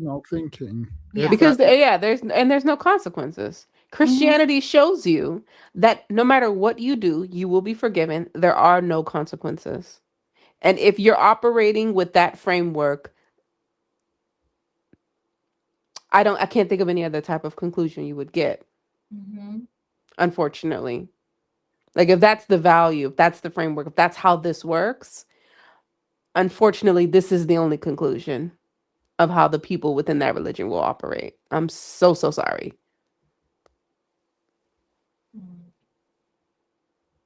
And that's why it's problematic. That's why it's problematic. I'm just so annoyed. I can't help but feel like I guess it is a skill, right? Like I could be obsessed with somebody today. They do something I don't like tomorrow, like you're done. Yep. Like it because it immediately changes. I don't feel the need to have to think back to the good times. The good times should be in the present. If I have to think back to when times were good, this is not the type of dynamic worth remaining in. Yeah, no, I think it's obvious that people live in delusion more than they live in their present reality. And Yeah. so the need to have someone be something can have a chokehold on you. I do this with friends, and I'm learning to stop. We're like they'll be trash people, and you just kind of make excuses like, oh, they're going through this, they're sad, blah blah blah. And like you're like, no, you're just obsessed with this or that, and you're probably not a good person in this stage. And maybe we shouldn't be friends in this stage. That's something that I had to learn last year, for most of last year. But I still do it. And I do think they do. People, women in particular, do it in a relationship, and some men where they want a certain partner, and by God, they go and delude themselves into believing they have that partner. Baruka by crook. They go convince themselves they have that partner. That my man is a provider. He doesn't have a job though. How he provide? He provides opinions and commentary. and structure away. He provides the plan to spend your money. No, he provides the plan to spend your money since he doesn't have any. Yep. Anywho, Floyd Mayweather is suing 50 Cent. I hope he's know how to read that complaint in the lawsuit. Have a wonderful night, everyone. Let me know if you have any final thoughts, DJ and Keelo. No, I am tired. I had a really busy day. So I am beat up today. I'm gonna be back. I'm gonna be up. I'm gonna be ready for a mess tomorrow, though. I'm gonna be ready for a mess tomorrow. I'm inviting people over because I've decided to expand my friendship circle. So why would you do that? I'm hosting some people that we've been trying to work out a friendship, but it's been very difficult. So I invited. It's my fault, but I'm trying to host more, and we'll see what happens. Sounds like a plan. I'm gonna be a hobbit this weekend. I ain't going nowhere. I ain't seeing. Oh, DJ. Oh, does that mean Chinese? That's exactly what that means, girl. Period. We finna be in it deep. Period. Well, balls have fun deep together. I'm going to be branching out and be a social butterfly. Mind you, as soon as someone walk into my home, that is not Vanessa, or like talking to that's not Keelo. Like it's very difficult because people just want to talk about things that you don't care about, like kale salad, and like ain't nobody trying to sit here and hear you talk about a kale salad. Correct. Or that new church that was built on the side or whatever, or that new coffee Unless shop. some mess is happening in the church. Right. It's like if you're not talking about no tea, then wrap it up. Like, you're like, oh my God, I just started this new diet, and it's like, oh my God, why did I do this? Yeah, why'd you do that? And then it's gonna be like, I've been on that diet, and you're gonna look at them and be like, oh my God, when did you start?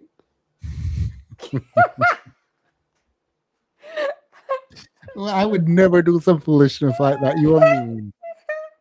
I am a mean girl. That has been established. But there are people that I want to be friends with. You ever have those people who want to be your friend and you want to be their friends, but you just find incompatible? No. Like you just find that you and them are incompatible? No, I have people that want to be my friends real bad, and I'm just not into it. There's just nothing more than that. DJ, have you ever had those people where you feel like y'all should click, but you don't? Sure. I'm sure that's happened. She said, "I'll throw you a bone." No, I'm sure it's happened. Nobody came to mind specifically, but I'm sure it happens to me a lot. But I'm you gonna tell want to you be friends back? No, it's not that. Go ahead, ask. No, that was my question. I was like, I mean, I have people who want to be friends with me, but like, I don't want to be friends with them. It's not that I don't want to be friends. I think that I have like routine, right? Where it's like workout, write my book in my free time on the weekend. So like workout, write my book, have my tea, and tea for me is very intimate, and like talk to you record my video. Like my weekend is booked. And so like as a general matter, I don't really have space in my life for people generally. Yeah. But like it feels like there's more into life and you should be like socializing and stuff, but it's like I don't wanna. Who said that? Who said that? No, I do. Like, there's a part of me that wants to be close to people, but it's like, not you though. Not you, but like, Mm. I don't know. I don't know. I don't know what that is. I think they got something for that at the store.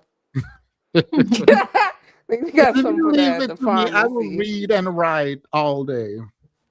Somebody was like, what are you doing for your vacation? I was like, why are you in my business?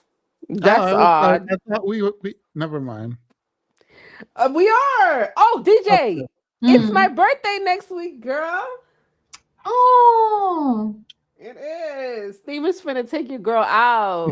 He finna wine and dine me. Just Cartier me. Cartier me. He finna wine and dine your girl. I know that's right. Exciting. So wait, you didn't invite Keelo, DJ? DJ don't ever want to come down. She didn't invite me. The answer is no. She didn't invite me. Because I already knew the answer. That's so crazy. You coming down? You still got a week's notice. I'm giving you a week in advance. You coming? That's not a lot of time. Oh, I thought so. I thought so. You full of shit. You full of shit. Can't stand you. I could say next month. I could say next month, and she'd be like, "Oh, I can't make it." She wouldn't even pretend to look at a schedule. She'd be like, "I can't make it." That's not what you said, though, is it? You said next week. Yeah, whatever. Girl, that pasta and that cheesecake, don't say where, is in my mind because you kept texting it to me. Listen, the way I tasted it, the way I dreamt about it, we eating that shit next week. Yo, if you said we was going anywhere else, I would be actually very sad. I tasted it, ate it, swallowed it. Yeah, I same. Mind you, I'm supposed to be on like a muscle building diet, and that all that carbs is not the move. But I'm gonna make an exception for you. Thank you, Chad. Thank you. Yeah, no, the moment I texted it to you, I literally could taste it. I almost smelt it. It's Girl, so that freaking cheesecake good. is so big, it took me like almost a week to finish. It took me about 2 days.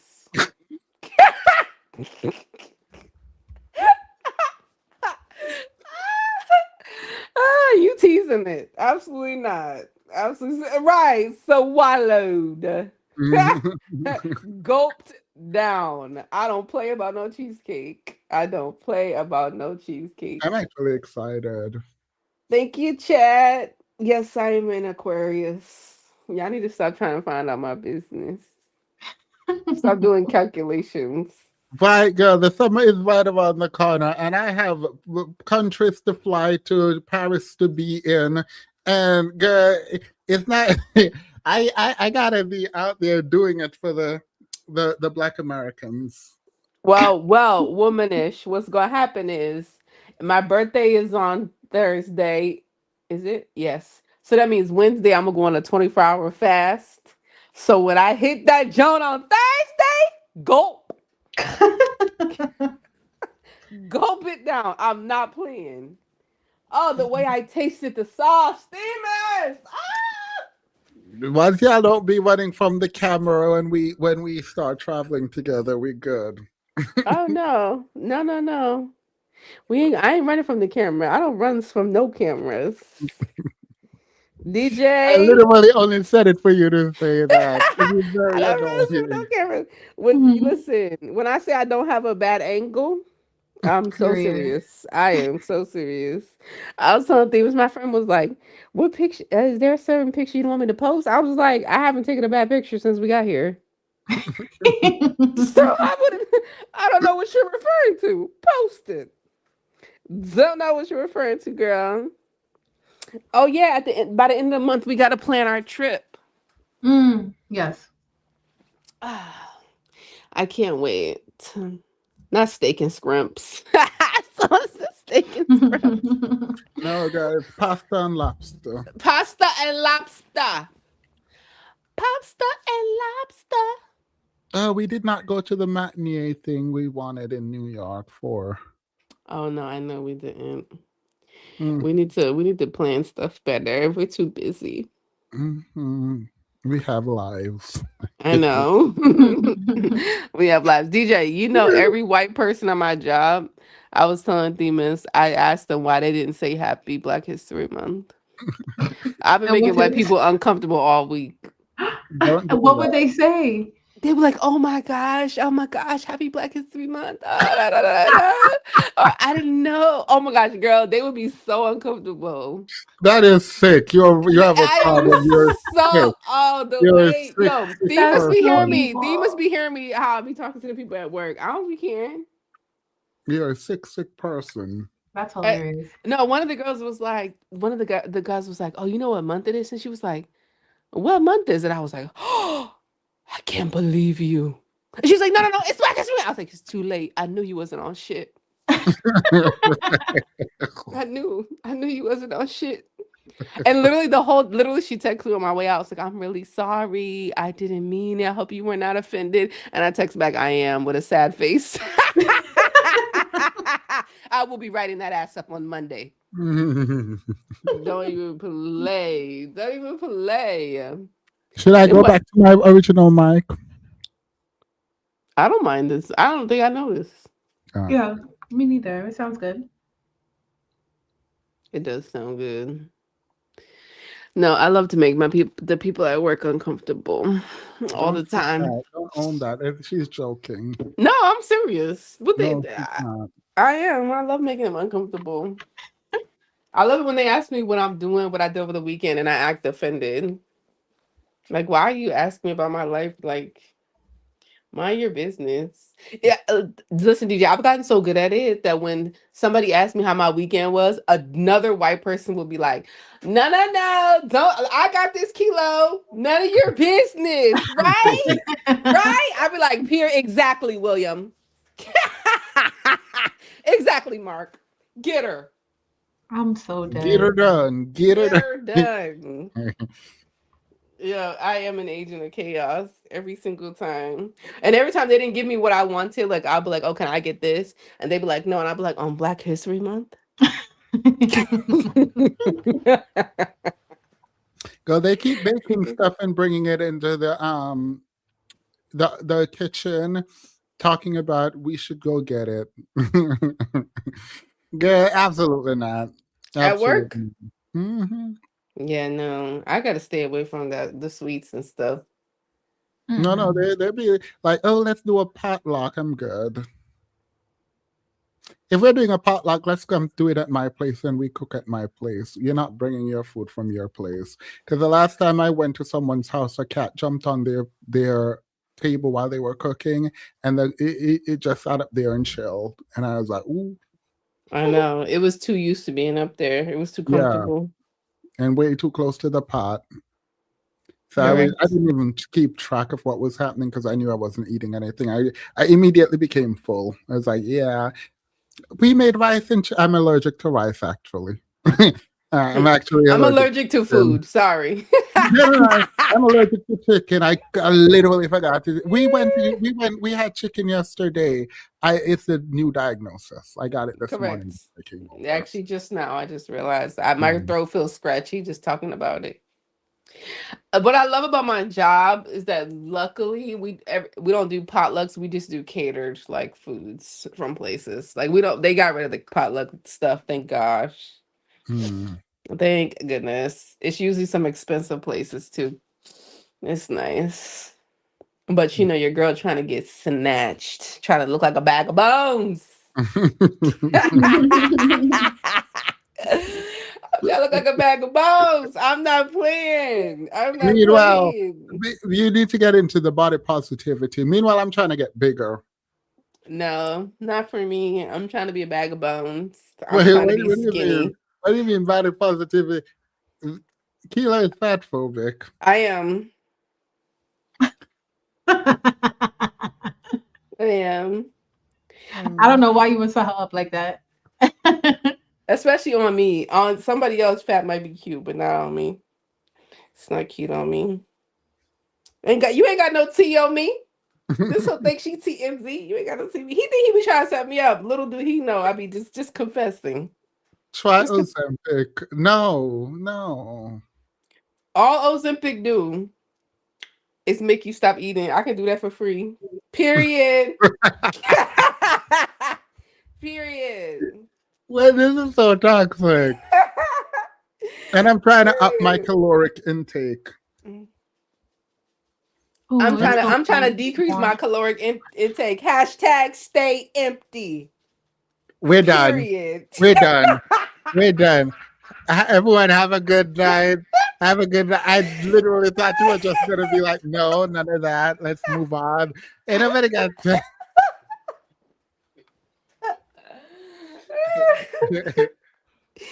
Never scared. Never scared. Let me show you something. I got something before you go. Look at this. Ready? Oh, I thought he was showing me his butt. I was like, oh, Me that's too. interesting. I was gonna be like, turn around. I didn't even see What did you say? We thought you was getting up to show us your butt. We were like, I can't see it. Oh, that's nice. It is. Yeah. The rhythm nation. My music wall outside. You know how I made that whole wall? The design, like, spent way too much money on it for a channel that I've not uploaded a video on. Yeah. DJ, this is a pattern you're gonna notice. Every time we bring up that music channel, crickets for me. Crickets. I have no comment on this little music channel. I'll be like, good luck on your little music channel. No, you don't. You said nobody want to hear it. Ain't nobody Correct. none of that. You have a channel Correct. that's nobody you need to fix. Correct. That's what you said. That is correct. damn. That is correct. That is 100% true. I'm your biggest hater. On that side of the YouTube, I'm your biggest hater. You know what my favorite Janet Jackson song is? Throb. What? Huh? Throb is insane. That's my favorite. like Feedback. Ooh, that's cute. I Get So Lonely. Those are my two favorites. Do you know that one view that Themis gets on his music channel is me hate watching? Let me tell you how many views I have on my video. Don't play with me. Let me tell you, I have one video on there from a year ago. Let me tell you, my channel is doing well. Let me see, what's it called again? I'm gonna have to listen to Throb. Let me see what that song's all about. Well, with headphones. You've been warned. Obviously, with the name Throb. Yeah, you sicko. I have 4 subscribers, and my one video has 31 views. Period. And in them 4 subscribers, 3 of them bots. No, this is organic growth. This has been up. Let me tell you how long this channel. This channel was made last year in April. Period. You know what? Throb, Son of a Gun, and Excited. So Excited. Those are probably my top 3. Oh, I like So Excited, but I prefer Feedback because of the music video. Okay. When she said heavy like a first day period, I was like, period, Miss Janet. You know how you say you're looking for new artists, like rappers? Who? Women, female rappers, you, Themis? I never said that ever in my life. You're a liar. You're a liar. You said you did say that. He's like, you said because our queen has decided to remove her own crown and step off the stage and walk off. We gotta find somebody else. You need to go back and listen to Act 2, Megan Thee Stallion Act 2. You didn't really give her her details. I'm getting into Megan. So So Excited is a good one. No, Kaya was the only one who carried the Kaya carried that. Nah, she did that. Kaya's part. She did that. I'm gonna listen. I'm gonna watch the video today.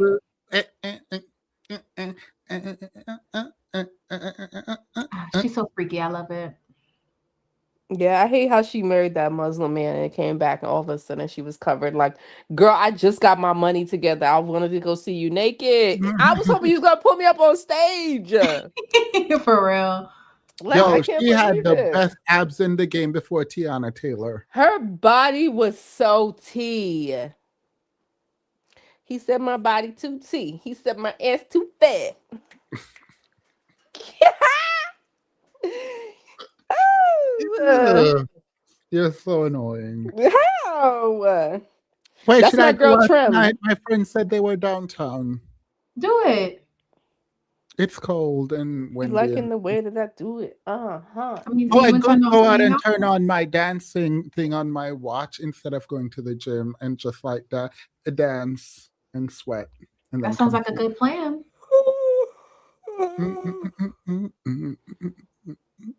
You always talking about. He always wait till it's like 2 a.m. He's like, should I go out?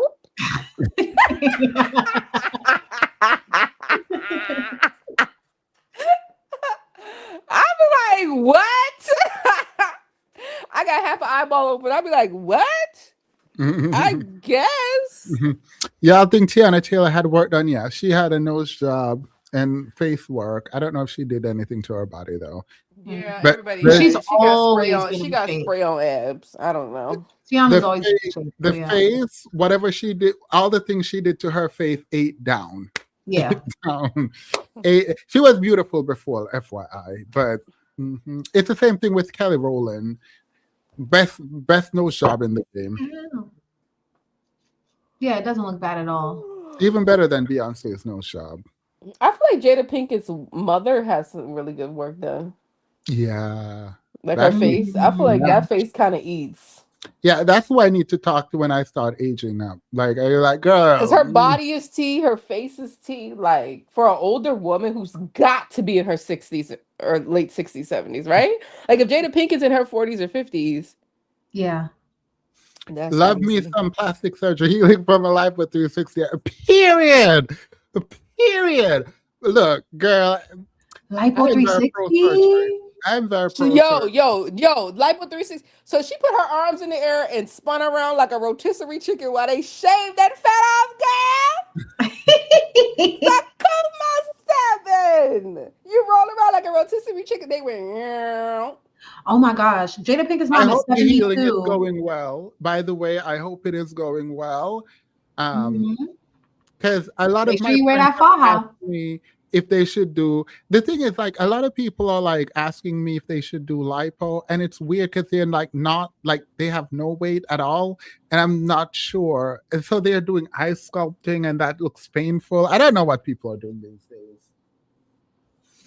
But I'm pro plastic surgery, girl. DJ, put my faja on, DJ.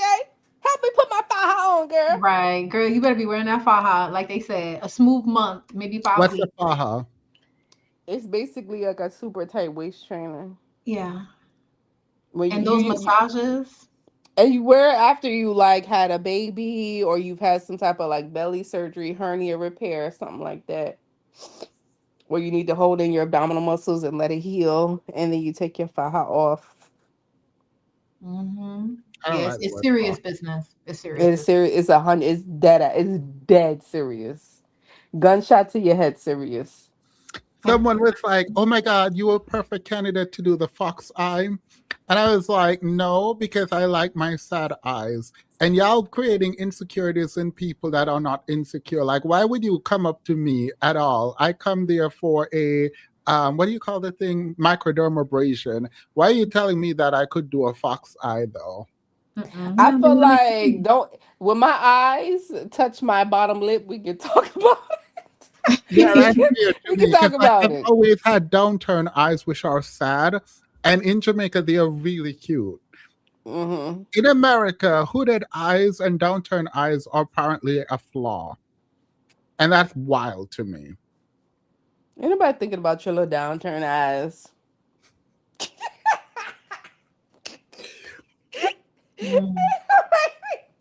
Another thing was like someone DJ, was when was the asking me. last time you stopped and go, oh, No, I need y'all to downturned get eyes, into people. it. I'm forcing y'all to get into it. Even with Dr. Umar and his kind eyes. Yeah, Like, You we know gotta what? talk about that. Please don't piss me off. Yeah, and DJ, them kind eyes is what made Themis donate. Suck them right in. Suck them right in.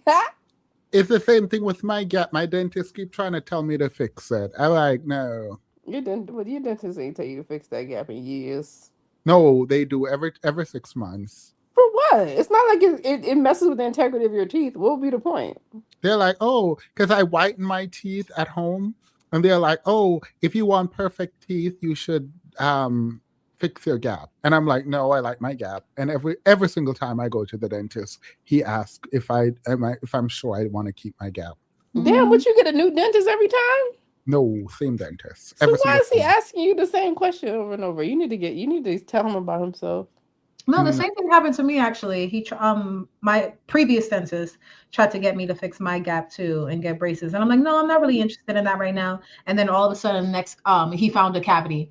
Like, boy, get the hell out my face. He said that I could do Invisalign and see what. I said, no, girl, please get out of my face. I know my teeth are not perfect, and my dentist don't ever say nothing. So what's going on? It's like it's too much. Like, what's going on? Because I know that bottom work needs some work, that bottom row. And so what's happening? They not trying to make money off me? No, I think what happens is I think he thinks I have almost perfect teeth in his mind. And if I fix that, I could have perfect teeth. That's what I think he's thinking. Don't know. But what I do know is my teeth, it's perfect. He said, you're almost there. He said, I can help you. This is actually not true. Demons, don't go to Korea. They'll tell you your whole thing. So I did go to Korea. Me and my ex went to Korea. We were traveling around and they were sick. But everyone with me were sick. For some reason, every time we went out, there would be a bunch of Korean women and men commenting on my legs. Nowhere else, just my legs. And they would do it like they would try to translate, and it's like, you have strong legs. Like I get a lot of compliment about my legs. DJ, do you see a pattern that every single country he's ever gone to, when he get there, they treat him like a celebrity? Yes! He just so good. Every Yes! country, Yes! oh my gosh, she's so beautiful. Your downturned eyes, your legs, your gap. Oh my God. Like, stop it already. Stop it already. Yeah. It's why when no one has ever told me I'm striking, and that's why when people started telling me I'm striking this year, it like I thought people were trying to tell me I'm ugly or something, but no, I don't know. I don't like the word striking to describe me. I don't know why. Striking. I feel like if there was a man in the manosphere who could show these men how to level up, it's Demon. I will have these men doing Blafaro. I will have them doing Blaf. They would be. No, because DJ, the way Themis' old videos be popping up on my suggestions. I was going through it. He's so cute. He's so cutesy. I was going through it. Very demure. You who they need to be talking to, actually. Yeah, not these other men. Mess. My skin was a mess. It was just That's a stretch. That is a stretch. No, my skin was a mess. Keelo woke me up. Keelo woke me up a couple days ago. Sent me a picture, a picture of my old video, and said, "This is what you used to look like."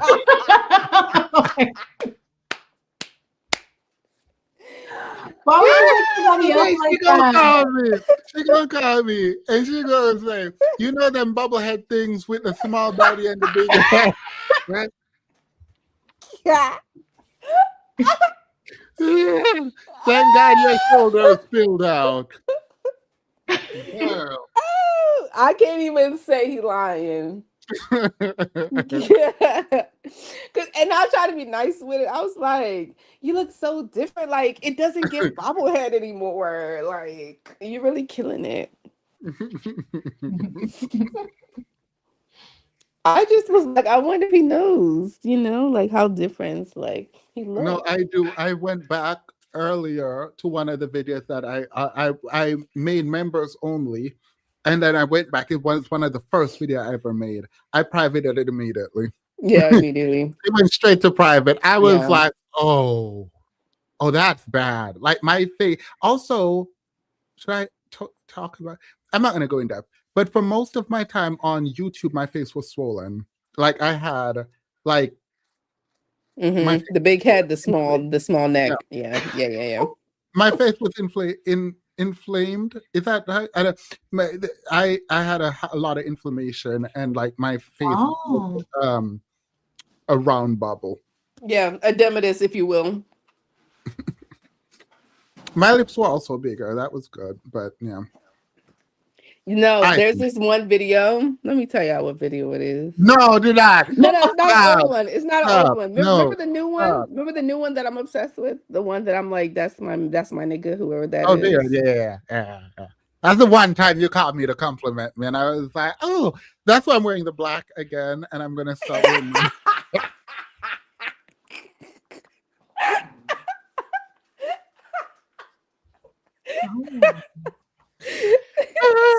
She was like, this is the best you've ever looked in your whole life. I was like, all right.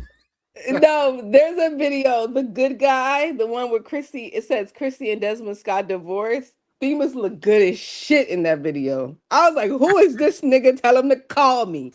The fuck is going on? And that would be the last compliment he ever gets from me. Ever. Period. But yeah. So Keelo do drag me. All the time. You said getting dragged is how you know, that's affection to you. That's how you like to receive your affection. So you said you know how to take compliments, so I try not to give them to you. I'm Autumn on the cooler side. I thought I was warm tone for the longest though, but yeah. I still don't know mine. Yeah, my neutral colors work well with me. Green. Anytime I wear green, I look a mess. Yeah, I like the black, the tans, the burgundies, the browns. Yeah. That's what I like on you. That's what I like on Themis. But that video, I had to favorite that joint. Period. I was like, who that is? Who that is in the bag? Girl, wait till summer. It's gonna be over on Instagram. The amount of work I put in my body, girl, I be tired at night and still going to the gym. Oh, it's over. It's crop top all day, every day. Every I'm gonna be behind you, looking like a bag of bones. DJ, where you gonna be at? Yeah, girl, we're gonna be walking out in the street looking a mess. We're gonna be out in the street looking a mess. Sunken cheeks is what I'm going for. I want y'all to say, oh my God, is she sick? Oh my God. I want to be a bodybuilder, girl. We're going to be out in these streets. I want y'all to be like, oh my gosh, is Keelo sick? Yes, girl. I want you to think I have an illness. This is serious. See, I trust Mocha because Mocha be posting online. Mocha be out there giving what needs to be gave online. Oh, no. Mocha is always serving. The one where he was at his family house, yes. Oh, that's the second one. That's not the one she was talking about. But period, Mocha. Period. No, not that one, Mocha. The one where pull it up, Themis, so the girls can see. I'm here for a compliment, so yes, I sure will.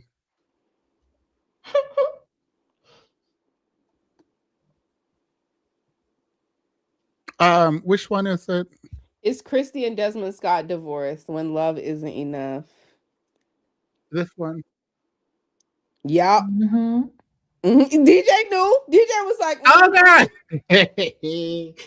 Scroll to the beginning. Scroll to the beginning. I gotta see the whole thing. I gotta see the whole thing. Yeah, the body's bodying, the shoulders. It's giving for me. The chest outline, baby. Period. Period. You know me. I love the compliment. Period. Period. Let me go. Someone said looking like a sexy fox. Exactly. That's low-key very accurate. Exactly. That is exactly what's going on. Exactly. See, the girls get it. The ones who get it, get it.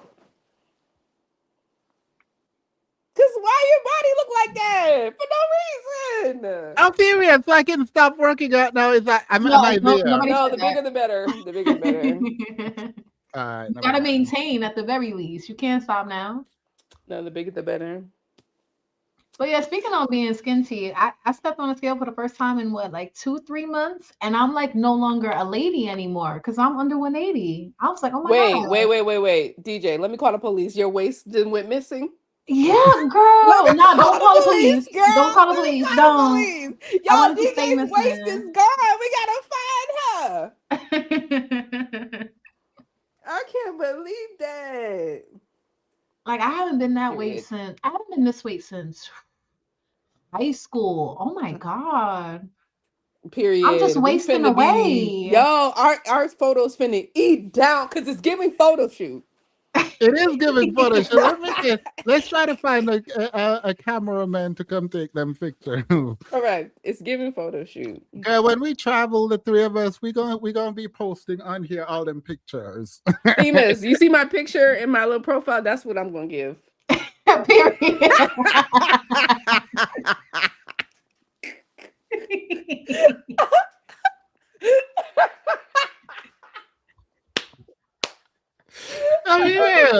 Weird. That picture is hilarious. Mind you, we're about to go to one of the most. What is it? Fattening, is that word right? Mm-hmm. We're going to go to one of the worst restaurants you can go to in terms of eating. Love.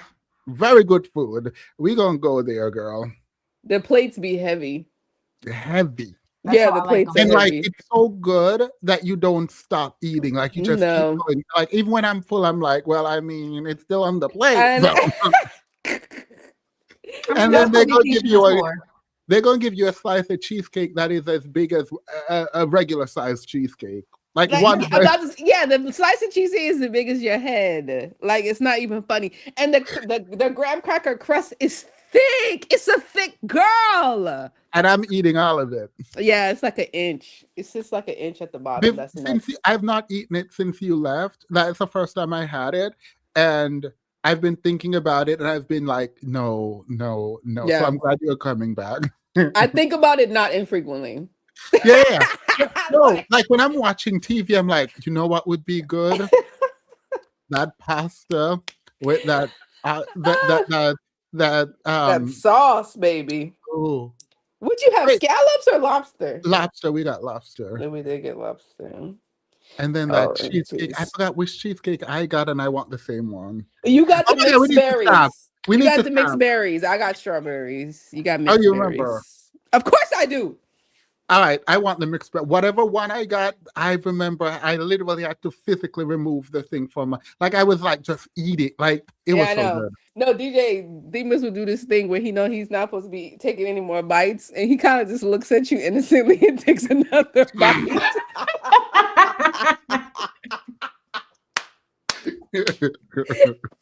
Like, girl, help me. Like, if you want me to stop him, like, what you want me to do? Remove the plate. Remove the plate. What do you mean? At a certain point, it's like, you need to just take this to go. Can you put it in a to-go box, please? Because it's getting out of control. Like, that is a sickness to be eating. You're full and you literally cannot move, and you're still eating. Like, all right, girl. That place is so freaking good. It's not even funny. And I feel like the next day it tasted a little bit better because like the sauce kind of marinated into the Oh yeah, the pasta was 2 days. It was a 2-day journey. The first day I had to. I ate it. It was good. It was full, but like it was like a whole other 3 meal, and I just ate it in one sitting. It honestly tasted like a different dish the next day. It was delicious. Mm-hmm. It was absolutely, and that cheesecake the next day. Oh please. I ate that down. I know I controlled myself. It's sweet, so I'm able now to control myself after cutting out sugar for a while. But yeah, no, it's really good. We'll send you pictures. Wow, thanks. Mind you, DJ can hop on a train and be right down there. I feel like you should come. Whichever day we choose to go, you should come. It's an invite. Just let me know. I'll have things prepared for you. I have a blow up. Something's wrong with him. Mind you, I sleep on my couch pretty much every day. You can come. You can have my room. DJ so fake. DJ is so fake. Y'all didn't even tell me the day. Y'all just keep saying next week, next week. My birthday is Thursday. Why would you announce that on here? She already said it. Well, I want the girlies gonna know. They're gonna listen. Let me get my cash up too.